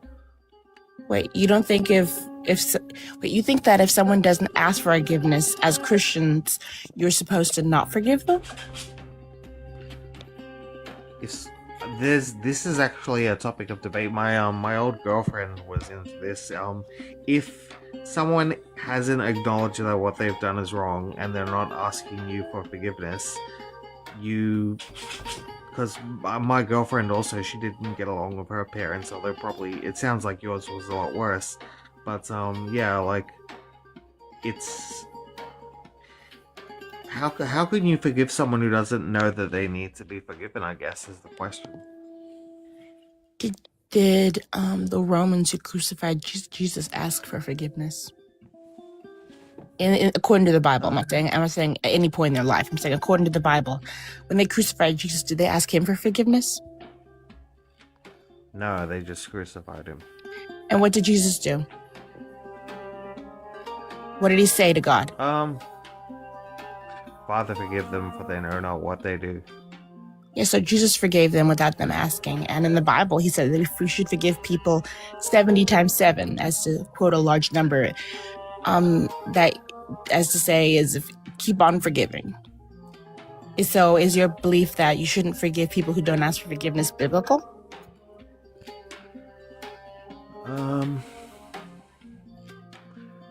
I mean, Jesus is pleading with God. I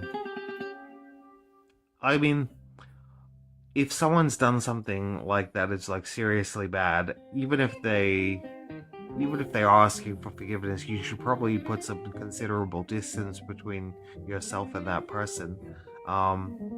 Yeah, I don't know. I'm not sure which way I stand on this issue. It was only came to my attention a couple of years ago, but Could I ask a clarifying question? Thrayle, your music's just a touch too loud now, sweetheart. Go ahead. So my clarifying question is this, right? You said you can't forgive someone who doesn't know that they need forgiveness. Right. yeah. So if somebody doesn't know that they need forgiveness, what is the point of Jesus saying, forgive people?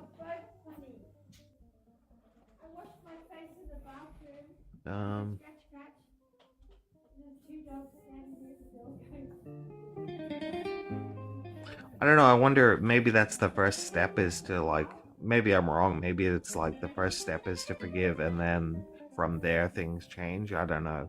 I haven't had the life experience to know. But you're right. It does seem like Jesus is forgiving people who didn't ask for his forgiveness. So I'll have to think about that. I also thought that the forgiveness part was so that you could do what you needed to do. It wasn't about absolving them, it was about absolving yourself of what they'd done.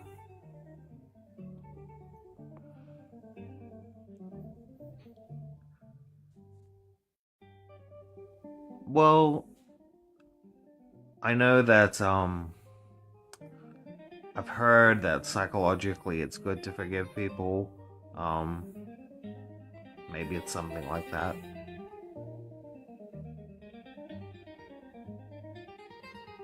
But then you can't do that because you can't forgive someone that doesn't know that they need forgiveness. So you're stuck. You're stuck in a non-forgiving loop.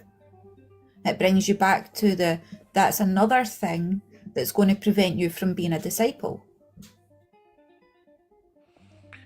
Ultimately, you only have to worry about this stuff for the 70 or 80 years that you're alive. After that, it's all dealt with. So it's just about giving people every chance. Like, every chance you can give them What do you mean to after repent. that it's all dealt with? Well, God is the one who judges, not us. Then what's the point of everything that you're doing then? What's the point of the book? What's the point of the religion? What's the point of the words of Jesus if it doesn't matter in the end?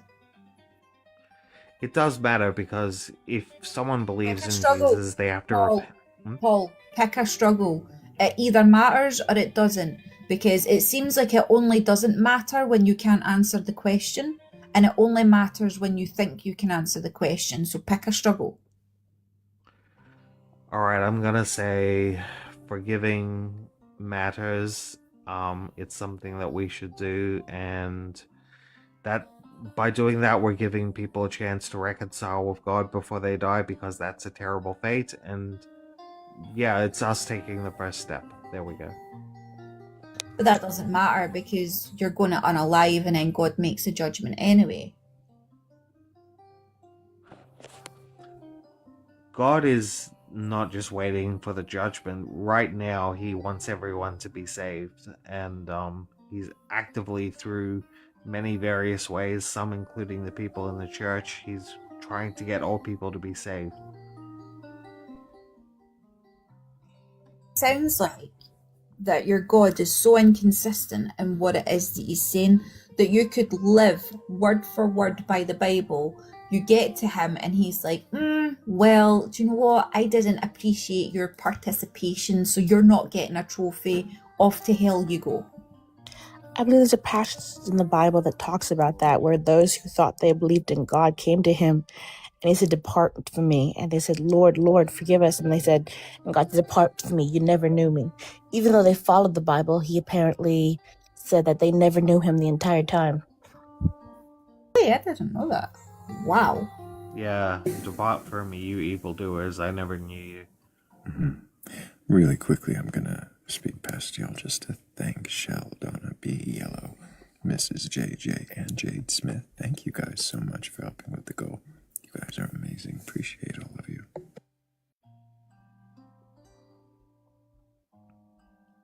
So, Paul, if we've seen that people can use the Bible to condone their actions, and they use the Bible to do horrible things or even good things, like there's like, you could say some choose to follow the Bible and do good things, and some choose the Bible and do bad things. How is the Bible like not the factor? Is it the good person, or is it the Bible that determines whether or not they end up being a good person? The Bible, one way you could look at it, if you take certain bits and pick and choose it and sort of cherry pick it, you could say it's instructions for how to live. You could learn the instructions, but whether you follow them is something else. But my parents followed the instructions. They did exactly what the Bible says, sometimes to a fault. They can't. If your parents caused you that much grief, I don't know if they really did. Well, the Bible says to train up a child in the way he should go, and when he's old, he not depart from it. And that you should never spoil the rod, because it'll spoil the child. Those are scriptures that they followed. There's lots of scriptures like it. The scriptures even that talk about going to the world and taking care of the widow and the orphan, they did that. Go into the world and preach the gospel, they did all that. They raised me to be an evangelist. So they followed the scripture, but it ended up very horribly. So if they followed it and it ended up bad, what is it that we can do in addition to following the Bible to end up good? Or is there anything in addition? Is it just the Bible? Sorry, what was the last part of what you said? Like, if you follow the Bible, and there's no guarantee whether or not you'll end up good or bad, because people have done that and ended up good or bad. What is the additional thing, or do we only have the Bible to determine how to live? I think the community of people following the Bible together is also important. It's a good reality check to compare yourself with other people. Yeah, so like church. Yeah, my family went to church. They had a lot of communion with other believers and fellowship with the elders. So if they did that too and ended up bad, what's the part that makes you end up good from reading the Bible? It's when you read the Bible, it's laid out in front of you what to do. It's just a matter of doing it. And there's a lot of nuances to that. There's a lot of because the Bible, the Bible doesn't say don't play computer games too much, but you learn that through life that you're not going to accomplish much if you play computer games all the time. So sometimes it's a matter of being open and honest with other Christians about what you're doing and choices and that sort of thing.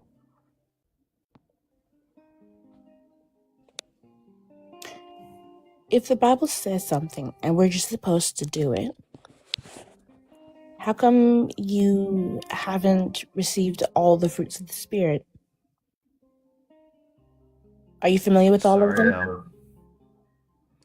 Love, joy, peace, long suffering, gentleness, goodness, faith, meekness, temperance.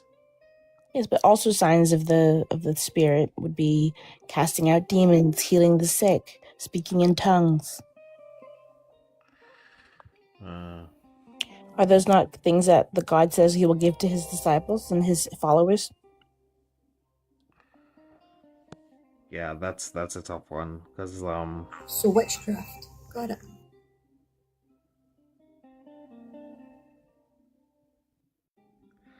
Yeah, I don't know why. Like, for me, the church I go to, everyone just sort of agrees that whatever is going on in churches where they speak in tongues and cast demons out of people, that it's just a show and that people are confused and they don't know what they're doing. And I admit I don't know, because I think you're right. There are parts in the New Testament where it says that we'll do greater works than what Jesus did, and Jesus cast demons out of people. So I don't know.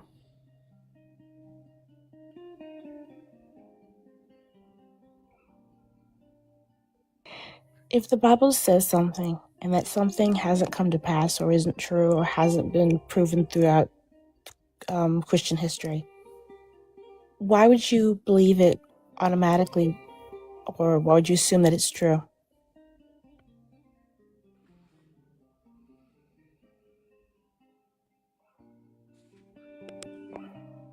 I have said it's what is being offered to be a better person, to go to an eternal home, things like that. That's why sometimes that is why I believe.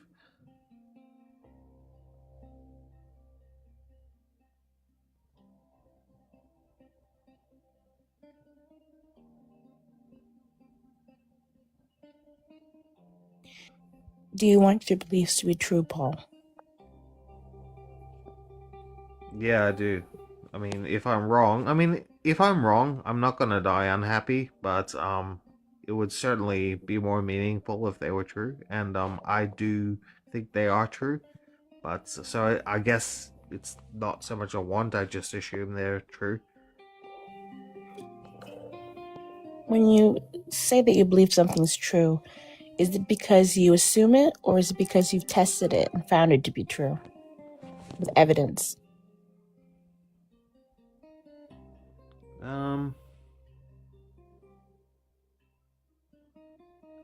I know with my parents, they used to not get along, and I had to learn to honor them both in different ways because they were arguing a lot. And at first, I would take sides, and then I would think I was on the wrong side, and I'd take the other side. So I can't even remember your question anymore, but I hope I'm answering it. That was one of the reasons. Like, I read the Bible, honor your father and mother, and I thought that works. It's good. But it's not the only book that says honor your father and your mother, that you should be a good person or that you should do the right thing. It's just one of many. Why do you choose this one? The outcome is really good. If we get to live forever and not have to worry about death anymore, and not have to worry about sin where we stuff up our own lives or other people's lives, then that's a really good outcome. Paul, every 4 years, this you're American, right? You know about the states, since you sound American. I don't want to assume though. Yeah, I grew up around a lot of Americans, but I've never left Australia. Oh, I'm sorry. Yeah, I'm bad with accents. I don't. Yeah, but you're familiar with America, how America works, or just how the government works, the basics. A little. Every 4 years, I'll just preface it then. Every 4 years, there's a bunch of people that promise us things, and promise an end result if we vote for them. They may promise a lot of wonderful things. Should I automatically believe them because they promised me wonderful things? So you're saying, like, what if what I'm waiting for isn't what I think it is?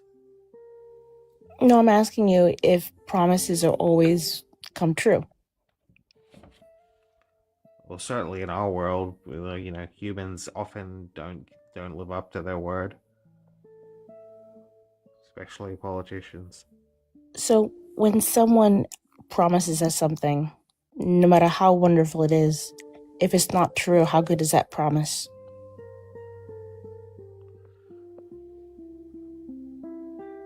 I mean, I guess if the promise isn't true, then it's not much of a promise, is it? So we should probably make sure that what we're promised is true then?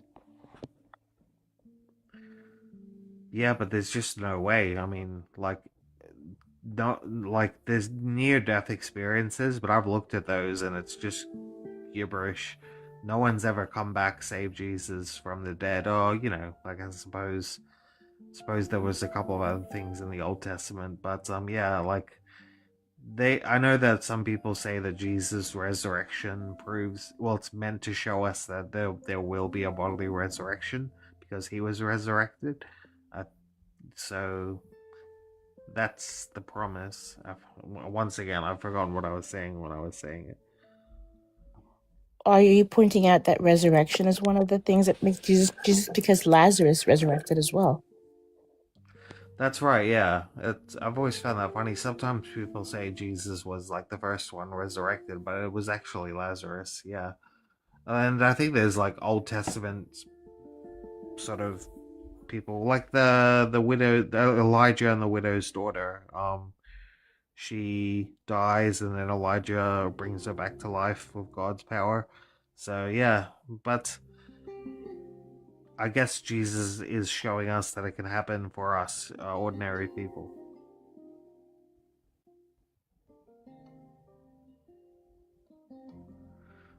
If it's all right, I've had a lot to think about, but I'm getting really tired. But it's really been a pleasure to speak with you all. Appreciate you, Paul. I'm sure we'll have more questions another time. Take care. Thank you. Bye, Paul. Take care. Bye.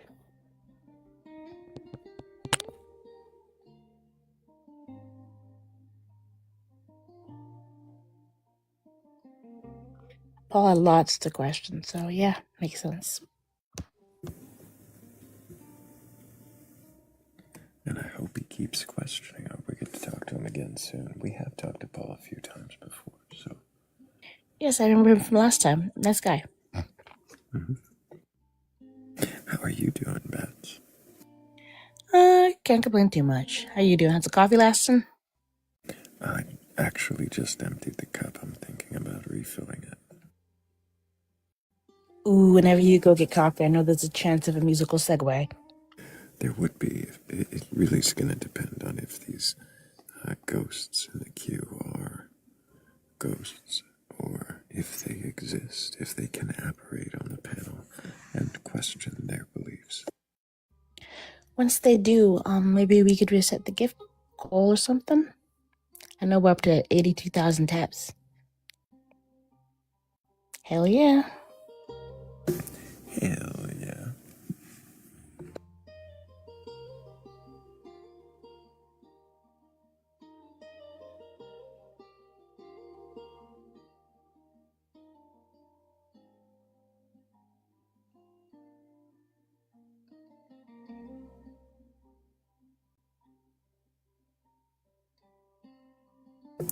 Yeah, that's entirely my fault. But I appreciate you so much, Jade and Shell, for helping with the goal. You guys are amazing. We have some of the best audience on TikTok. Mm-hmm. Seems like all the Q ghosts were indeed poltergeists and not living believers with beliefs.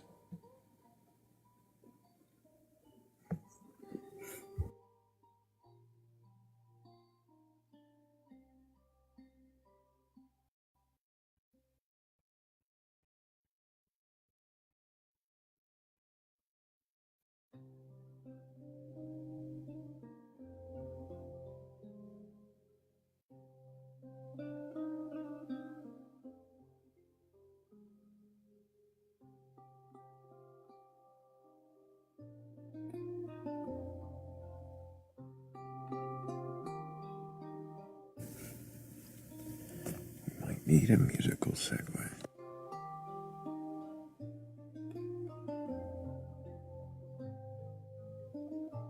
Ooh, yay. I love them all. They're all really amazing.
But if you ever believe in gods or higher powers or anything like that, and you think you can question your beliefs, you know what it is you believe, why you believe, please request up. We have several boxes available and a pink and blue person that can escort you to your seat.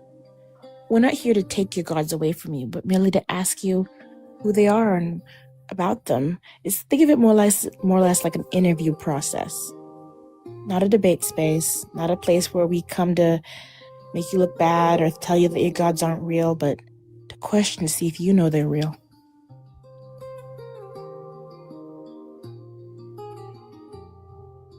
Or are they? It's one way to find out. There's a couple ways to find out, I guess. If they know, then, or if they believe.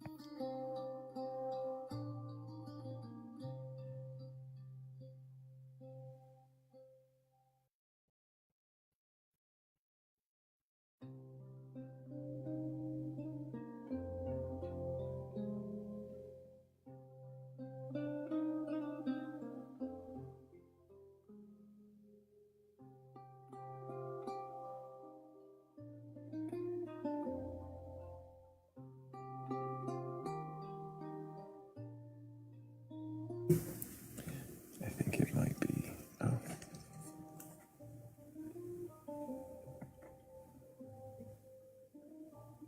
think it might be one track on an endless loop because I set a song to play, and I realized suddenly it wasn't.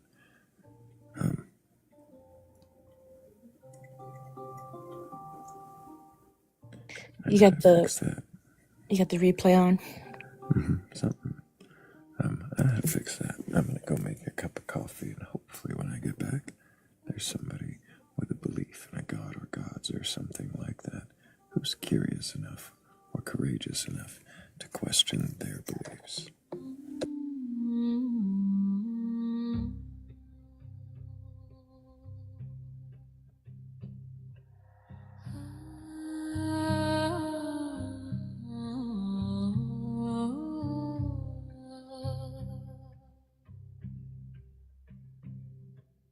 Lantern in the mist below.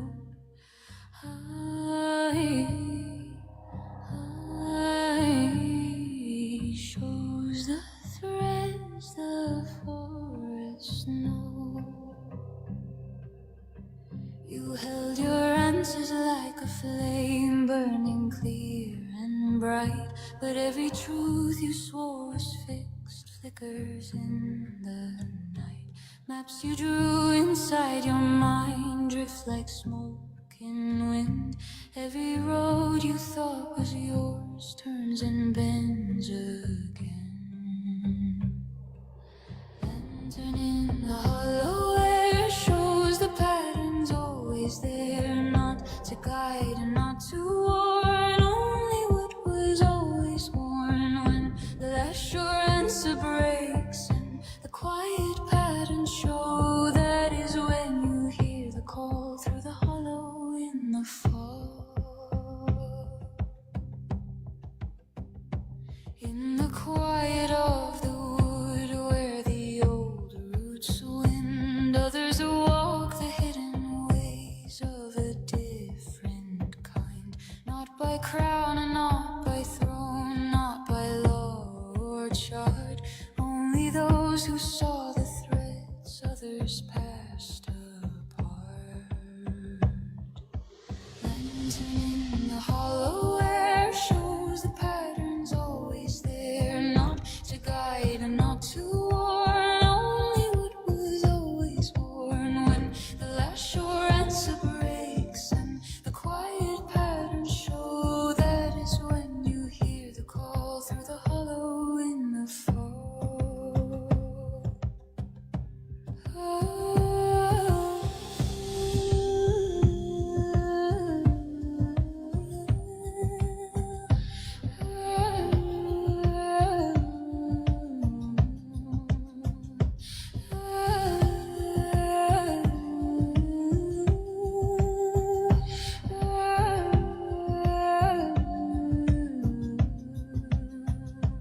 In the dark, the pages turn, ink and memory.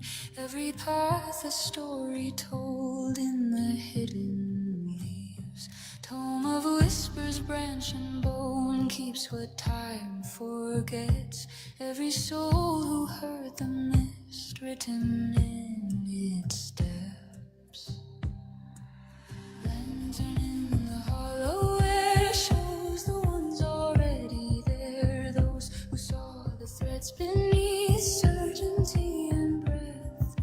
Here and moving through the fog, older than the maps. Ah, the gods tread older paths. Ah,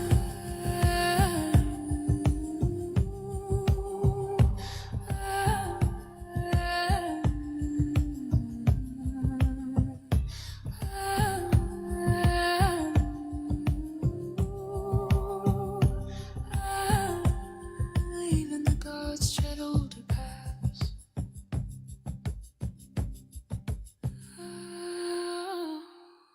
Even the gods tread older paths.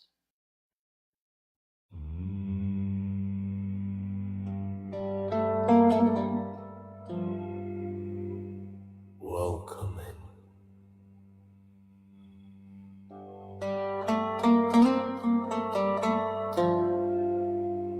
Can you question your beliefs?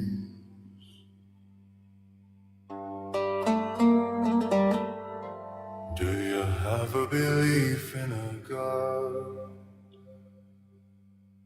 A higher power? Or anything like that? Request on up.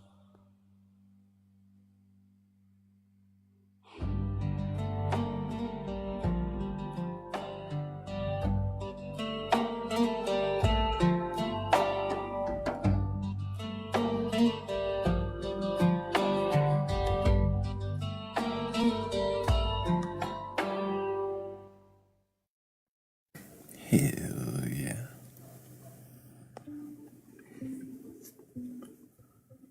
Hell yeah, that was wonderful. That was wonderful. Thank you, Morgan Le Fay, for that beautiful song.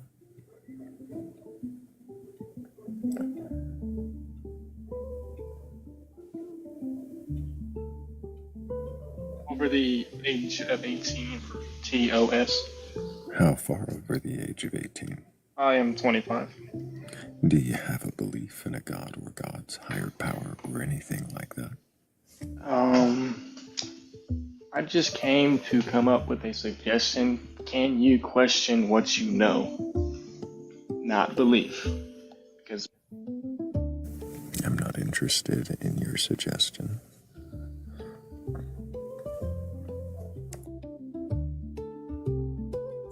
Is right. The best it is in his bio. It says "speak less." That's fascinating, and yet he thinks people want his opinions unsolicited. It's so funny.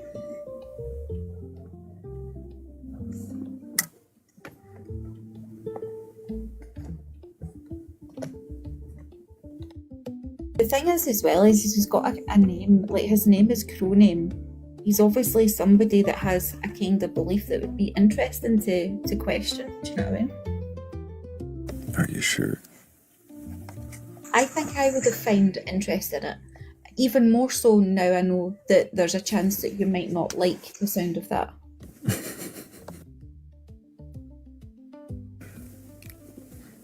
Why would what I like or dislike make any difference to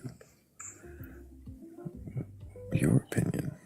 Have you forgotten today's goal that I am already failing at exponentially? Exponentially. I don't think I've annoyed you once, and I'm pretty sure you're not feeling terrorized. Do you know what I'm saying? No, I'm definitely not feeling terrorized. See, I'm failing, man.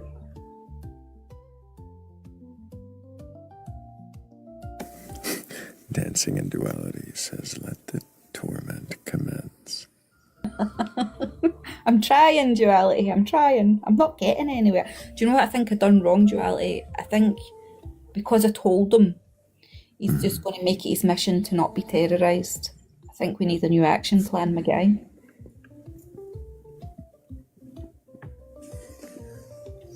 I know. I know. I have it. You're going to need to speed up a bit, Thrayle. My ADHD is all over the place today. We've had a can of Red Bull. We're flying, okay? So, I'm going to make it my mission today to make you my bestest friend ever. Interesting.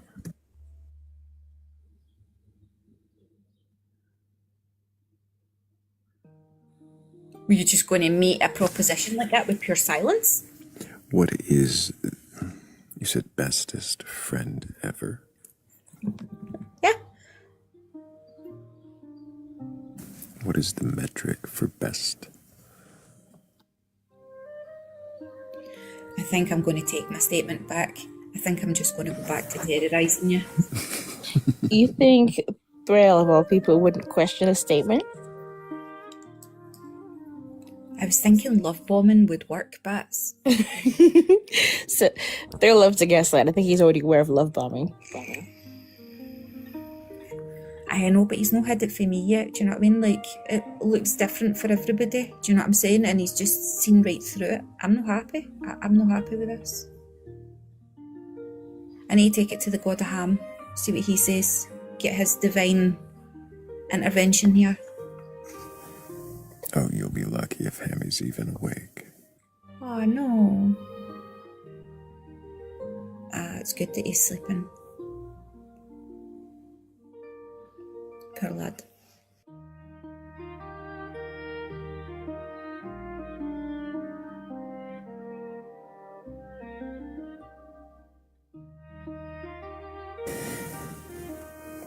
Yeah, I'm gonna give him just a few more. Maybe a minute or so. I think he's asleep, though. Poor him. Who, the ham bone? Yeah, I'm pretty sure. Yeah, I had to show up and make an appearance and show my face so Thrayle doesn't think I'm mad at him.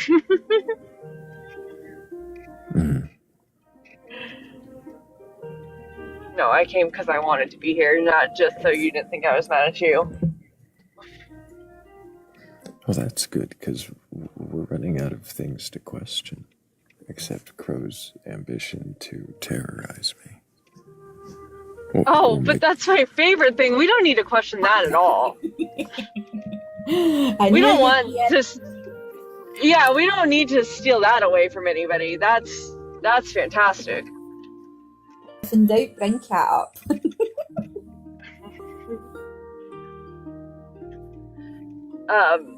Wildot has an ambition to terrorize me, I think. So. How There's did that. that occur?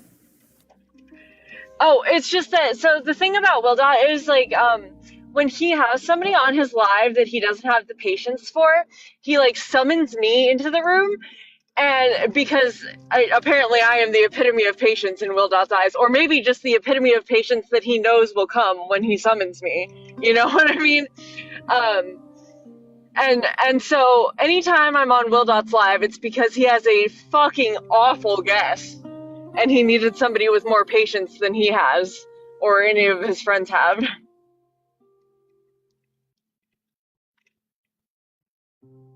So I always get pulled in there to talk to the most infuriating people. Like tonight, he summoned me in there to talk to somebody who made me, like, want to say to them, I don't think that you should say I don't know anymore. I just don't think that you should. I think that's bad for you. Me. I said that. Are you relying on it too much? Well, no. It was like if I told you I had a pink unicorn in my yard and you just said, well, yeah, I don't know if you do or not. So you probably do.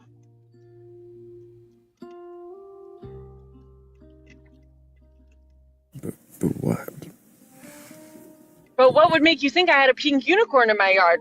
You ask, right? Well, I don't know if you do or not, and you said you do, so it's probably true.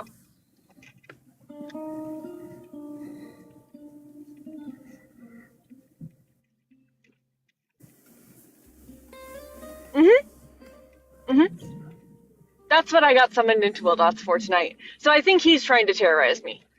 Maybe.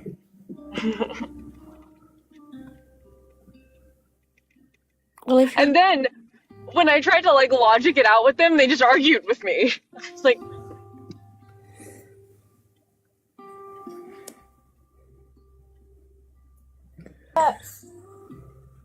yeah, where'd Bats go?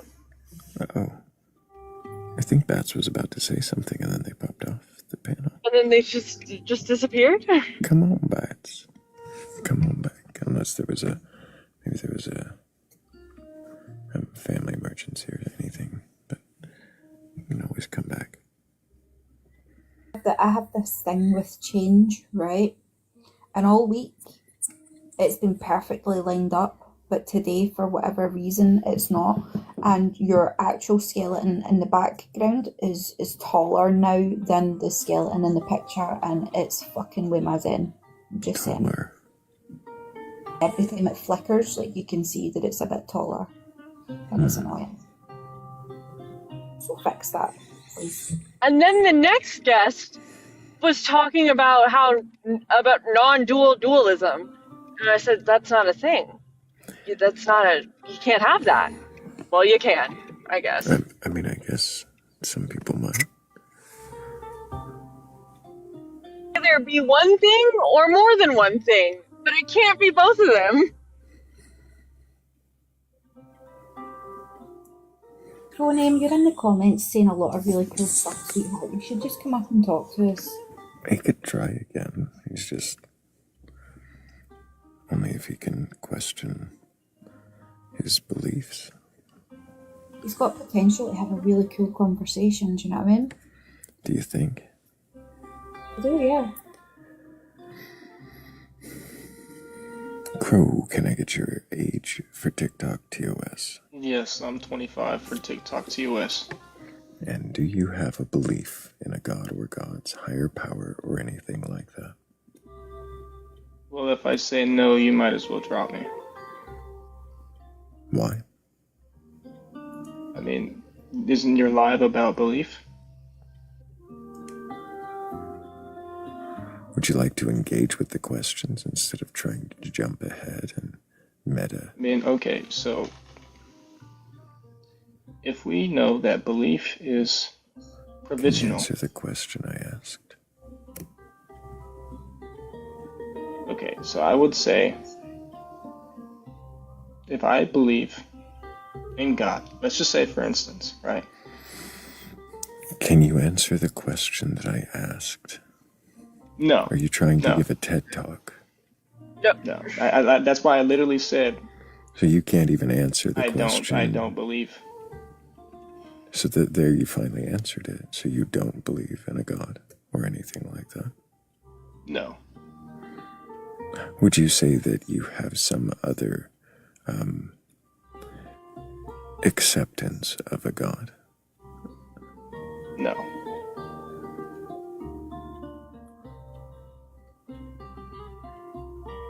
Would you say that you have a knowing of a god? There is no God, so no. Why do you believe there is no god? I know there is no God. I know there is just truth, and truth has no owner or creator. It just is. How do you know what the truth is, or how do you determine what the truth is?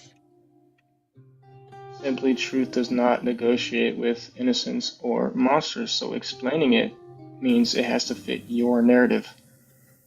What? Can you actually respond to her question? That's my answer. What was her question?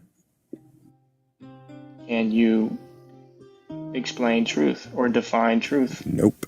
Nope. Not at all what Neither she one of said those at things. all. Do you want to listen to the people around you and respond to the words coming out of their mouths, or are you just here to give a TED Talk?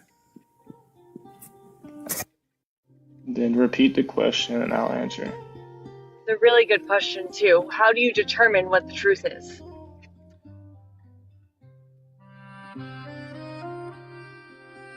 Simply see and hear.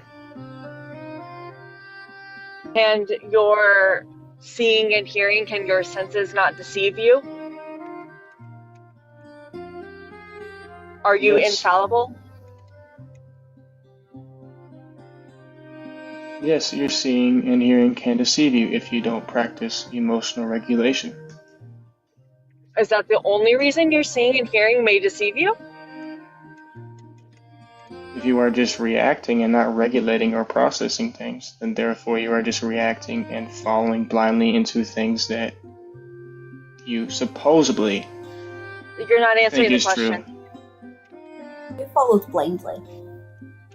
Yeah, you're not answering the question now. Is emotional regulation the only thing that could cause your senses to deceive you? No, I'm saying emotional regulation is what helps seeing clearly. I don't think. Sorry. Does emotional regulation affect your eyes, like your literal eyes?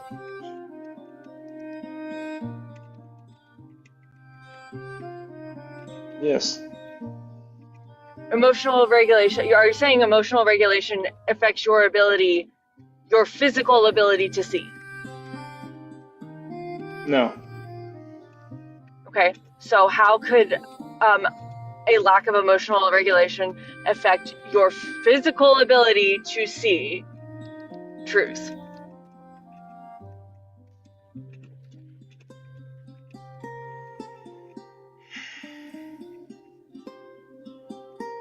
So you are saying that how can emotional regulation, right, affect you from physically seeing or seeing the truth? Well, what I'm saying is I asked you how you determine what the truth is, and you said through seeing and hearing, and I said, could those senses deceive you? And you said yes, and I said, how? And you said a lack of emotional regulation. So now I'm wondering how that is connected to my ability to see physically.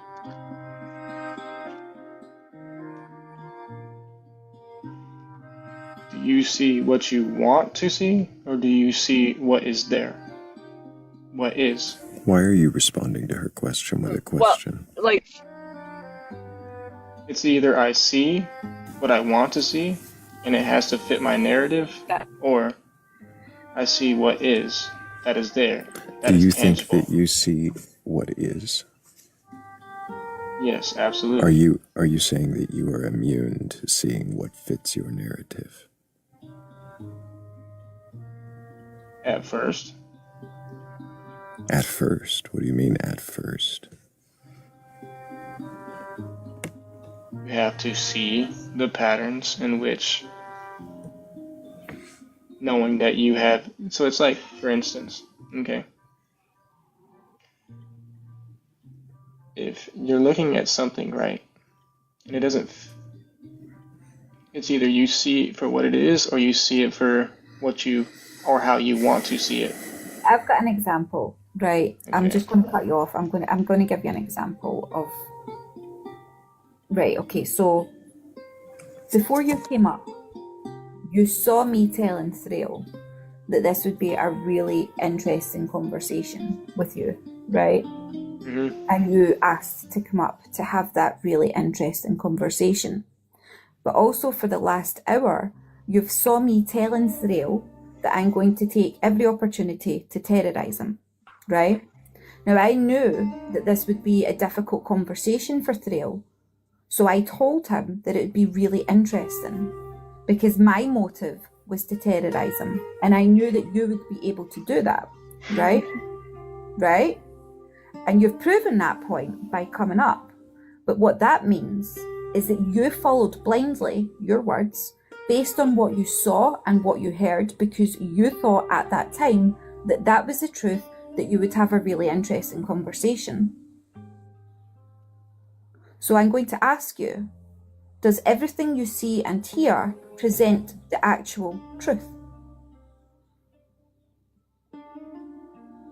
If I come on this live, right, holding a conversation, right, and I see what is and not see what fits my narrative, right, if we know that belief is provisional and y'all ask questions of, can you question your belief, right? If belief is provisional, then why have belief? If belief is the admission Who of not said? knowing. Wait, no, nobody said anything about that. Nobody did. Can I stop you for just a moment? Where do you get the arrogance to claim absolute knowledge?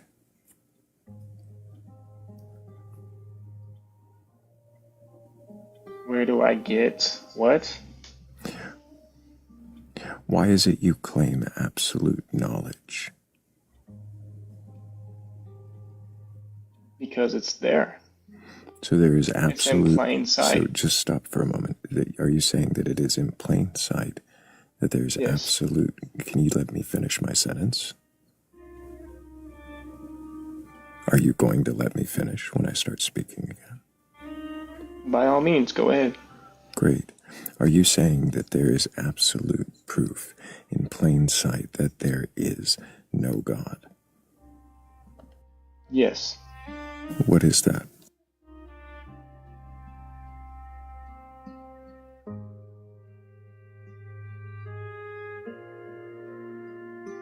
Sorry, I had a call. But you said, what is that? Yeah. Okay. Now, with that being said, where does the word God come from? We have to understand how we're using the word God. What is the absolute proof that there is no God? No God. That means you're ruling out any use of the word. What is the absolute proof that there is no God?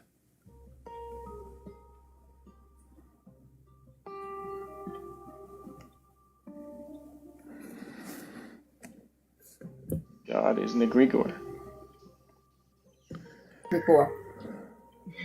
Yeah, and egregor, right? Real quick, Something that's poured Thrayle, and invoked into and created by a mass consensus. So then, therefore, God is created by a So you're just deciding mass. that this is the meaning of God, and so therefore no God, no egregores exist. This is your decision that you have proclaimed as the proof of no God. Does truth care about what is acceptable to the masses or what is right? stop Does your brain care answering about questions with questions. Does your brain care about being understood and not sounding like a pompous and ignorant asshole? Because I'm bored with you. Are you feeling terrorized, Thrayle? You didn't have to terrorize me too. Shit. Sorry, Kat. Go look up It's the like word. collateral damage. You should probably go look up epistemic humility, crow name. Does that mean just tell me? I said that was to the other crow, and you can look it up too. Well, what does it mean when you can just tell me?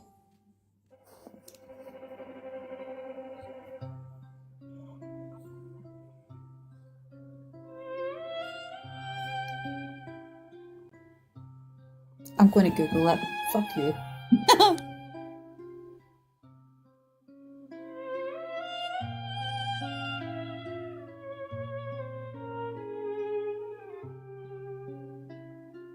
My last AI summary said something about a philosophical debate about truth and belief.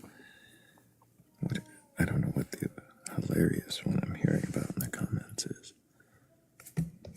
I don't. Right, I was wondering what it was. It's wrong, though. Did you just call me closed-minded and arrogant? You? Yeah. Oh my goodness. When? You told him to look it up and then you No, I told think he called me to look it up or no? The other crow. Aye, but then you followed it up and you were like, and you can look it up as well. Like, I said excuse me. Probably could look it up as well. That doesn't mean I'm calling you that. I've got my eyes on you. I was Angel Gabriel, I'd have 40,000 eyes on you.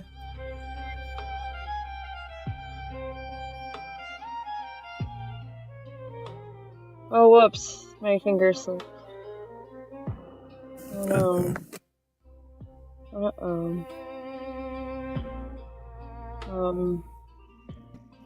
You know, Oh well, that's too bad.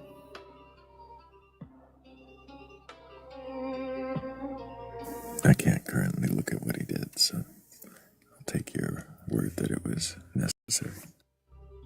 It's, we don't like it when people make weird empty threats in the comments. Strange and uncalled for and weird.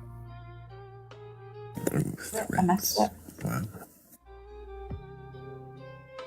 Mm-hmm. Mm-hmm.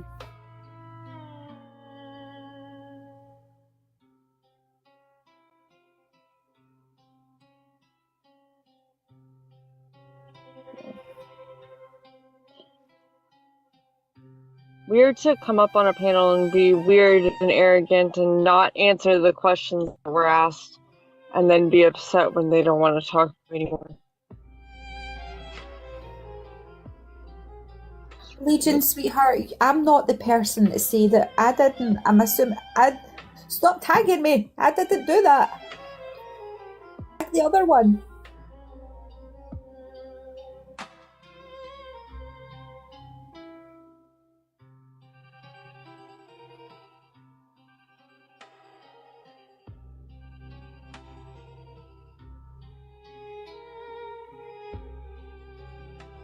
So that was a fun first guess.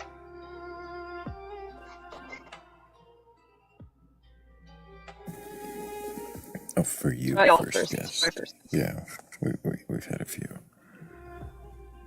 Mm-hmm. But maybe Yeah, the for me. next one will Yeah. be better. Maybe the next one will be someone who can question their beliefs. Or something like that. What's the threat he made? Because I missed it.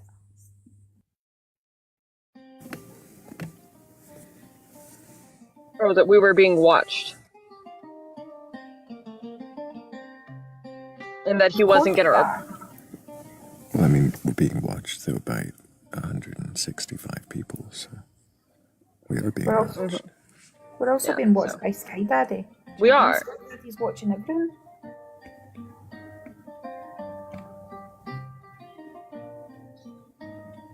The people that claim notice are just... That is the... Like... I don't understand it.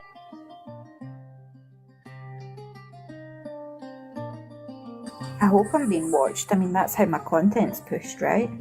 By people watching my videos and stuff. Is that not the point of being here? Because we're all like voyeurs? Exhibitionists? Oh my god. I just... am unable... Well, just don't.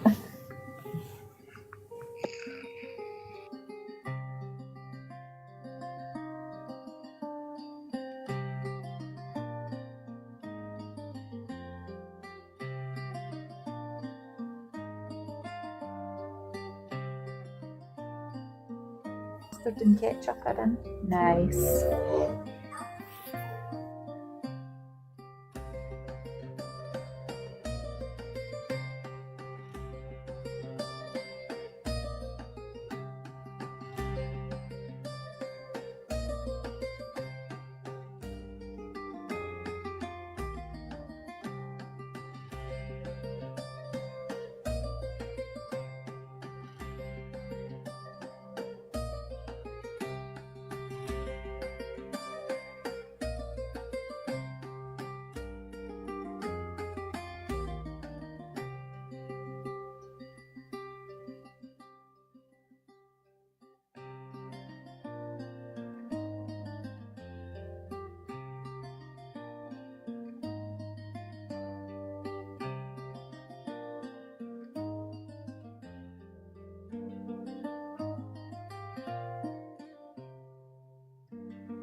Well, if there is anybody watching with a belief in a god or gods, a higher power, or anything like that, and you think you're capable of questioning that belief, then go ahead and request up.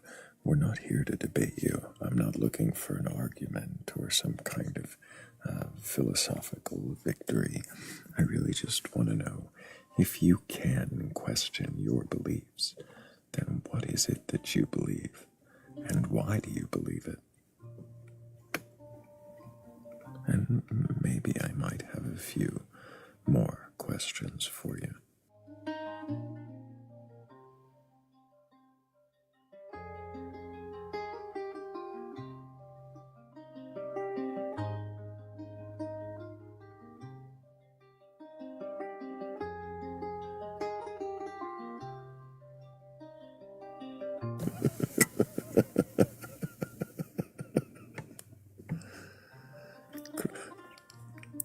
Crows, did you see Ketchup?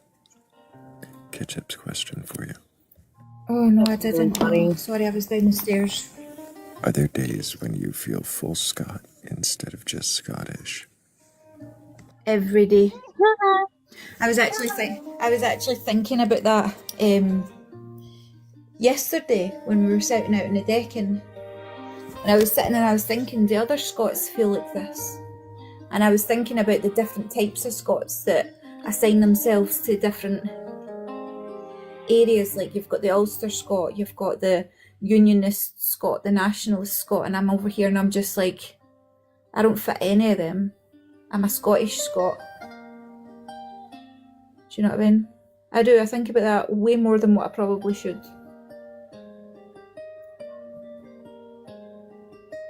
Does that answer the question? And Legion, darling, you didn't need to worry about it. I knew exactly what was going on. It's fine.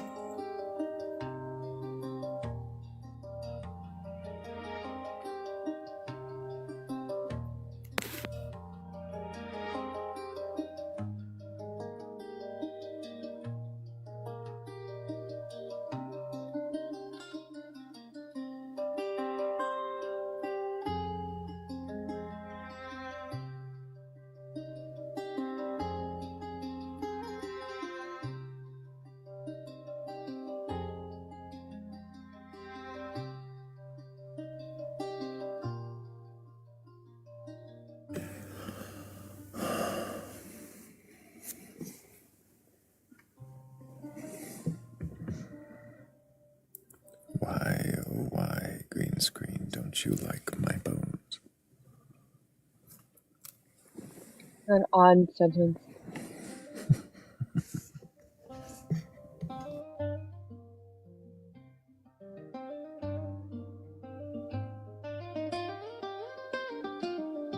I've practically got to jump up and down just to get it to see me at all. You can't do that because it sets me off. Don't do that. It's triggering.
I thought we had a request, and as soon as I looked, they were gone.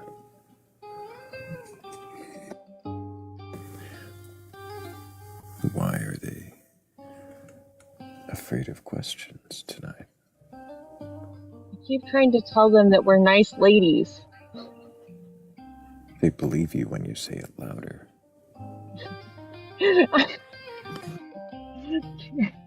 That's so funny. She's never gonna live that one down. We're nice lady.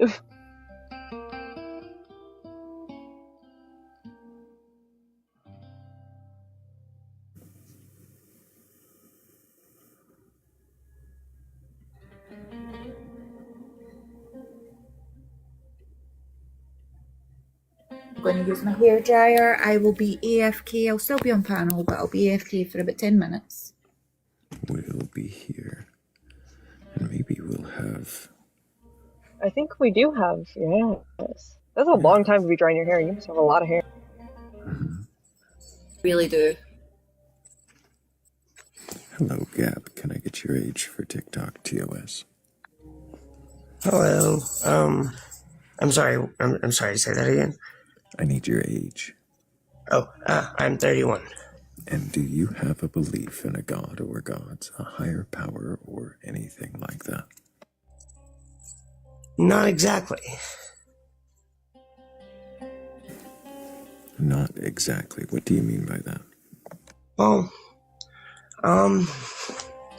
so, let's see. How can I start this? I don't exactly know, what truth is and what God is, and I'm kind of comfortable in knowing I don't know. If that makes sense.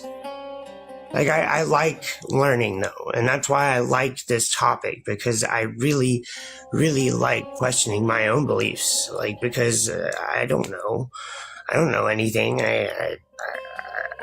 Yeah, so. So what is the belief, then, that you like questioning when you say you like questioning your own beliefs? You don't have a knowledge claim of anything, but do you have a belief claim of any god or godlike thing? I guess I believe that there is something. There's got to be. I mean, there's things you just can't explain that I don't know. It's just too there's just too much for there to not be nothing. Too much what? I want to say beauty. I know that sounds really lame, but that's the only way I can explain it. Beauty and connection and divinity. I don't know why. I don't know if I want to say that. Shit. Oh, sorry. Trying not to cuss. Just because something inspires awe, does that mean it is like supernatural or godly or related to a god? No, it doesn't have to be awe. So it can also be terrifying. Well, when I think awe, I usually think somewhere between terrifying and exciting or wondrous, right? Right. But like one of the things, actually, I think it was like the first word you used to describe why you think there has to be something, right? So when you say something, what do you mean? Ooh, that's a good question. Ooh, I mean, something to believe in. Like, okay, so you said there has to be something is because it's too, like, awe-inspiring. There's things we can't explain. Is this something like a supernatural something, or like a,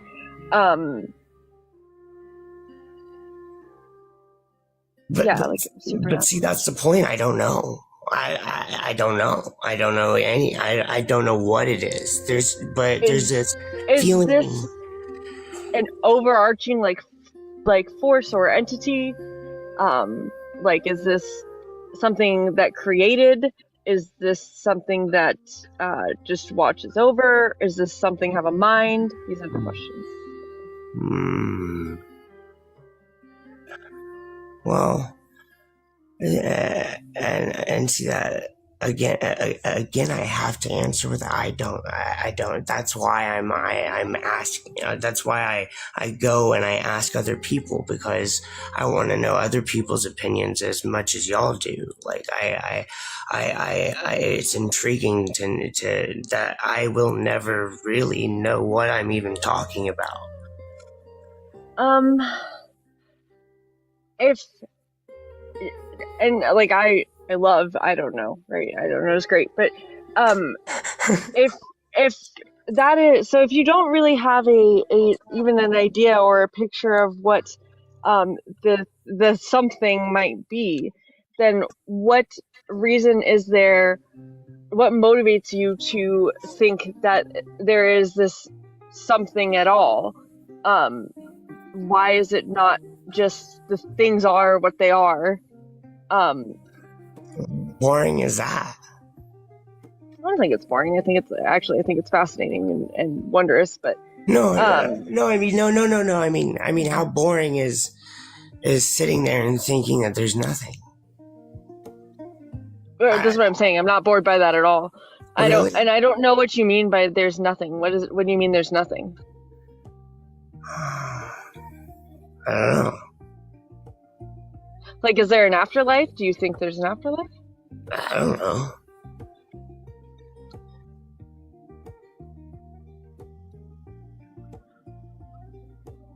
I mean, I would. Okay, Gab. Part of me hopes so, but stop. I'm curious. Why did you request up here? Because I wanted to hear more about what y'all were asking. I just wanted to talk. You want to hear other beliefs, not yours. But the focus is when a new guest comes up, we question their beliefs. So it's sounding like you are kind of in this perpetual state of I don't know at this moment, and that you don't really have anything to question. And the more we question, the more I don't know we're going to get. And I really appreciate I don't know. Do you find being in the not knowing uncomfortable? Very. Why?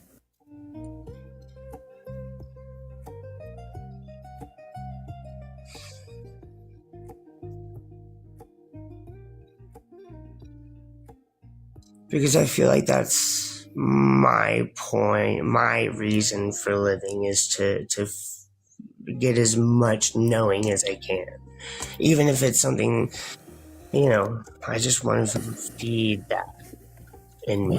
Why is that important?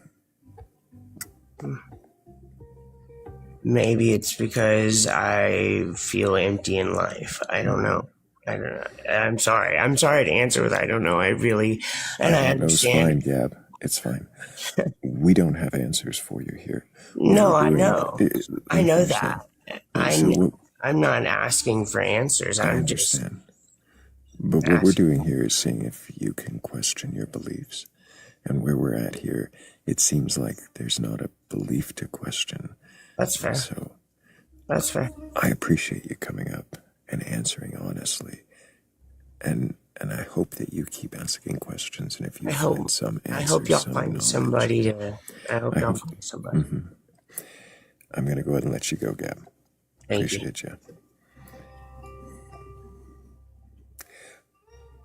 And maybe just stay and listen, because you'll hear, Listening is much better if you want to hear more beliefs. And more questions. Mm-hmm. Oh, and more questions. Those are my favorites. The questions. We ask good ones. Mm-hmm.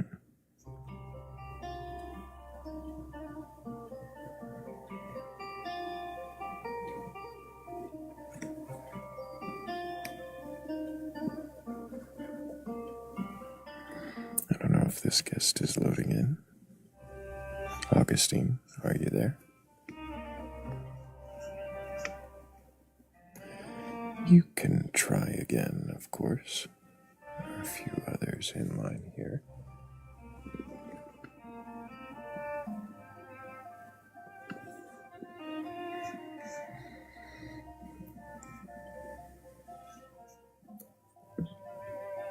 Hello, Ty. Can I get your age for TikTok TOS? 28.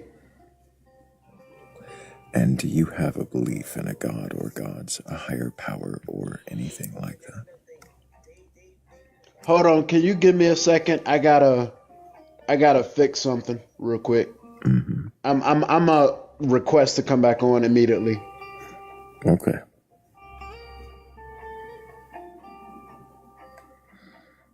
Immediately. We give him a few Post-haste. seconds, right? We give him a few seconds. There he is. All right, yeah, I'm back. I had another one playing in the background. Mm-hmm.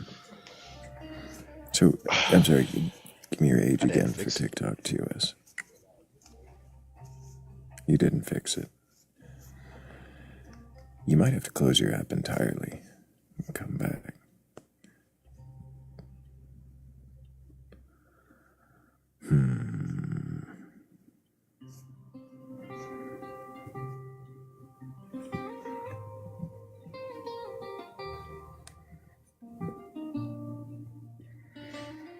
What we see is what we get.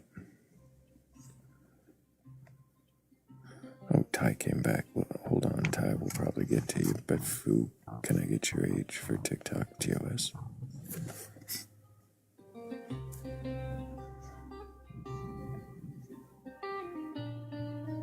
Gonna guess you were sleeping.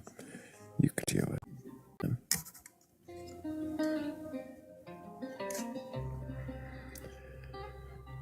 All right, I'm back. Welcome back, Ty. Yep. Let's start over. Can I get your age for TikTok TOS? 28. And do you have a belief in a god or gods, higher power, or anything like that? No, I'm more agnostic than anything. My beliefs normally are more individualistic and personal. More individualistic and personal, so you don't have a belief that there's any kind of God. I don't have enough proof to say there is or there isn't a God. Mm-hmm. Do you have any leaning one way or another? Does one feel more likely? I would probably lean more towards there is a God. Because if there wasn't, then how did the universe start?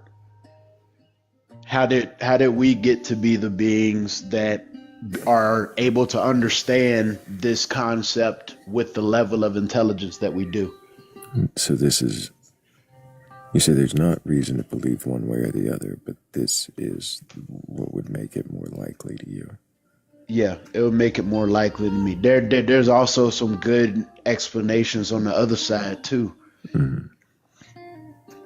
But I just sit more in line with the ones that are more affirming of there being a God. Why do you think that is? Because not everything is tangible. Not everything you can touch, see, and feel. Like air, you can't see it, you can't really touch it unless it's a very strong wind like a tornado, but it's there. It's giving it the air that you breathe. And I'm like, if something like that can be a thing, same thing as gravity is there is I wouldn't say there's more evidence, but I can see why people would believe that there is a God.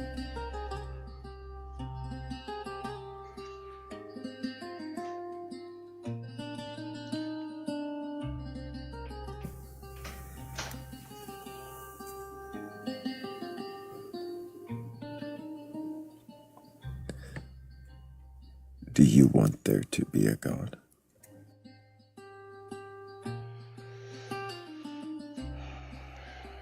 Not particularly.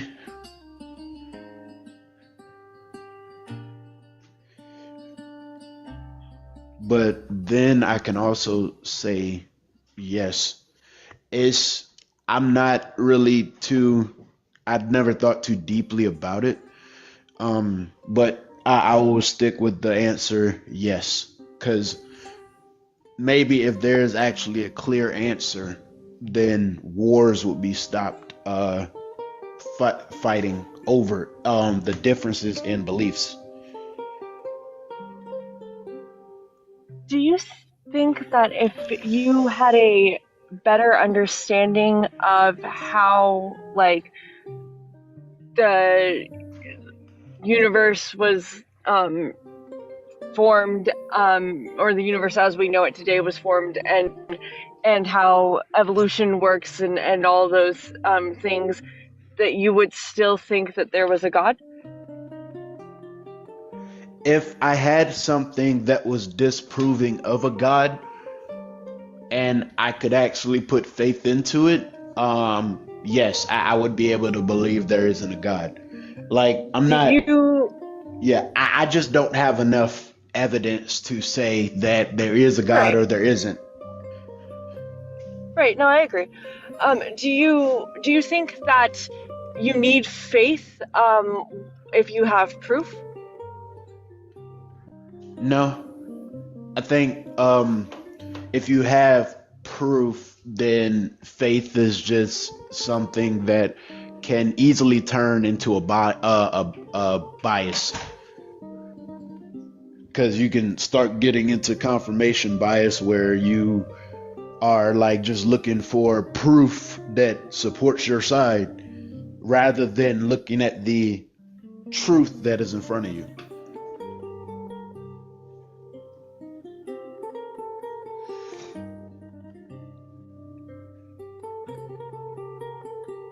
How do you determine the truth, what the truth is?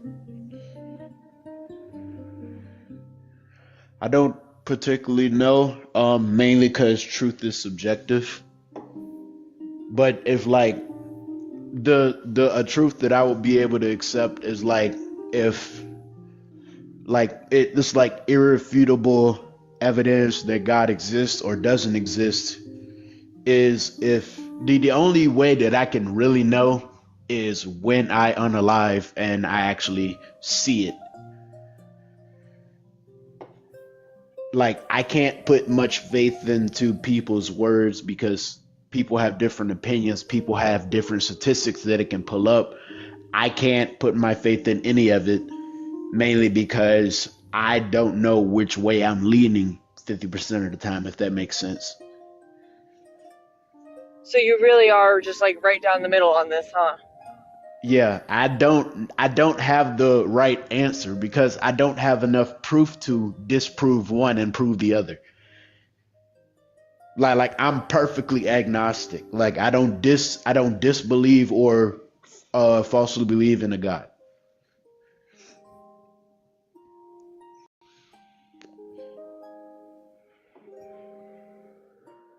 I've studied religions and well, mostly just Christianity, but I've tried to look into like Buddhism and stuff like that. Um I find it better that at least in my personal experience is I take different aspects of different religions and I form that into my own personal code. Because while I may not believe what's written in those Bibles, I can see how some of those rules can benefit your life. Yeah, like I said in the beginning, I'm like a very individualistic person.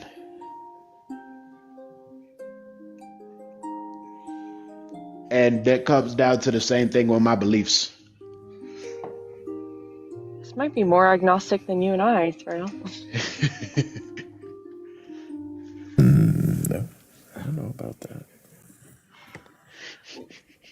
Why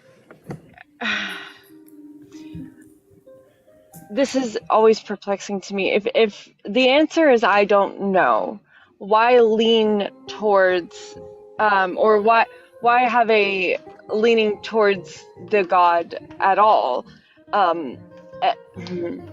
don't know if that's like, if the answer is I don't know, and there is no evidence to prove say that the God exists, like why even give it a 50%?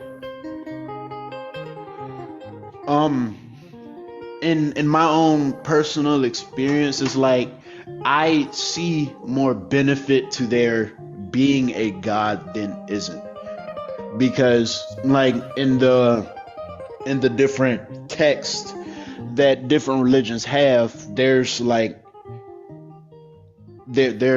different uh epithets. I don't know if I use that word correctly. Scriptures that are helpful for like if you want something specific out of your life. And stuff I would never. Oh, go ahead. What is the greater benefit to a God existing than a God not existing? Thrayle, the music is a like tiny bit loud. Could you repeat your question again? I'm sorry. Yeah, no, thank you, Thrayle. What are the greater benefits to a God existing than not? I don't think there really are more benefits. Like, I'm pretty sure that people can find the same realizations about life without believing there's a God as someone that is like leaning towards that way of actually believing one is. Um like, yeah, I just don't have enough proof. So I'm kind of biased in that because most of my life I've kind of been like Christian. But I also didn't really like get all the I also like kind of denounced it mainly because it's like it's basically just the words of unalived men that we don't know who the original came from. So all of this could be false or all of this could be true. And we would have no way of knowing because it's not like we can get a necrophone and call one of these people that wrote a text in there. I'm sorry, necrophone was hilarious. Um, okay. So, have you read the Bible? Not extensively, but I've went to Sunday class. You're familiar with some of the like extraordinary claims made in the book, then? Yeah. Do you think it is more likely that these claims are true or not true based on how you know, like what you know of the world and humanity and how that works? False. So, what would lead if okay, if we know, like if we can say that, what would lead you to believe that the God is true?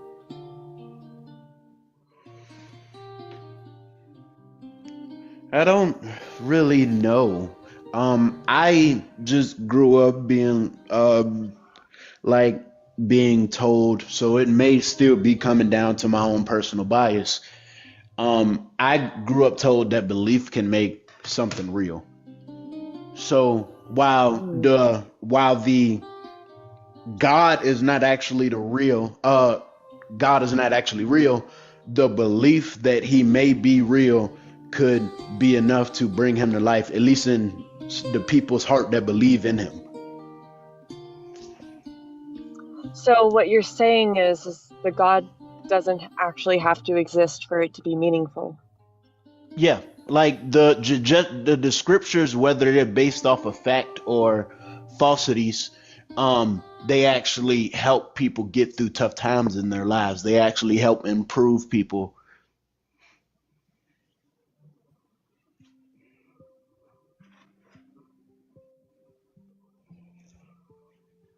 I'm kind of satisfied with the fact that he came to that God doesn't have to exist to be meaningful conclusion before I said anything about it. I don't know if I have another question right this second.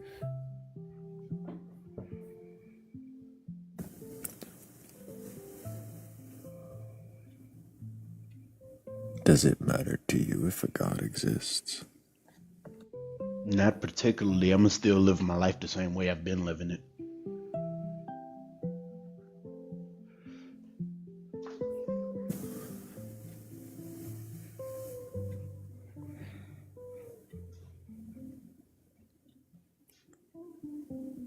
What benefit would knowing or believing in a God be to you?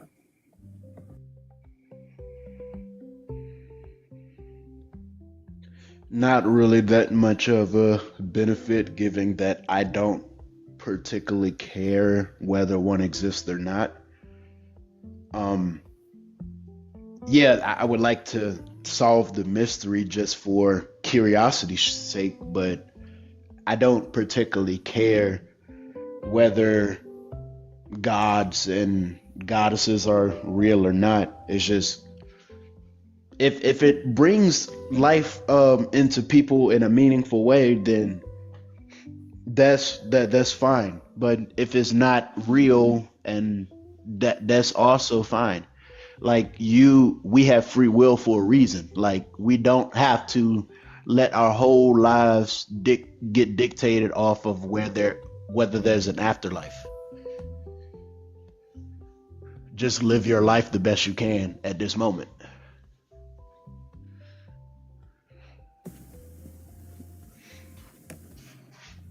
You think there is free will?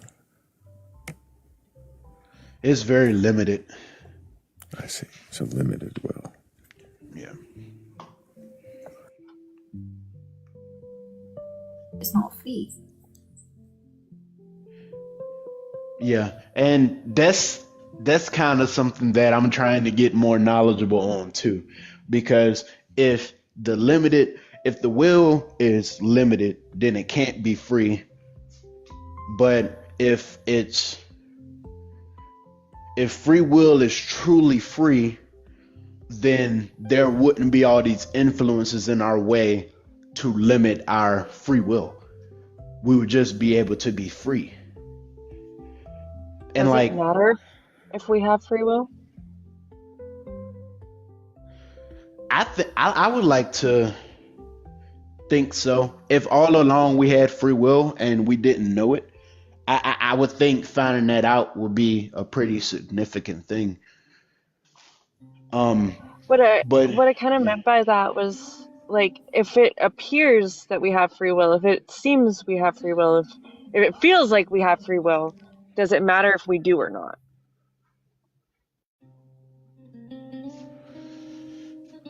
I don't really think so, no. I can't come up with a reason why it would be. If we had free will, what would be the point in the Bible? Because God would just judge you at the end of it anyway. Yeah. And even there's parts in the Bible that say you're judged from birth, and he already knows where you're going from the moment you're born. At that point, it's like there really can't be any free will if you're already judged before you take your first breath.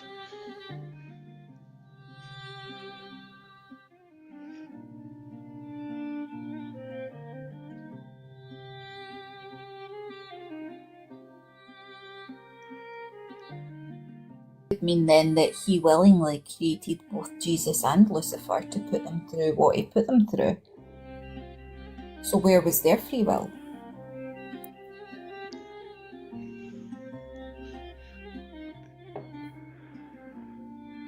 I kind of look at free will, limited will, no will, as like branches in a time tree, kind of. Like every choice you make has two different branches that branch off from it, and you make a choice between those two. And then those choices are influenced by your environment. They're influenced by your financial situation. They're influenced by everything that would prevent you from choosing one answer. So even if that was like your will, it still wouldn't be free because there are outside factors still determining what you are going to do.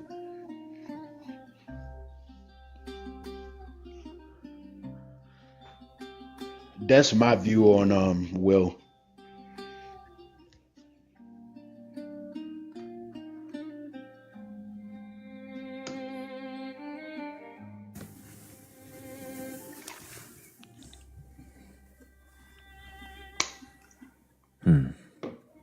I don't know that I have any more questions for you, Ty. Kat, do you have any more? Not at this time, but I think if you should stay and listen a bit too. I think you might find some benefit in just listening to the conversation. Hell yeah. Appreciate you, Ty. I hope that you keep asking questions, and if you come up with more firm answers, bring them to us. We'll definitely want to question those. Okay. All right. Sounds good. Thank you for having me on. Big W's for Ty. He can question. He's kind of stuck there. Aren't we all?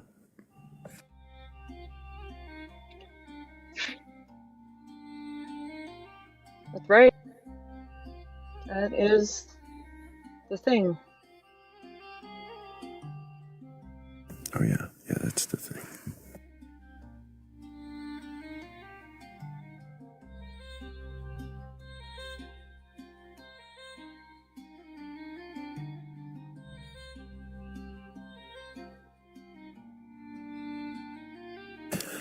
But maybe our next guest can tell us all about the thing. They might not exist. Here, I'll accept him on that device too.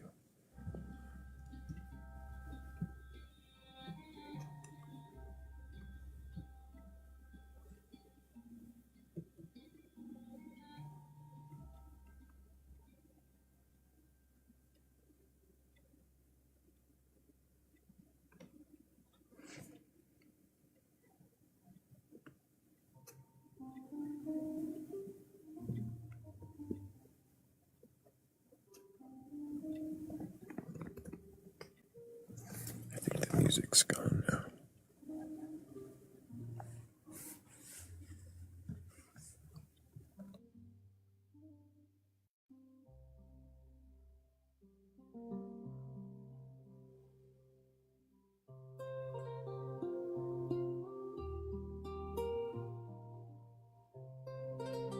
I am confident that the music is there. Just FYI.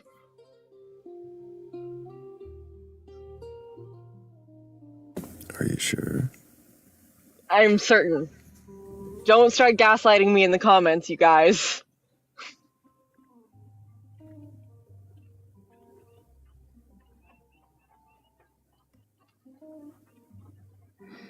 Like, what music?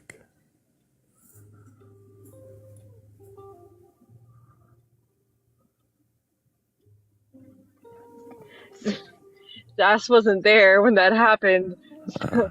So they wouldn't gaslight me and told on all the rest of you before you started to try to gaslight me. Heretical. But look at you guys! You fuckers!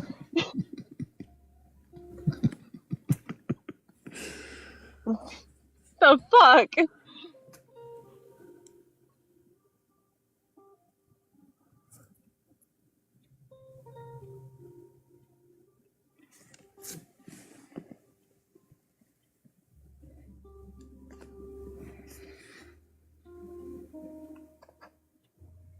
Yeah, I'm not sure what you're talking about, Kat.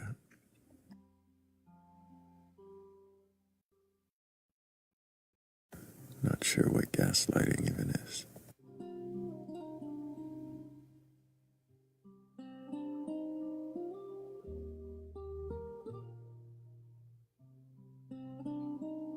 If anybody knows what gaslighting is, it's you.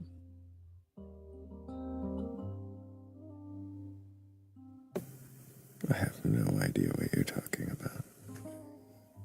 Thought the vat was soundproof. You guys are really something tonight.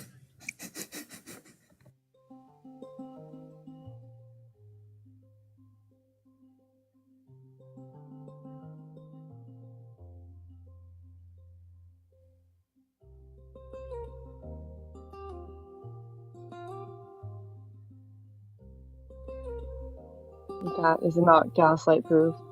Gaslighting doesn't exist.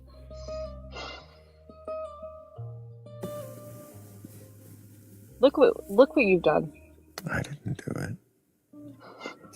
You taught them all how to gaslight effectively. No. That's not what I do at all. Gaslighting.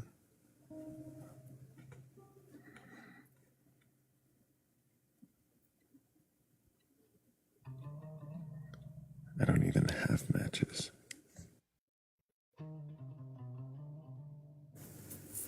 Right, because you use a lighter.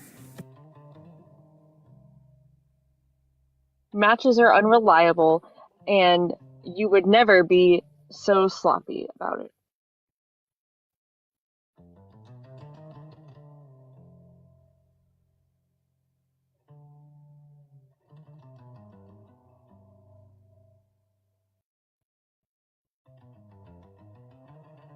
Right, Snufkin makes a great point. Why are we focusing on one fossil fuel?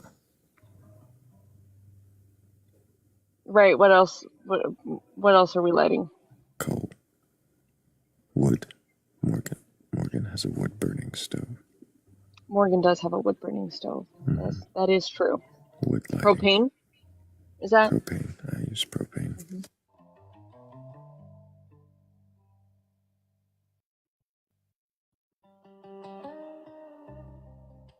I'm imagining one's gas right now. Jesus.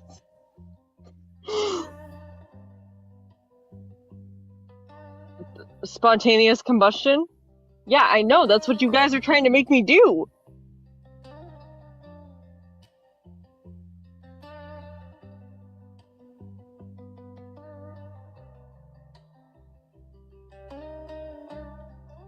Nobody's trying to make you spontaneously combust. I don't know. This gaslighting seems like a just.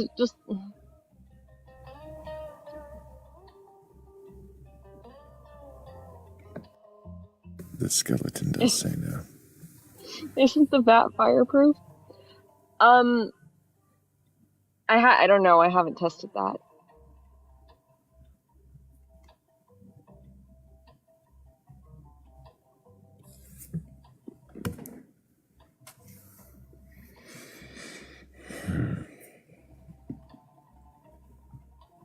Oh, now you've got new people on it too. Look at that.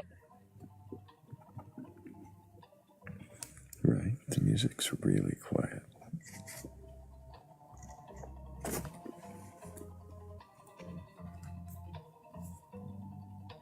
Maybe we just need a louder song.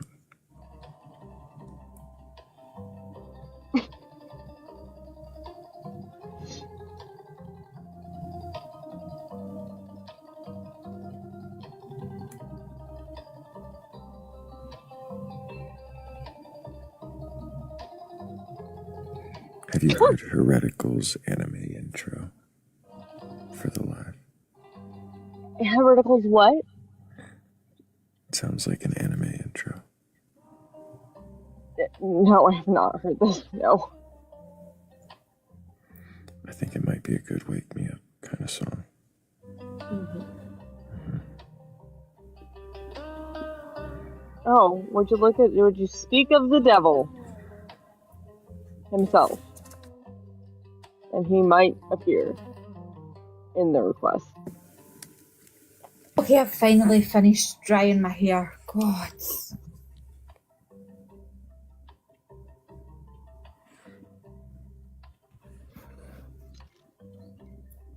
My name was said too many times for me not to appear. Well, it's time for you to mute and listen to your work.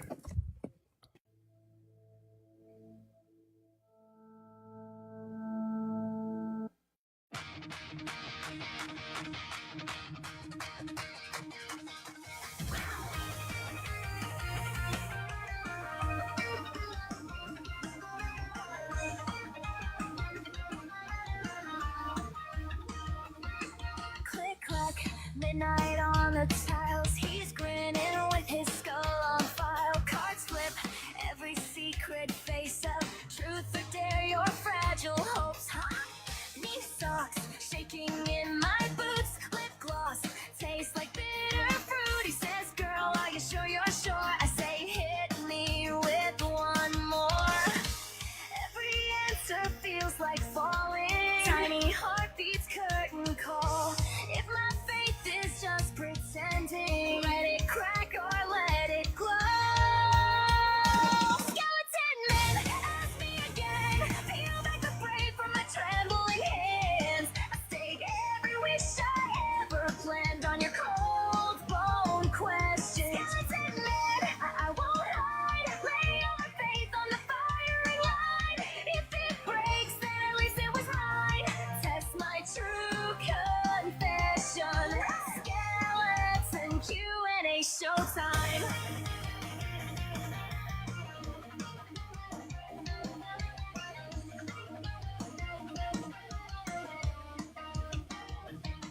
He taps the hourglass and flies white trust stars that never write back. I see my tiny dreams in his eyes, bare feet on a railway track. Pink pen scribbles on my sleeve, little vows I swore I'd keep. If doubt's a blade, I tell his grin and watch what shines beneath my skin. Every truth is sharp and shaking, but I'll hold it in my palm. If my faith is just for story, let your shadows prove me wrong.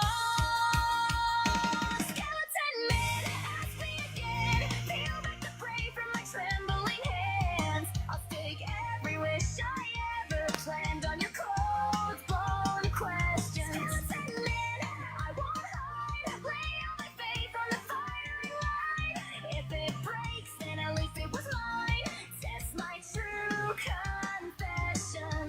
Skeleton Q&A showtime.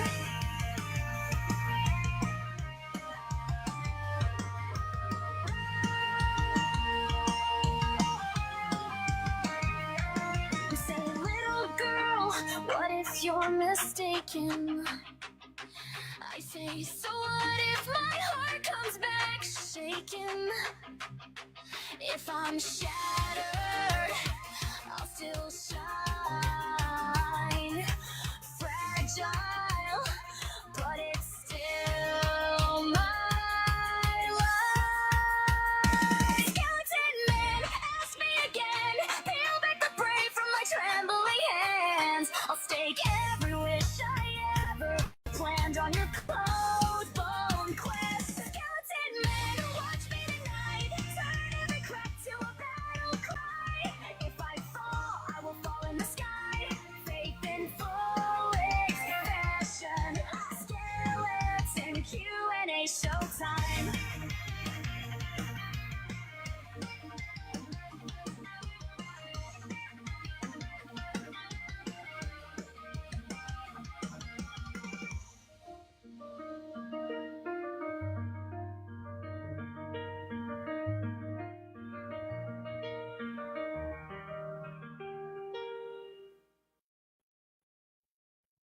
I actually had heard that one, but I think it's really good. I just didn't recognize it as like an anime theme song because I don't. Unholy.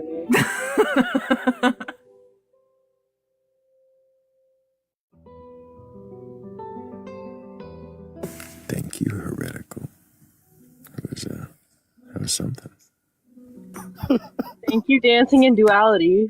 Only you, heretical.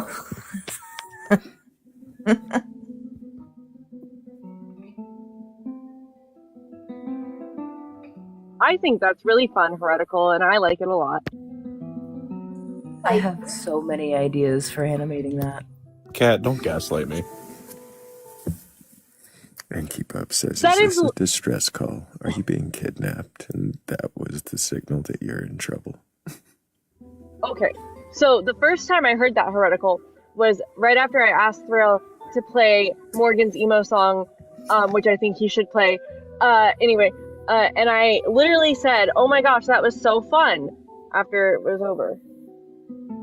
Yeah, it's just it actually took me a lot longer than I thought to be able to make it because just get that poppy, bubbly feel to it. It kept going like kind of like emo punkish. Kept going that direction. It's a very specific sound for sure. You said emo punk and Kat got excited. Yeah, did somebody say emo punk songs? No, nobody said that. No. Nobody said Oh. Oh.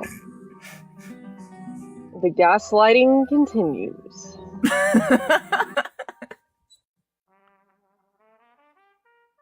Heather is right. It was like Lizzie McGuire and Paramore Light. Absolutely. It was like that.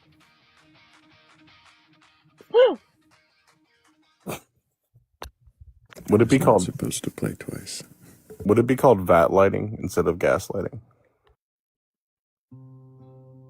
It's definitely not the other option.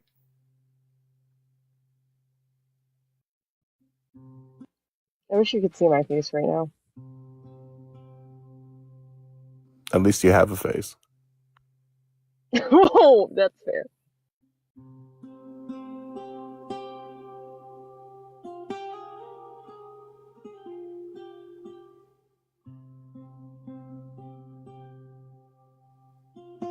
Look at that. It's snowing again. Don't say those words. I'm having that moment too, Morgan, because it's raining again and it's going to start being windy here soon.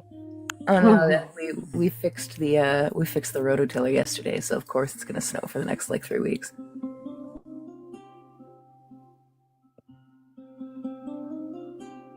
I need to get mine out and get started.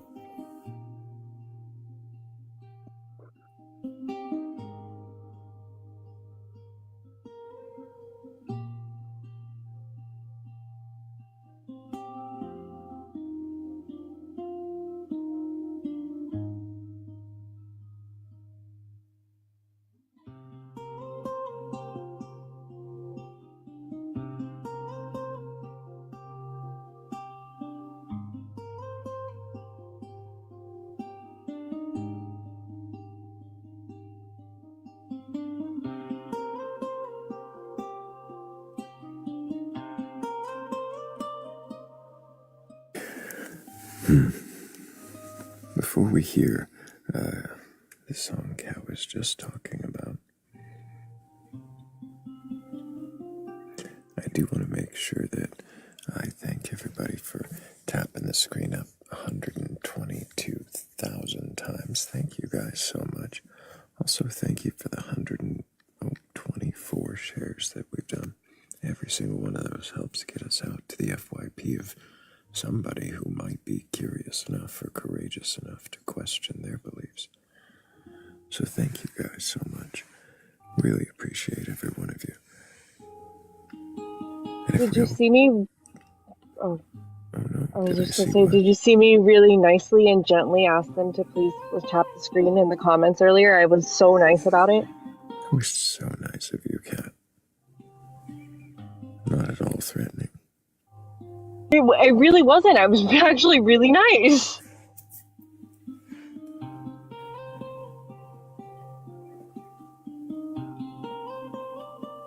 I said, can we please get to 100K, please?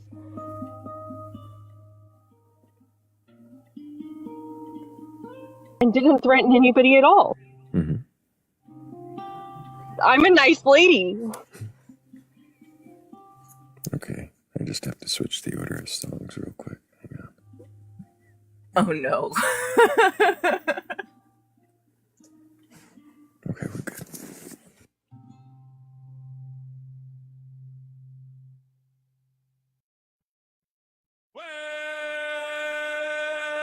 We started with with dragons and missing black socks. Then someone yelled cheese and we all took shots. You were ranting of onions, I swore it was love. Now we're arguing loudly about clouds up above.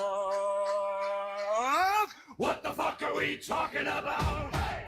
Was it treasure, was it beer, was it doubt? Hey! Did we wander off the map inside our mouth? What the fuck are we talking about? Sing it loud!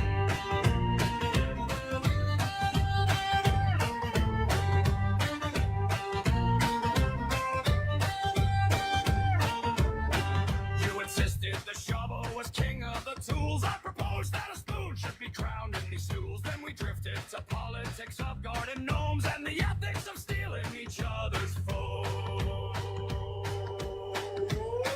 What the fuck are we talking about?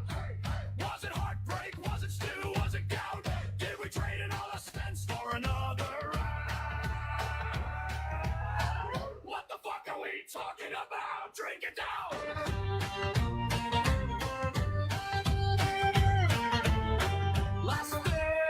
I remember you said time is a pie. Now we're 3 songs later and I still don't know why. Oh, why?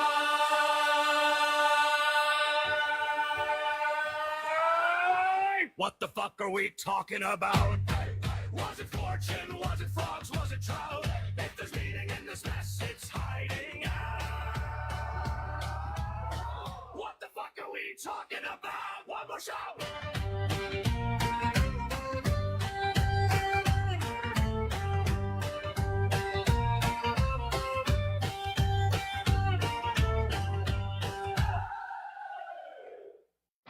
Hey, hold on.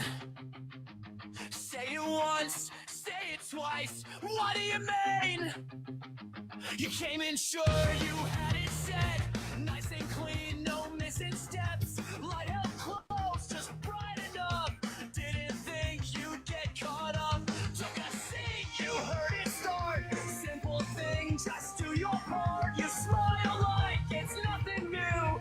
Then it stayed longer than you. No one pushing, no insist. Just a question you can't quite miss. It don't hurt, but it don't sit right. What do you mean? Say it once and say it twice. What do you mean? You got the words, but they don't quite fit. What do you mean? Something's off just a little bit. What do you mean?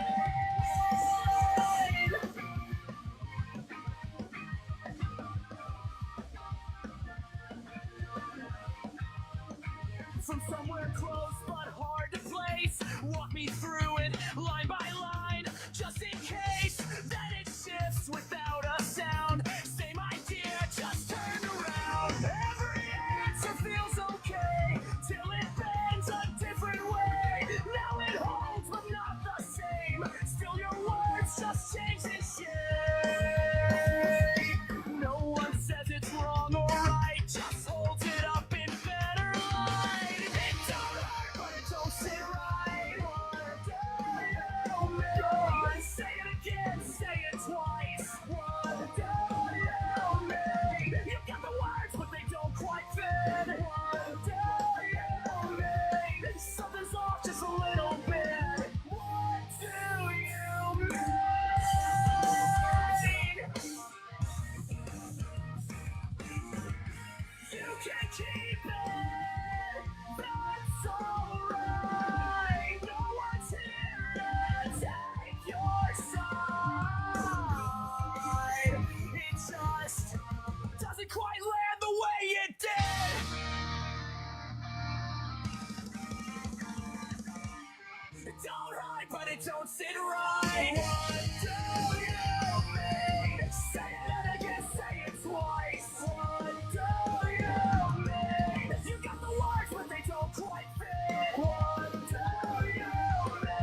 So when Morgan and I were talking about that, I said it needs to be somewhere between My Chemical Romance and Jimmy World. Those are two super iconic emo bands, and I think that she did a really good job. Produced Angels and Airwaves. I would if I had those kinds of credentials. I definitely heard more Taking Back Sunday, but definitely a good song though. Thanks, guys. I worked really hard on it.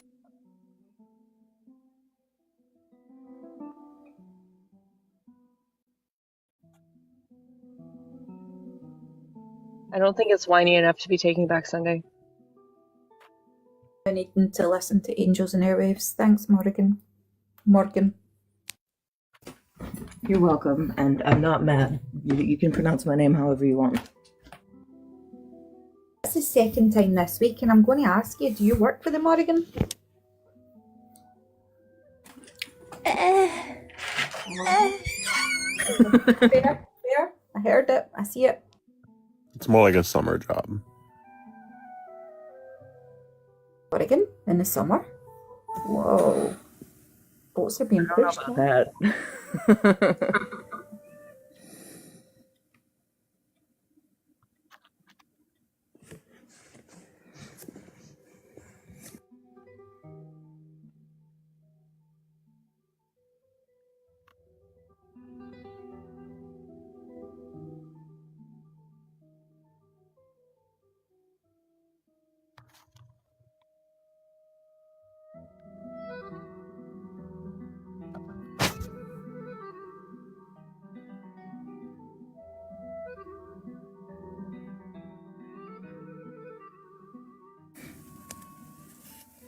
I'm guessing that in the 133 of us, there's no believers with a belief in God or godlike thing, higher powers, or anything at all like that, who's curious enough or courageous enough, or just, I don't know, curious.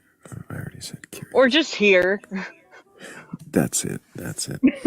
Or just here.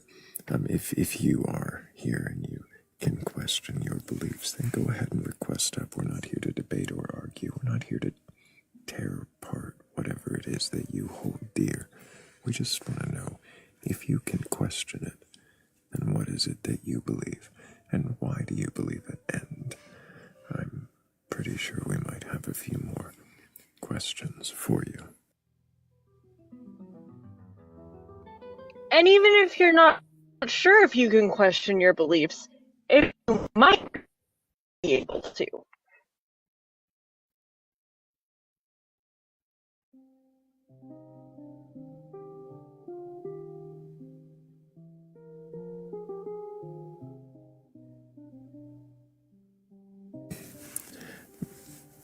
GoPro says, am I not here? Yeah, we see you here, GoPro, and you are here. I'm not sure I want to...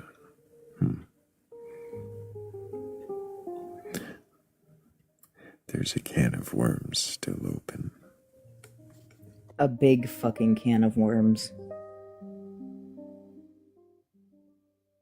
You can do it, but I'll go into the viewing gallery. It's your panel. I'm not going to tell you what you can do. Not here. Well, I'm not.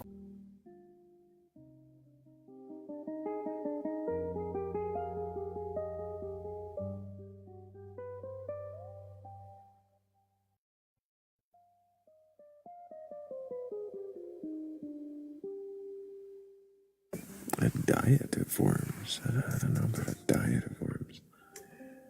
I did read that book. It was How to Eat Fried Worms. How to eat fried green worms? I don't think they were green. That's green. Yes, they fried were. green tomatoes is a different. No, it was definitely green. It was green, and it was very large, and it was fried. Trust me, that book traumatized me. I remember. Was it? Do you think it'd be better deep fried, or? I have a feeling they weren't green. I have a feeling they weren't green either. Question for the Christians, right? Because they say that to get into heaven, you have to have a good heart. right, as well as your actions, right? But earthworms have the most hearts in the world. They have 5. So do they get into heaven? I don't know. I mean, if you're They have the best ratio of having a good heart. So if they have like 3 out of 2, are they getting weighed against the feathers? Is that what this is? Hey, earthworm. The worms were not green, Morgan, unfortunately. It's fine. What happens if they have 4 good hearts and 1 bad heart? What defines a bad heart? Usually medically, if there's a hole in it, or if like one of the chambers doesn't work very well, or yeah, if there's something wrong with the heart, yeah, it's typically bad. If it's no worky, it's probably bad. Okay, so then These are if an technical earthworm, terms. Yeah, so legal terms. If an earthworm has 4 good hearts and 1 bad heart with a hole in it, does it get into heaven?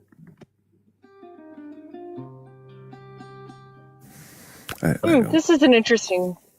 Oh, I was just gonna say I don't know. Go ahead, Kat. this is an interesting question because does 4 good hearts and 1 bad heart still like count against you as a bad heart, whereas like a being with like a 1 heart? ratio. Yeah. Well, yeah, it's like if I have 1 good heart and no bad hearts, or 2 good hearts and no bad hearts, and it has 4 good hearts and 1 bad heart, like does that, like what? How does that work out? I think the bad heart and one of the good hearts would just kind of cancel each other out, so that you would have 3 good hearts. I mean, that would make sense. That would make sense because if you have a bad heart as a human, there's nothing to cancel it out. So yeah, okay, we fixed it. That's what Yeah, you but think. then that's But quite discriminatory. Like, why do earthworms get 5 chances of getting into heaven and we only get 1? well, that depends on how many hearts you collect. How many do you have? Well, do earthworms do anything like earthworms don't like commit atrocities against other beings, so maybe that's why they get more chances. But how do we I know don't that? think that they do. How do we know that though? I've never seen an earthworm interact with another being, actually. Thrayle, what's that song Unless it that was- you just played a little bit ago? What was it called?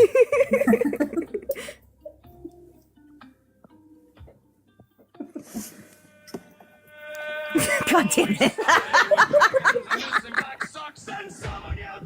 And we all took shots. You were ranting of onions. I swore it was love. Now we're arguing loudly about clouds. This song. Yeah. Oh, Thrayle, you know what? that's it. We missed an opportunity earlier, Thrayle. What was the opportunity? We missed an opportunity to play the "How Does It Feel to Be So Right" song for somebody. Yeah. Yeah, we missed that one big There time. was some arrogance there that we could have. Mm-hmm.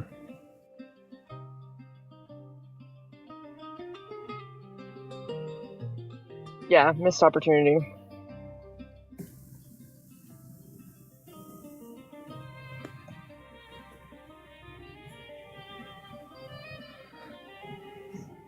I feel like in the eyes of God I'm being discriminated because I've only got 1 heart. Well, Snuffkin, if you wish we had a guest, or if any of you wish we had a guest, we also wish we had a guest. So share the live and tap the screen and share it with your enemies, I think is a great piece of advice. I try. Yeah, Morgan shares it with me all the time. Every day. Hello, Lucero. Can I get your age for TikTok TOS? Wait, what? What'd you say? Can I get your age for TikTok TOS? 25. And do you have a belief in a god or God's higher power or anything like that? I believe in like a higher prophecy when it comes to like protection and stuff like that. I have no idea what that means. Do you believe in a god or anything like that? I mean, like, yeah, God, not necessarily like Christianity or Catholic or whatever, but there's definitely like some type of higher prophecy that I feel like protects me in life in general. Prophecy? What do you mean by higher prophecy?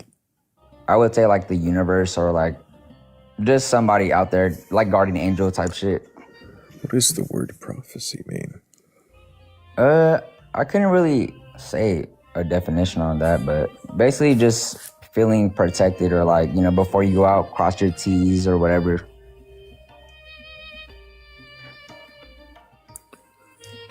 What about you?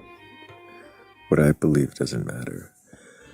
So, Well, you're I saying know you for believe sure. in a higher I would prophecy. say not necessarily God or whatever, but God and the devil is real. Negativity and positivity is for sure real. Like, however you carry yourself, whatever you believe in, there's definitely like negative thoughts, which people believe in the devil, and positive thoughts of faith, which people believe in God. So you stop for a moment. You're saying that you believe positive thoughts are God and negative thoughts are the devil. Yeah, pretty much. I would say, to summarize, yeah. Well, no, not necessarily positive thoughts, because positive thoughts would just be like in faith. You know, God can only do What so is much. faith? Yeah. What I wouldn't is say faith? I wouldn't say positive thoughts. What is faith? Just believing in yourself and believing that you can do whatever you need to do. Believing in yourself and believing Yourself, you can do. or just your surroundings too. You know, like, I have faith in doing this. I have faith in this opportunity, stuff like that. You know. Does anybody think he's answered any of these questions coherently?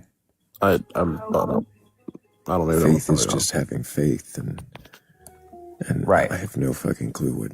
Like, do you have a belief in a God? Yeah. What is I God? guess so. What was your question? What God do you believe in? Well, see, that's where I kind of be confused myself, because, I mean, being baptized Catholic or whatnot, I don't really have like a set religion, but definitely somebody that I look up to. Like somebody or something, you know, something that protects me when I go out, or, you know. Does it protect you? I would think so, yeah. What makes you think it's protecting you? Just basically having a positive mindset that when you go, like, say you live in your life, like, having a positive mindset that you're protected, or so you have the like mindset of yourself being protected, but you don't actually know if you're being protected. I mean, in a way, yeah, because you don't really know if you're going to be protected when you know, go out or just live your life day by day basis. But in reality, you should just have a positive mindset that. Oh my God. I thought it was prophecy. What was that? I thought it was prophecy. Yeah, pretty much. Like, I mean, he doesn't know what prophecy actually means. Not necessarily, but okay. As a word. Say you're atheist or whatever. Like, it's just about believing a positive mindset of just how you live your life. Can you answer the questions instead of trying to preach past us and just say have a positive mindset over and over, and like. And you're saying, do I believe in an? You're saying, do I believe in a God? Stop! Shut the fuck up while people are talking. Stop. I don't know why you keep doing that. I'm trying to answer your question. What question? What question right now are you trying to answer? You're saying, do I believe in a God? While I'm in the middle of speaking, you're trying to answer a question. Well, I don't mean to cut you off. Yes, you do. I think you keep cutting me off when I'm trying to answer. Because you're asking me, do I believe in a God? So how many gods are there? Or, like, you know, like, in your definition, your belief, you're saying a God, right? We need Like, to start using gas light lamps again. I don't know what the fuck is wrong with people. I really don't. No, because you're asking me, do I believe in a Shut God? up. Shut up. Shut up. Where are you going with that? Just stop. Stop fucking talking over me. Like, will you stop trying to do that? It's really fucking annoying and kind of gross. Like, when someone says stop, you know that means to stop, right? You understand that, right? But you're asking me a 25 question, years old. and I'm trying to answer, so I don't know. So right now I just said, right, so it of course elicited a response. But when I'm talking earlier, and you kept repeating, you're like repeatedly interrupting me, it's really I apologize. No disrespect. When do you want me to answer? after questions are asked. Okay. So what's the next question? I don't know that I have any more for you, Lucero. I'm really, kind of disgusted Well, by can I your ask you guys' behavior. opinion on my See how I answer? was just fucking talking and you decided to start doing it again? Get the fuck out of here, you gross fucking child. Learn how to behave in public. Like, stop this. Stop talking over people in this assertive way. It's unnecessary. It was really pleasing. I don't like that feeling. That's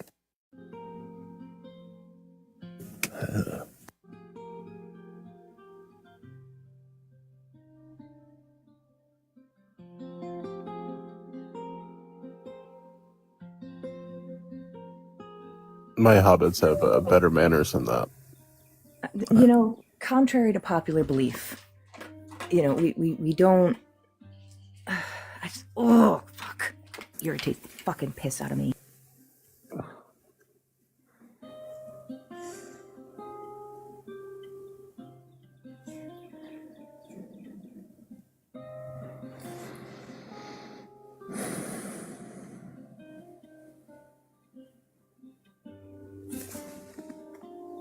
He ignored literally everything. He's actually back in the queue because he probably has no idea how obnoxious he was.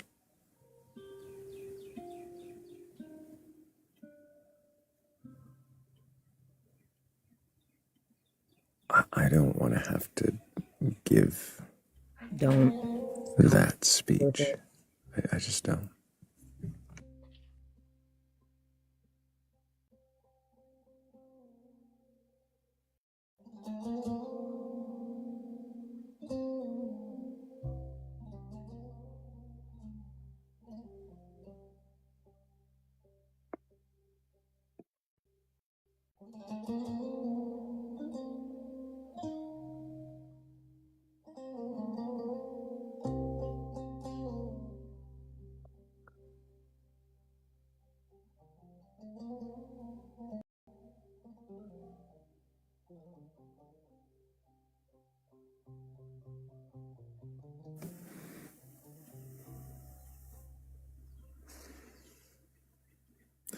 Yeah, I don't know if the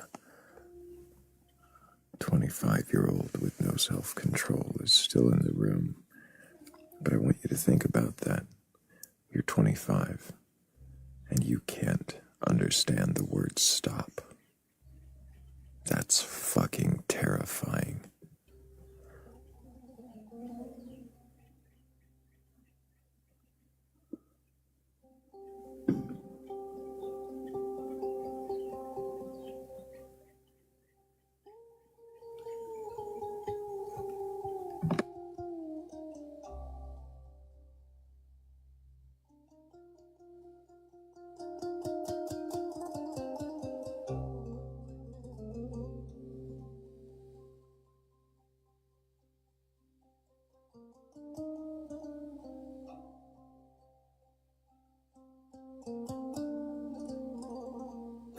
I know, Ketchup. It's not what we want to talk about. It's not what I want to talk about. I didn't bring him back up on the panel. But in case he was in the room, he needed to hear that. Right. None of us wanted to have to give like other adults lessons on like very basic lessons about consent. This is not what we like are here to do. I have kids. I'm good. I don't need any more. Right. It's a little scary how often like this happens at least once. I feel like every live is somebody has to be instructed on that, and that's a little scary. That's more than a little scary.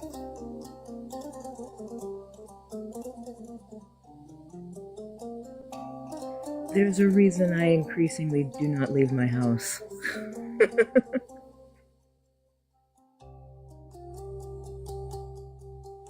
Oh, I said ketchup. I did. I meant to say a quantum. Sorry. Brain did a thing. I knew I was sitting there looking at who said it and said, did I just say ketchup?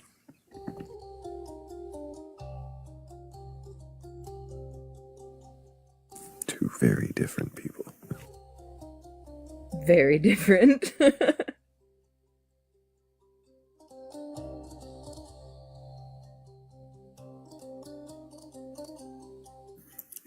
my god, ketchup.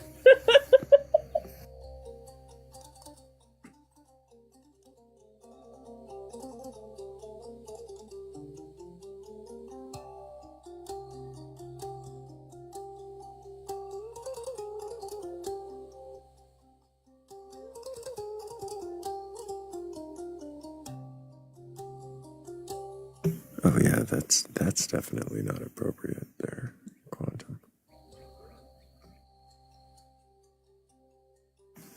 We're not doing that. Oh, I snagged a comment. So that might be what they're talking about.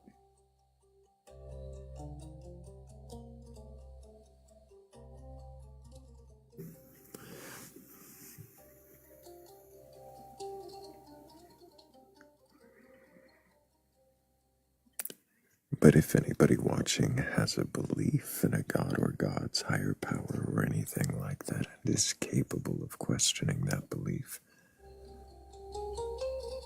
then go ahead and request out. A word in my mind, apparently. It weren't.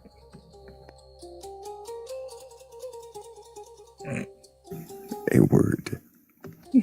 Okay. Not a worm. A word was in my mind. It tried to sneak out.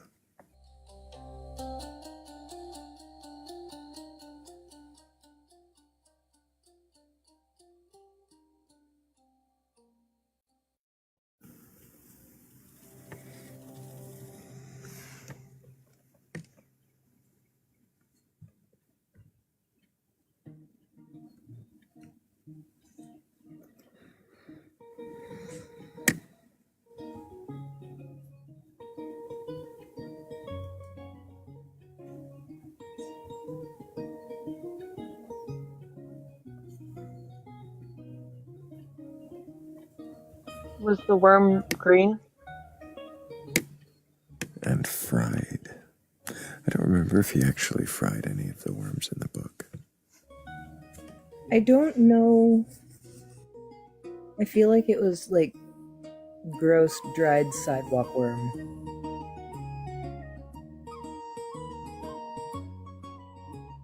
So like air fried. Solar baked.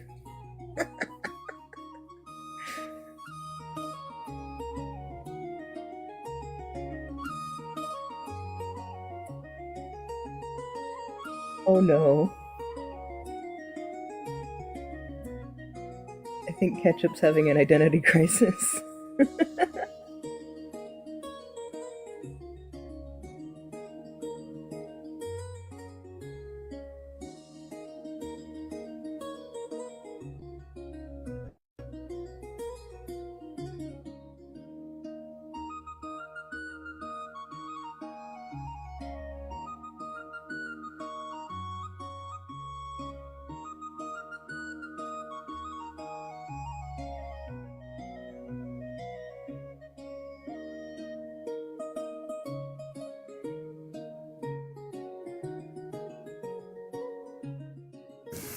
Is he trying to say that ketchup is now a quantum state of tomato? Apparently. But ketchup, it might be ketchup, which is what makes it already in a quantum state.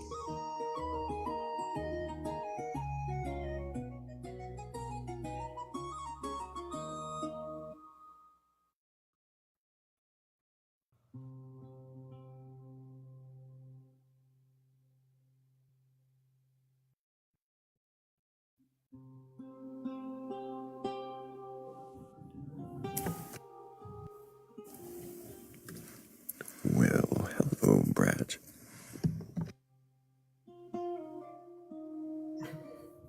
Good morning. Good morning. How are you? pretty good, but I'll just talk about worms. I brought it up, but you guys went off on the school book. But do you know Died of Worms, Martin Luther? I did not know that. It's Died of Worms is reference to like a trial, a hearing against Martin Luther in the city of Worms, Germany, I guess. Just from him calling out church leadership that whole time before he became monastic. I can't remember. That's interesting. I've never heard that before. I'll have to look into that. The book I read was autobiography, or I don't know, just a Martin Luther history book.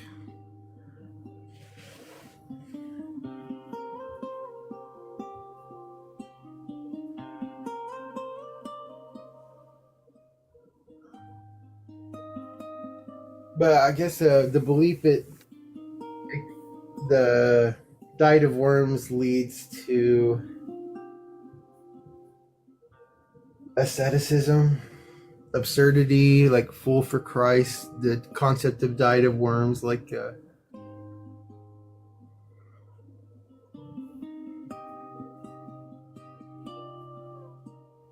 maybe it's not a belief, but just something funny. I don't know if I have any beliefs today, so maybe I'll step down, but thank you guys. Well, thanks for the info, Brad. Appreciate you. And hope that everybody questions whatever they just heard.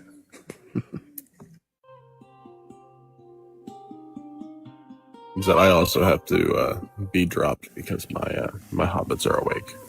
Gotcha. Appreciate you, Heretical.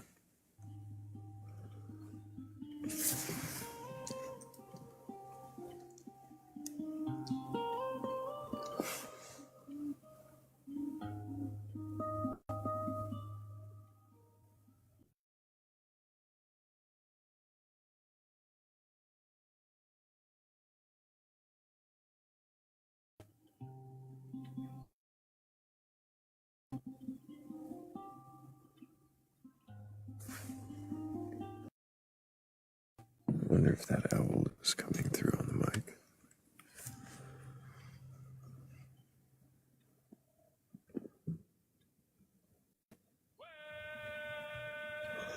Oh.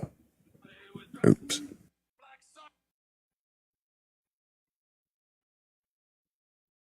We didn't earn that again.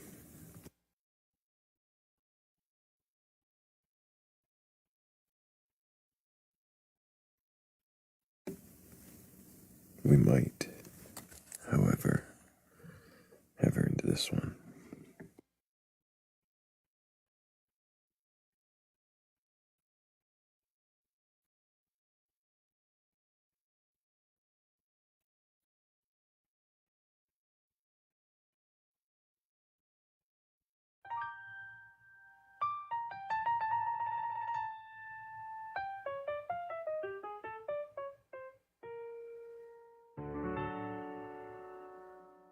Step right up to the certainty booth. 2 bits buys you the truth. Fresh opinions hot off the press, guaranteed bulletproof. A man with a megaphone shouts, everybody else is blind.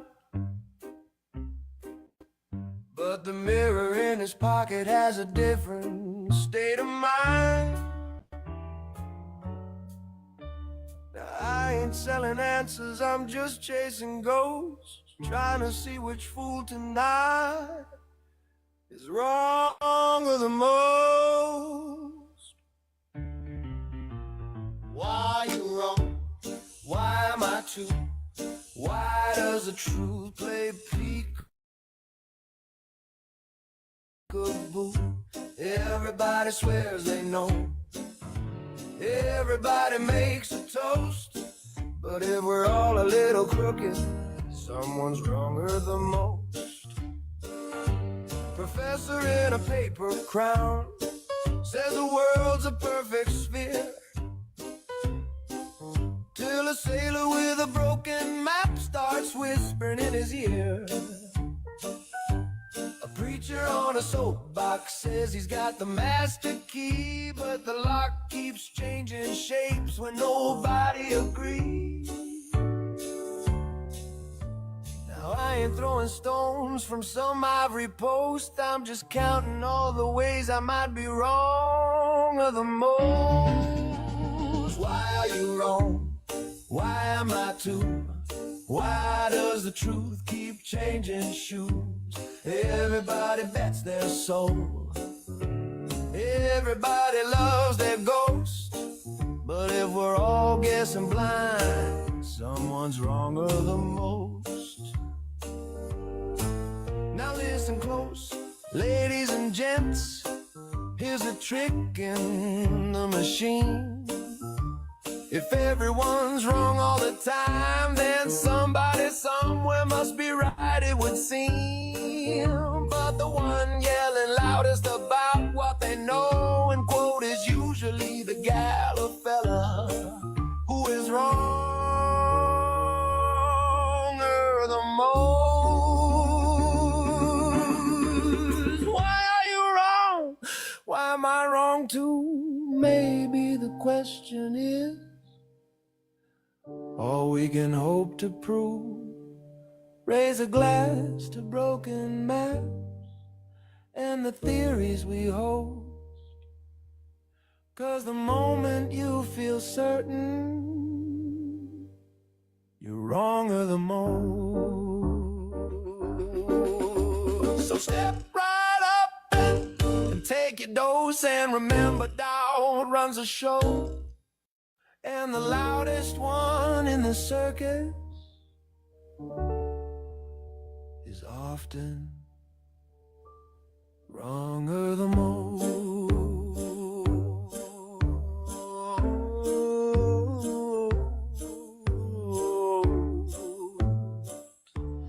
Wronger the most.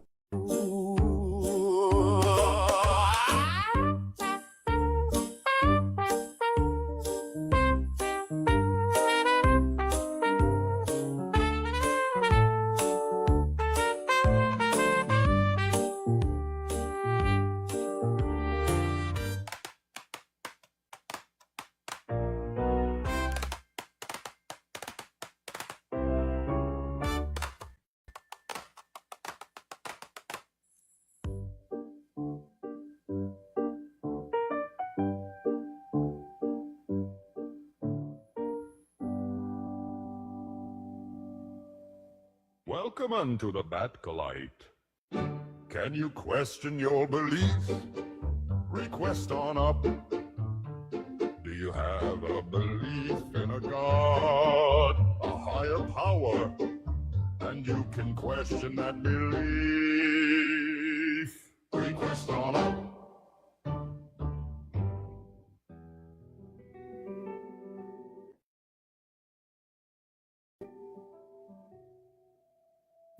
Hell yeah. Thank you, Ketchup, for that. Love that song. And of course, thank you, Michael V, for the transition there. Now we just need somebody with a belief, like the voice said.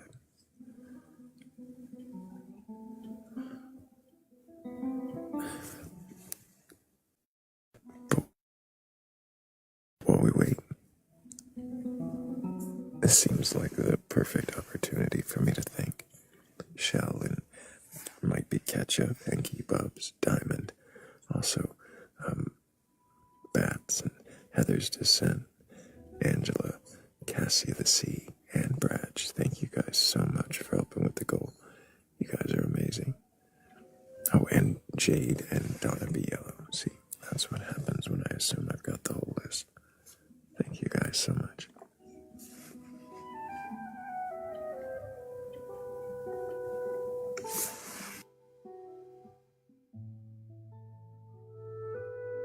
Yeah, Thrayle, you know what they say about assumptions. They make an ass out of you and Umption. Is that what they say? I don't know who is. Heard they're a dick.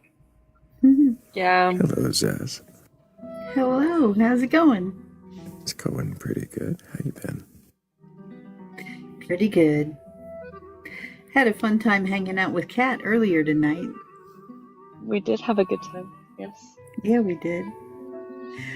I have some free beliefs to question, if you guys are up for it. Some pre-belief? Yeah, they're not real beliefs yet, because I haven't asked the questions to see if they have any kind of possible potential, you know what I mean? Why wait till you get to a belief state to question it, right? Right. What kind of belief is it? Well, I think it's entirely possible that we've been looking in the wrong direction for the origins of everything that exists. We assume that if there's something that created us, it has to be bigger than us. But I suspect it might be smaller than us, that things build from a smaller scale to a larger scale, and that there's layers of that we're somebody's miniature. We might be the atom in someone else's coffee table. And there might be entire universes in your own furniture, if you know what I mean. Not necessarily. I don't think it's like as if we might be the membrane on the wing of a celestial skeletal bat goddess. Yeah, if you want. I mean, like the universe might be the membrane on the wing. As long as you're saying might, it's still kind of theoretical, right?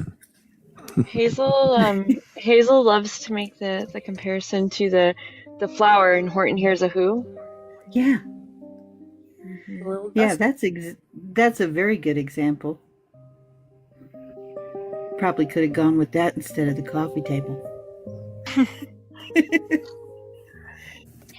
Thrayle, can you turn the music back down a little bit? Since we're gonna... Thank you. I love your music, by the way. That last song was really outstanding. And the lyrics especially. I thought they were really good. Yeah. That one you have the best really audience on TikTok. Yeah. But yeah, I mean, it's an idea I find comforting in a way, because to me it means that life is persistent. I don't know what that means exactly, but I'm comforted by that. Even if I'm like, if the end of our span of time that we have, in our current state of being, if it comes to an end and there isn't anything after that, I'm okay knowing that everything else keeps going, that everything continues. Do you know what I mean? The cycles persist and we're all a part of it, if that's the case. But I don't know that it is. I just suspect it might be. I think that this idea that you're building on, that like we, instead of something bigger than us, is the origin that we built on like things smaller than us, right? Like I think that seems, from what I understand about how like everything got here, that seems to make sense. And but then you took it to like, we are, let's use the Horton Hears a Who example, right? Where like on the flower, where Whoville sitting on the flower. On somebody's and flower, like, yeah. And so where like there's a question here that I have, but it's not words yet. What do you think is the flower then? If we're on the flower, what is the flower? Oh, well, it's got its own surface level, and then I think it's entirely possible that within that flower are untold universes that exist too on a smaller scale. That it's just that it just keeps getting bigger and bigger and bigger and bigger and bigger, and there's no way to and perceive it or quantify it. Smaller. Right. It goes both ways, if that makes sense. Hmm. So like we have on my flower outside, there's another like Whoville we are Whoville on a flower, and then there's another one on the flower that I have outside my yard, and so on and so forth.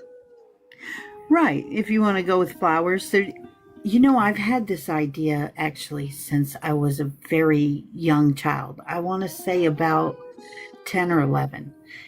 We used to have these ketchup bottles in the lunchrooms, and they had this image of a lady holding a tray with a ketchup bottle on it that was the exact same ketchup bottle with an image of the lady holding a ketchup bottle. And if you think about it, that just goes on forever, right? And it occurred to me, what if everything is like that? It's a very interesting thought to have when looking at the ketchup bottle. I know, right? I was a strange child. I'm still strange. But anyway. I almost made a reference to your Jesus like a little bit earlier tonight, actually. Oh yeah. He's hiding right now. I gotta find him again. So okay. So let's say that this is the case. All of this is the case, right? Uh-huh. What does anything change for you? Like what does the knowledge of this being the case do? It's just fascinating. I don't know that it does anything. It's just, it means that even within like the cells of my own hand, there's like entire existences that are living out a life cycle, and they may have experiences for all I know. I don't assume that they do, but they may, and I wouldn't have any way of knowing. What is existence? I mean, my body is, huh? What is existence? That's a really good question. It appears to be a combination of physical, I'm trying to think of a word for it, constructions, I guess, but not really. Construction implies a constructor, and that's not really what I mean. I mean something more organic than that happens on its own. Structures, I guess, organizations. Mm-hmm. But I don't think the universe tends towards organization. I think it's a balance between organization and chaos that's just constantly interacting. There's this movie that I love, and one of the scenes in the movie, two of the characters sit down and have a talk about entropy and chaos, how things organize and disorganize and organize back together. Yeah, kind of like me and my brother. He goes in the kitchen, makes a total mess of it. I have to go in and straighten it up before my mom gets up in the morning and finds out the kitchen's in disarray, because that puts her off for the rest of the day. So do you think everything is like this? It's just like an ever-going cycle of this? I think it makes the most sense to me, but it would be foolish to assume that it is like that, but it's an interesting thought experiment or possibility. I haven't found anything yet that really kind of rules it out. Is it the only thing you can't, like, is it the only model that you haven't found a way to rule something out or rule it out altogether? Mm-hmm. No, I think there's a couple others that I could think of that may be possible. So what makes this one more compelling? That's a good question. I don't know. I think it has a consistency, but also it matches with the way that life is unpredictable. And it doesn't demand any kind of belief, so it's okay, if people don't believe it, it could still continue to exist. You know what I mean? Mm-hmm. I think in other cases, like other religious ideas, tend to make me feel like they've got an ulterior motive. And that might just be my experiences from childhood, because that's how religion was first presented to me. I was a pawn in somebody else's political game that was going on when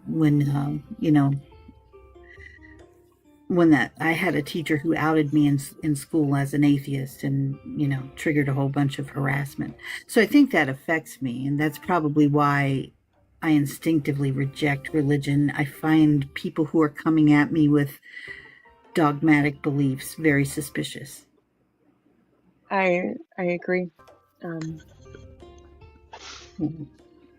Especially, and there's layers of dogmatism, right? I don't think everybody who's religious is dogmatic, but if the higher they are on the dogmatic scale, the more likely they are to throw actual human beings under their dogmatic bus. It's like a icky dogma sandwich. Right. Yeah. Could be. But that's my honest feeling about it from my experience. So I think it's not accidental that I kind of started thinking in these ways right around the same time, because I was about 9 or 10 when the teacher outed me. Well, no, I just turned 9. And I had this idea about the ketchup bottle somewhere around that same time. It's also when I read the Bible, Roots, and Centennial all in the same year. So Can I ask your background? I don't know it. Oh, I was raised atheist. So, and my dad was in the Navy, so we moved around a lot. And I was undiagnosed autistic too, so that affected everything. But, huh? Did this outing happen in a part of the, like, in an area, like, your dad was in the Navy, you may have been in the South, and Yeah. it may have, and it may have been a, my dad was also in the military, and I grew up in the South, um, surrounded by, like, you seem to have had this experience, surrounded by people who had a belief, but my parents didn't really, and I wasn't raised with one either. And so I can see, I can empathize with your situation, and I know what you mean. Yeah, imagine being an 8-year-old. And so what happened, I moved from New Jersey to South Carolina. So I had a New Jersey accent in the South. That's not a good start either. Oh, South Carolina's the worst too. South Carolina's a terrible place. Yeah, the Navy was cruel to me because it moved me over the years. I went from Virginia to New Jersey, then to South Carolina, then to New York, then to North Carolina. So it was like I kept having the wrong accent wherever I went. It was bad. Anyway. But yeah, this was, so I guess it was around 1970 or 71. And that's when they had just recently done away with teacher-led prayer in school. The Supreme Court came down and said that was no longer allowed per the First Amendment. And apparently this teacher I had did not like that, and she was really mad about it. But anyway, my first day of school was sometime in the spring. I don't remember exact dates. But anyway, it was in the spring, and the very first day of school, she asked me what church we go to. And of course, I didn't go to one, and my parents didn't teach me to lie. They did teach me morals. So I was like, oh, we don't go to church. I didn't think it was a big deal.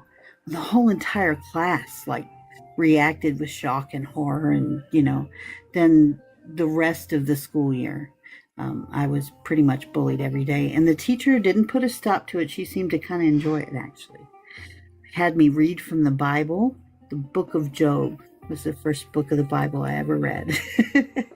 And she called on me to read out loud, which I'm convinced that was just to humiliate me because, not being in the Christian faith, I pronounced it job. So the kids thought that was right. Oh, that's horrible. Oh, how very South Carolina of this all. Yeah. Yeah. And it was what really struck me the most about the experience was the juxtaposition of you're going to burn in hell, and then oh, why don't you come to church with us? And I was like, why would I want to? Why would I? You've been nothing but mean to me. Why would I want to go to your church? But yeah, and that's never actually changed in my experience. There's a few Christians I've run into who have been like exceptionally nice, and there's good people, definitely. But for the most part, once they find out you're atheist, it's not so nice. It's just the way of it. So, again, words. Does this since you didn't believe in this God and also had a extremely negative experience with this belief system, you have pretty much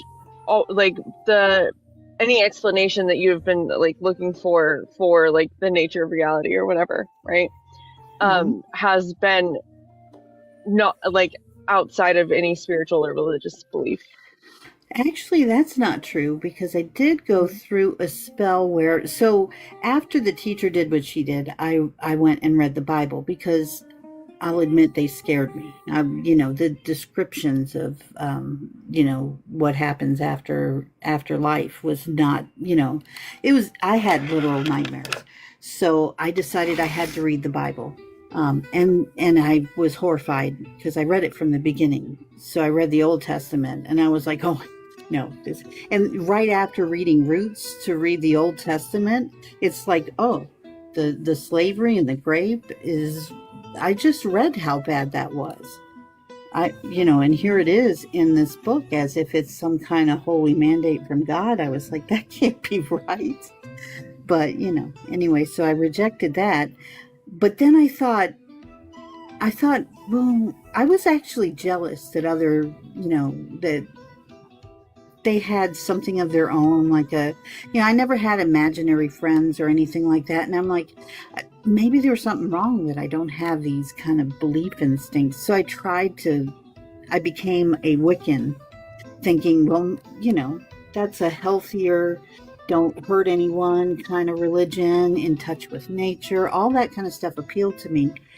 But I really could not suspend disbelief in the whole magical aspect or believing in the gods or goddesses or any of that kind of stuff.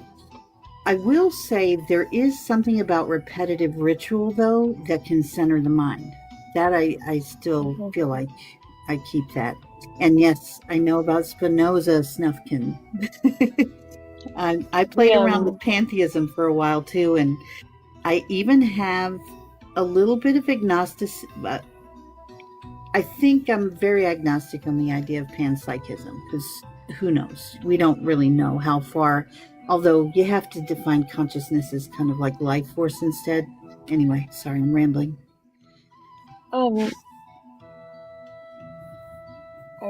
I also went through the what is wrong with me because I don't believe any of this thing.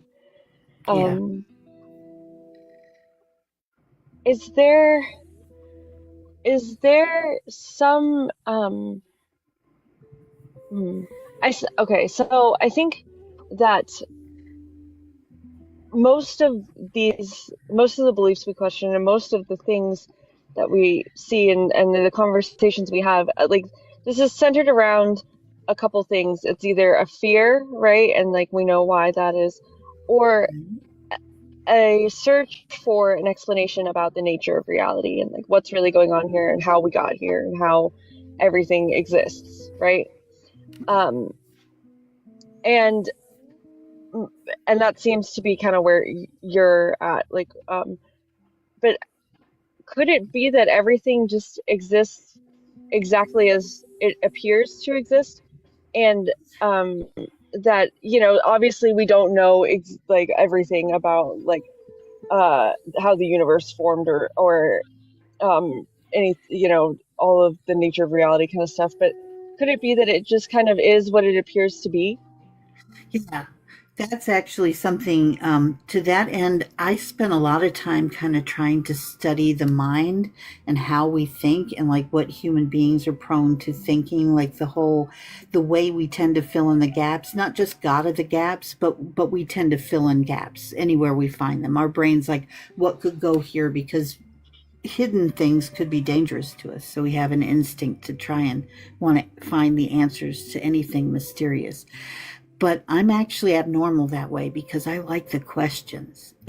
I love you guys' content and I listen a lot. Most of the time I'm just listening in the background. But yeah, I think we're compelled to ask questions, but we're also kind of compelled to create answers too. But I'm one of those that I'd rather continue to question.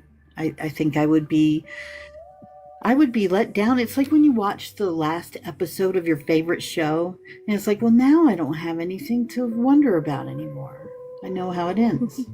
You know what I mean? So, if we were Horton Hears a Who, right? Yeah. Would you want to know?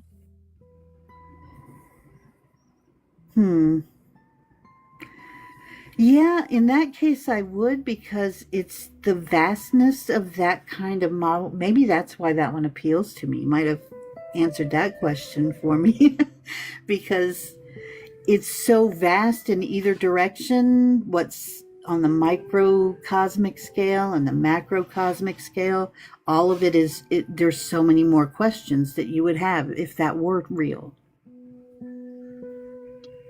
So it's appealing because it is something that you could never finish questioning. Exactly. Yep. I love that. I think that's probably the draw. Yeah. The big I don't know question. that I have any more right now. That's kind Well, of thank you. Yeah. You helped me reveal some things that were, driving my beliefs. So, and they're not really beliefs. I'm more of the hypothesizer. Theorizer. That was fun. Yeah. I enjoyed that. Thank you. You're great at the questioning. Oh, thank you so much.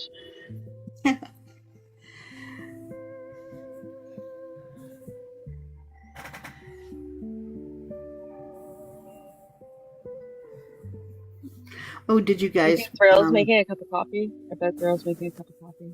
What's that? Did you say Thrayle's making coffee? Yeah. You know what Everlasting was eating earlier, Thrayle? Crackers and a can of easy cheese. Yeah. Yep. Fuck yeah. They were Triscuits though, not chicken biscuits.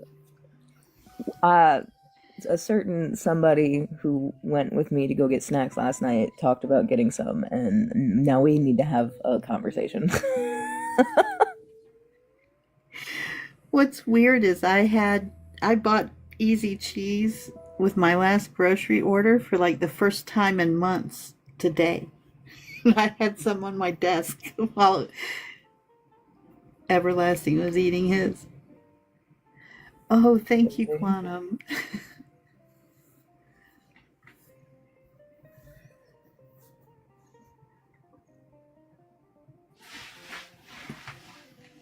Yeah, I thought on my lives I would use my needle felted Jesus as kind of a little gag where I could hide him sometimes and then, find him. I don't know. It could be a whole theme.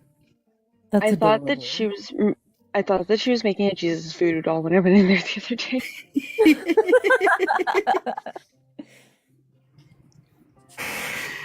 Well, he could be. Do you have to believe in that thing existing in order to make a voodoo doll of it? Yeah, I don't know. Unless you were doing it as a gag. Right. It could be like a just in case, Right. Like a Pascal's wager voodoo Not doll. Pascal's wagering a fucking voodoo doll. Oh, Yeah, you get to the pearly gates and it turns out there really is an omnipotent being. I'm going to challenge you with a voodoo doll. No, Oh, that's so funny. I love I'm it. not brave enough for that. I never have understood Pascal's wager, though, because it seems like to me the only way to win it would be to be honest. If you did find out you were wrong and Jesus was real after all, and you're at the pearly gates, the last thing you want to do is go, oh yeah, I totally believed in you, and hope that you can, fool him. Right, the Right? omnipotent God would know that your belief wasn't genuine, right? Right, exactly. If that were the case, this is my anti-Pascal's wager. I would just go, oh, dude, you won't believe how they first told me about you. And that's why I just couldn't believe, And if he's omnipotent and omniscient, he'd know that already. And he'd be like, oh yeah, I get it. And then send me to hell if they were right. So I don't know. But at least it'd be an honest interaction at least.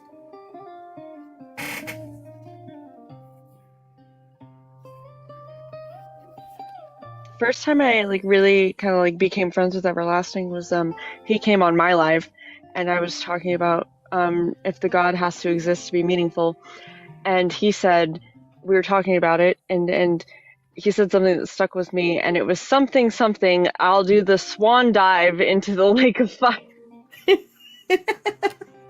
Oh, that fits him completely.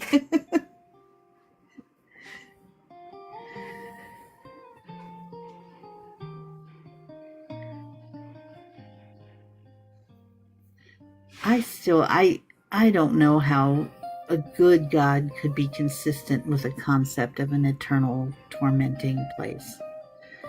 I mean, if you plan in advance to build a place that's only purpose is to cause the maximum amount of suffering for the maximum amount of time, you can't also call yourself good.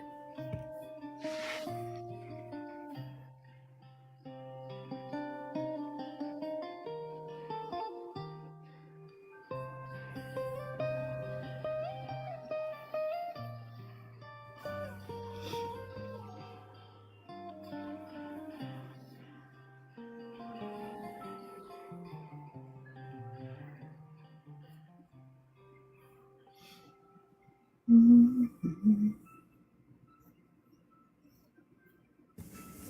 Does it matter to you, Zaz, if a God exists or not? Do you think that's important? Yeah, but not because gods exist, because their effect on people is real.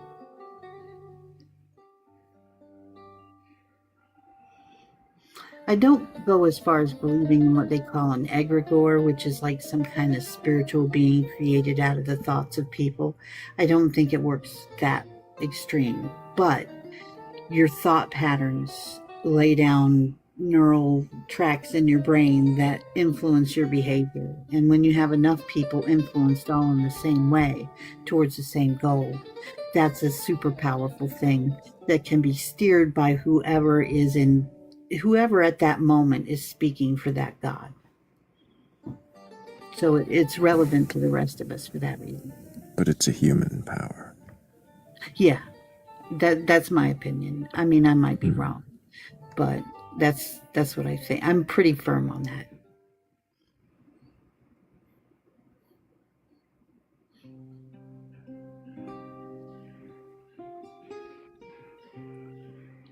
Oh, well, thank you, Quantum.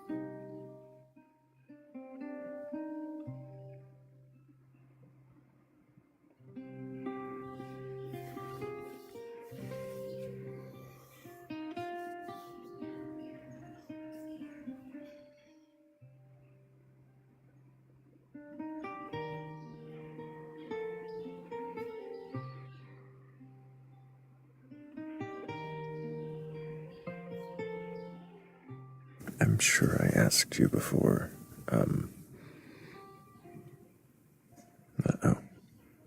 It's like I fell over.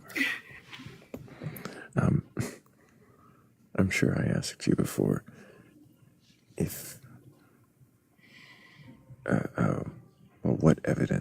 compel you to believe in a God?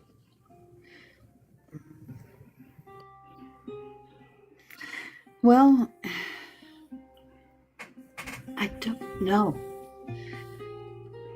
I think it would have to be a combination of things. It might be something that I experienced combined with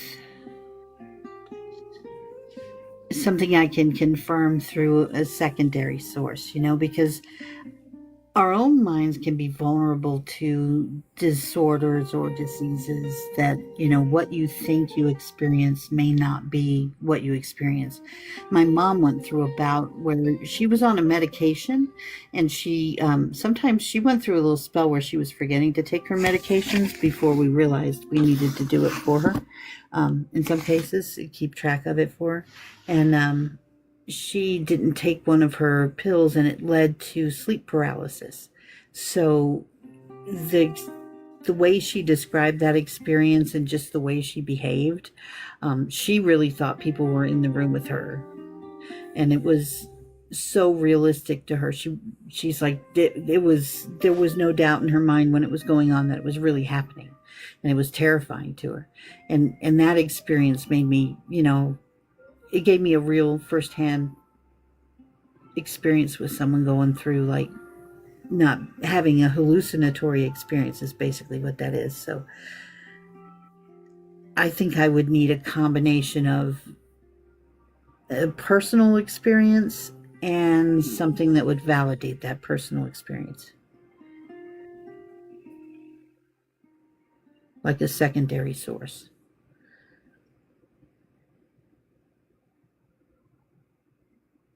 That's trustworthy. I do have some trust issues, I have to say. How do you determine if a secondary source is trustworthy? That's a complicated question. I think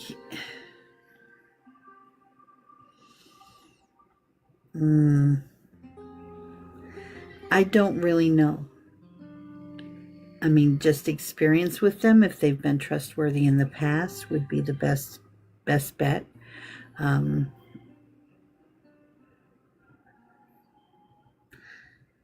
Yeah, somebody who doesn't have flights of fancy, or, things that, like, if they believe every conspiracy theory that comes down the pike, I'm not taking their word for anything. You know what I mean?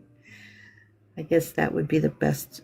And even then, it's not 100% guarantee that anybody's 100% trustworthy, or that they weren't having some kind of experience too.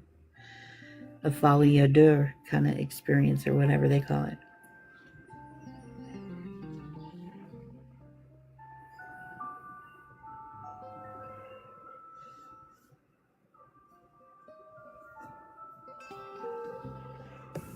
So if you have some verifiable secondary source, and you and an experience, all that combined could compel you to believe a God might exist, or... Yeah, I mean, I think I would still not believe it would be the Christian God or any other particular God.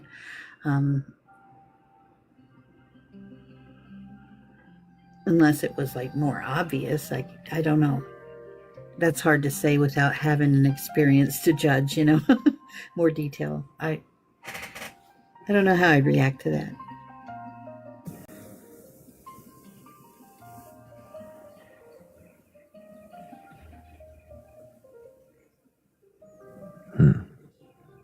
I'd be surprised. I'm genuinely surprised, but I did have one experience that was kind of spiritual in nature. It was this sense of complete contentment, and it was on a day that was just like, you ever have one of those summer days where the wind is just the right temperature to be comfortable? The sun is just the right temperature. The, birds are like singing in unison somehow. I mean, everything just has this moment of, like, Like if you could stop time right at that moment, you'd be in a really happy bubble.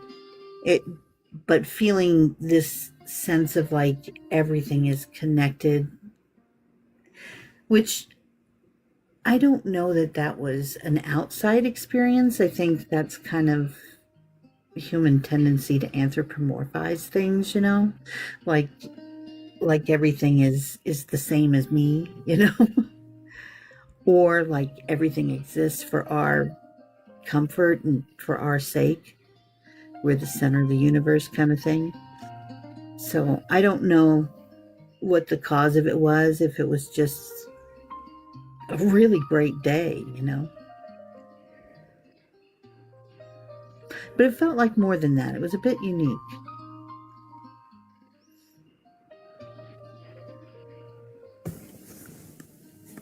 Does it in any way imply a god? It's just as likely that it was a combination of the environment and the mood that I was in, and just all of it adding up to this like really stunningly great feeling.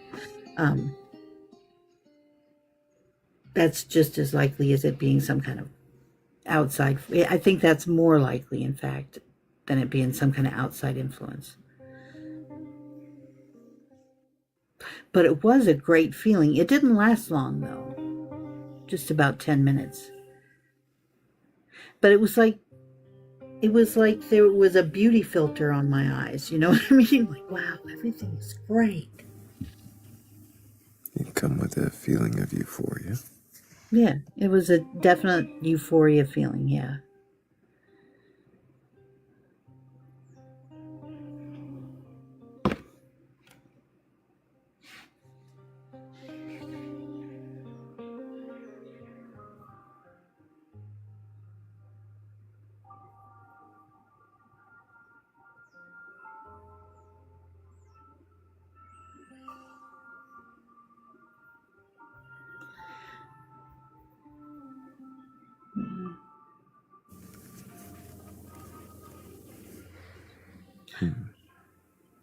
You were about to say something.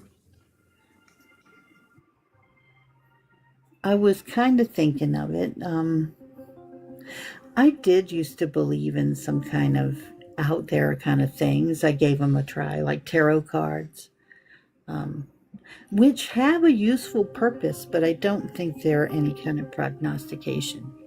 But they're kind of like, I think they're a symbolic language that gives you a starting place to talk. They get people asking questions.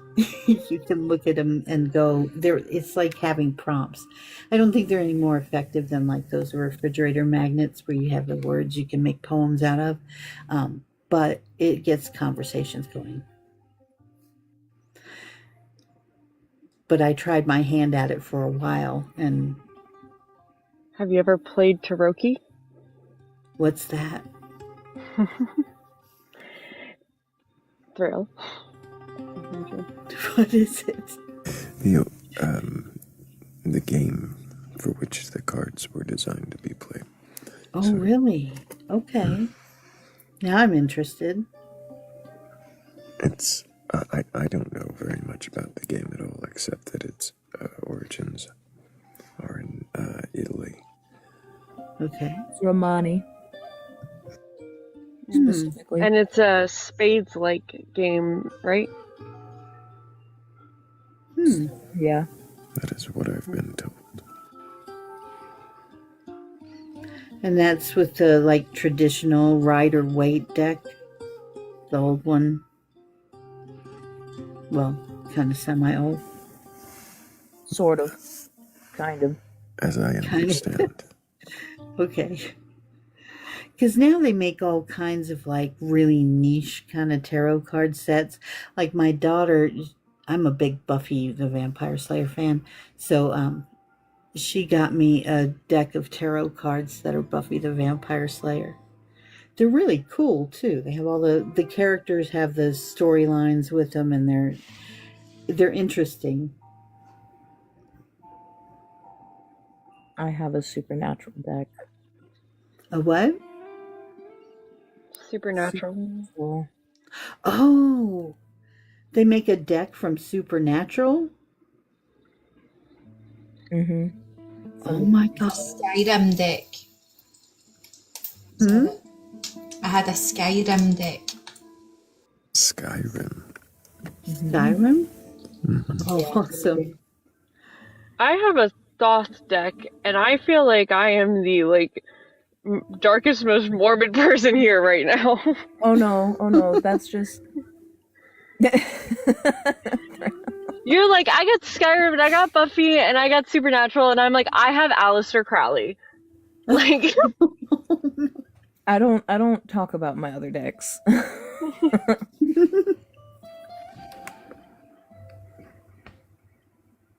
Use bones. I prefer to use bones when I'm doing my divination. I have a whole load of bones that I use for different divinatory purposes.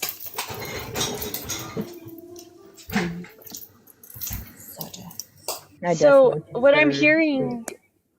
Go ahead, Kat. Sorry. What I'm hearing is that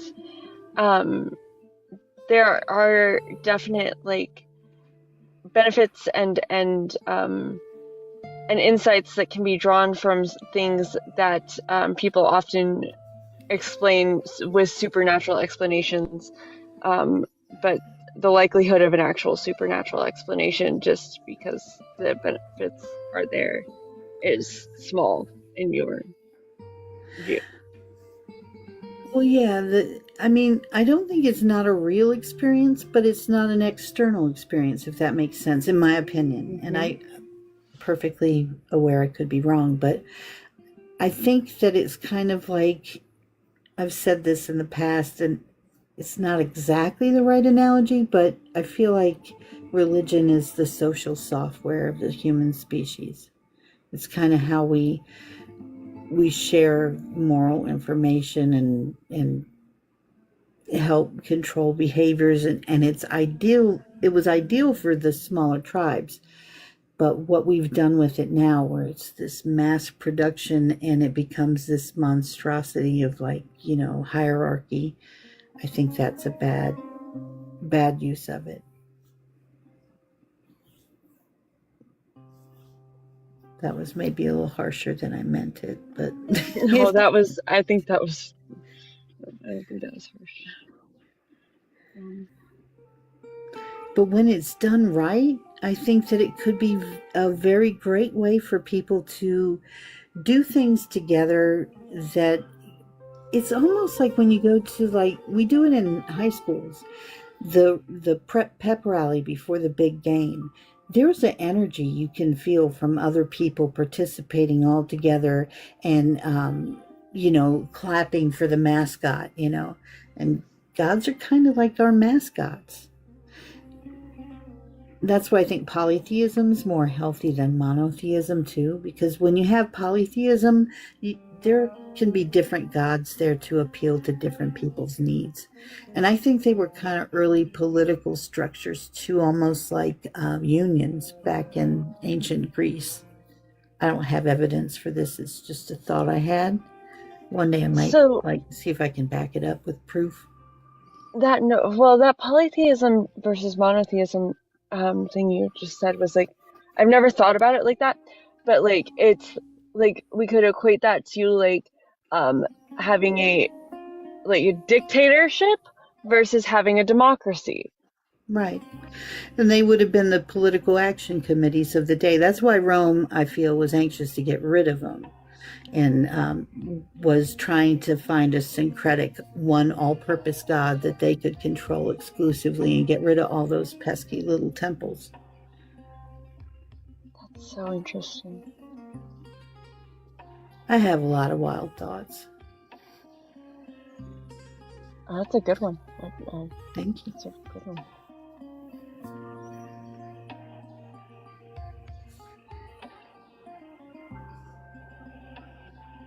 That was what kind of attracted me to paganism too. But then I didn't make it as a pagan because the other pagans were like, well, you don't really believe. I got laughed out of a chat room back in the early 90s for that. I'm like, hi, yeah, I'm an agnostic Wiccan. And they're like, get out of here with that. You can't do that. And I was like, why not? You can't. I said, okay. It's okay, Zaz. I now identify myself as an atheo-pagan. It Yeah, doesn't you know, end. yeah. I mean, I suppose I could do that, but I don't know. You know, I'm not very social outside of like, you know, my current circumstance because I'm taking care of my mom and, you know, so I'm not really socializing very much, except for online. I am pagan adjacent due to all the stuff I do with pagans. Oh, how do you have an interaction with pagans? Oh, me and a bunch of Norse people go after the supremacist Oh, together quite okay. often. You are pagan adjacent with a positive claim that there is no gods. Yes. It just means that the pagans fuck with me. I've been there. I understand. Yeah. To be fair, though, there were some groups that welcomed me when I was in that status, just not any local to me. But there was a group out in Jacksonville, North Carolina. I went to like a solstice celebration, and they were very welcoming. I won a contest, and I got a free bracelet. It was very nice. Sass, that's my hometown. Really? Oh Yeah, well, well, you've got a good group of pagans down there.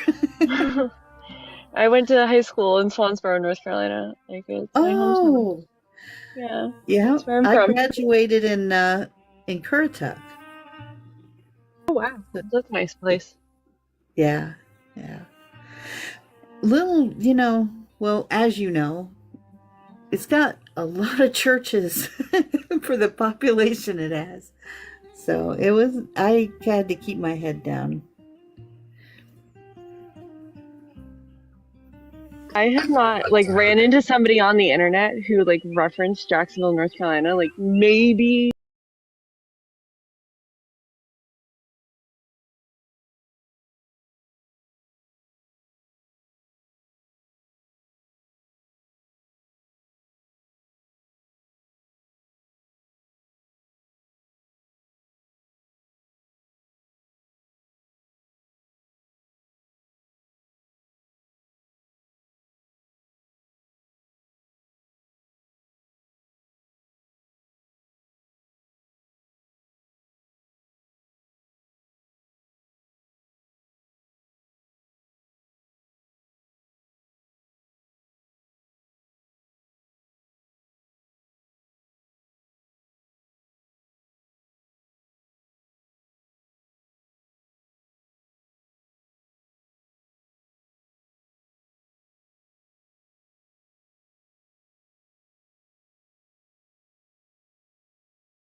was never still.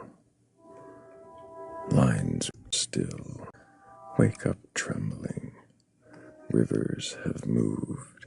Mountains reconsidered their posture, and the compass, faithful liar, points somewhere new. We called it truth. Points somewhere new. To build a house on it. But morning asks its to build questions. What is a foundation if the ground itself is thinking? Certainty arrives dressed as permanence, a stone in the hand, a word that does not flinch. But press it, listen closely. You can hear the slow erosion already at work. Even granite keeps a diary written in sand. Even granite keeps a diary written in sand. So we learn a different posture.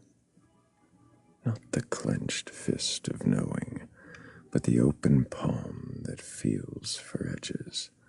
Not the shout of, I have the answer, but the quiet of, what is it, really? Questions are not the absence of ground. They are the testing of it. Each run, a footstep placed with intention, weight applied, listening for the hollow. What do you mean by real? Where does it hold when pressed? Does it answer or does it echo? How many assumptions does it smuggle in under the coat of obviousness?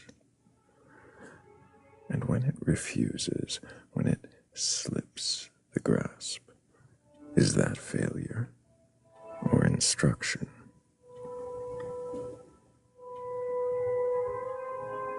The landscape shifts again. Ideas that stood like cathedrals now scaffold themselves into doubt. Beliefs once worn, like armor, rusts at the joints of scrutiny. Good. Let them. A structure that fears inspection has already confessed its weakness. There is a deeper honesty in the finished, in the sentence that ends with a question, in the mind that refuses its shadows light, not because it lacks conviction, but because it respects the cost of claiming.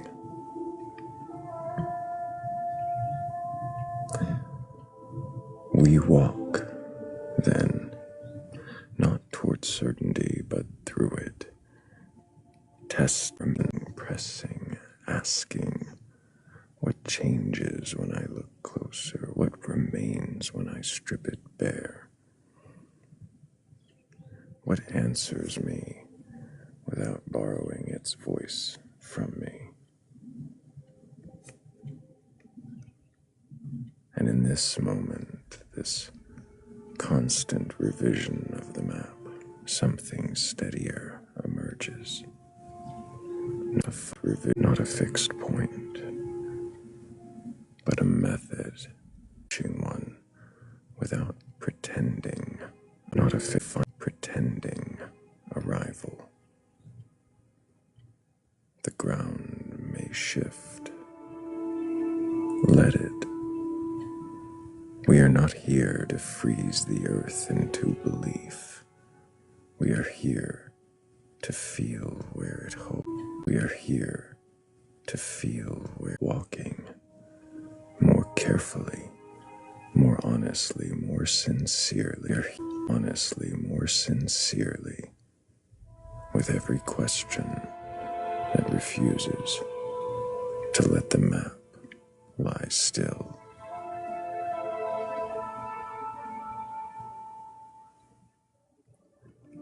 And on that note, until the next time we meet in darkness and seek wisdom together, I love you all. Take care.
But again, run!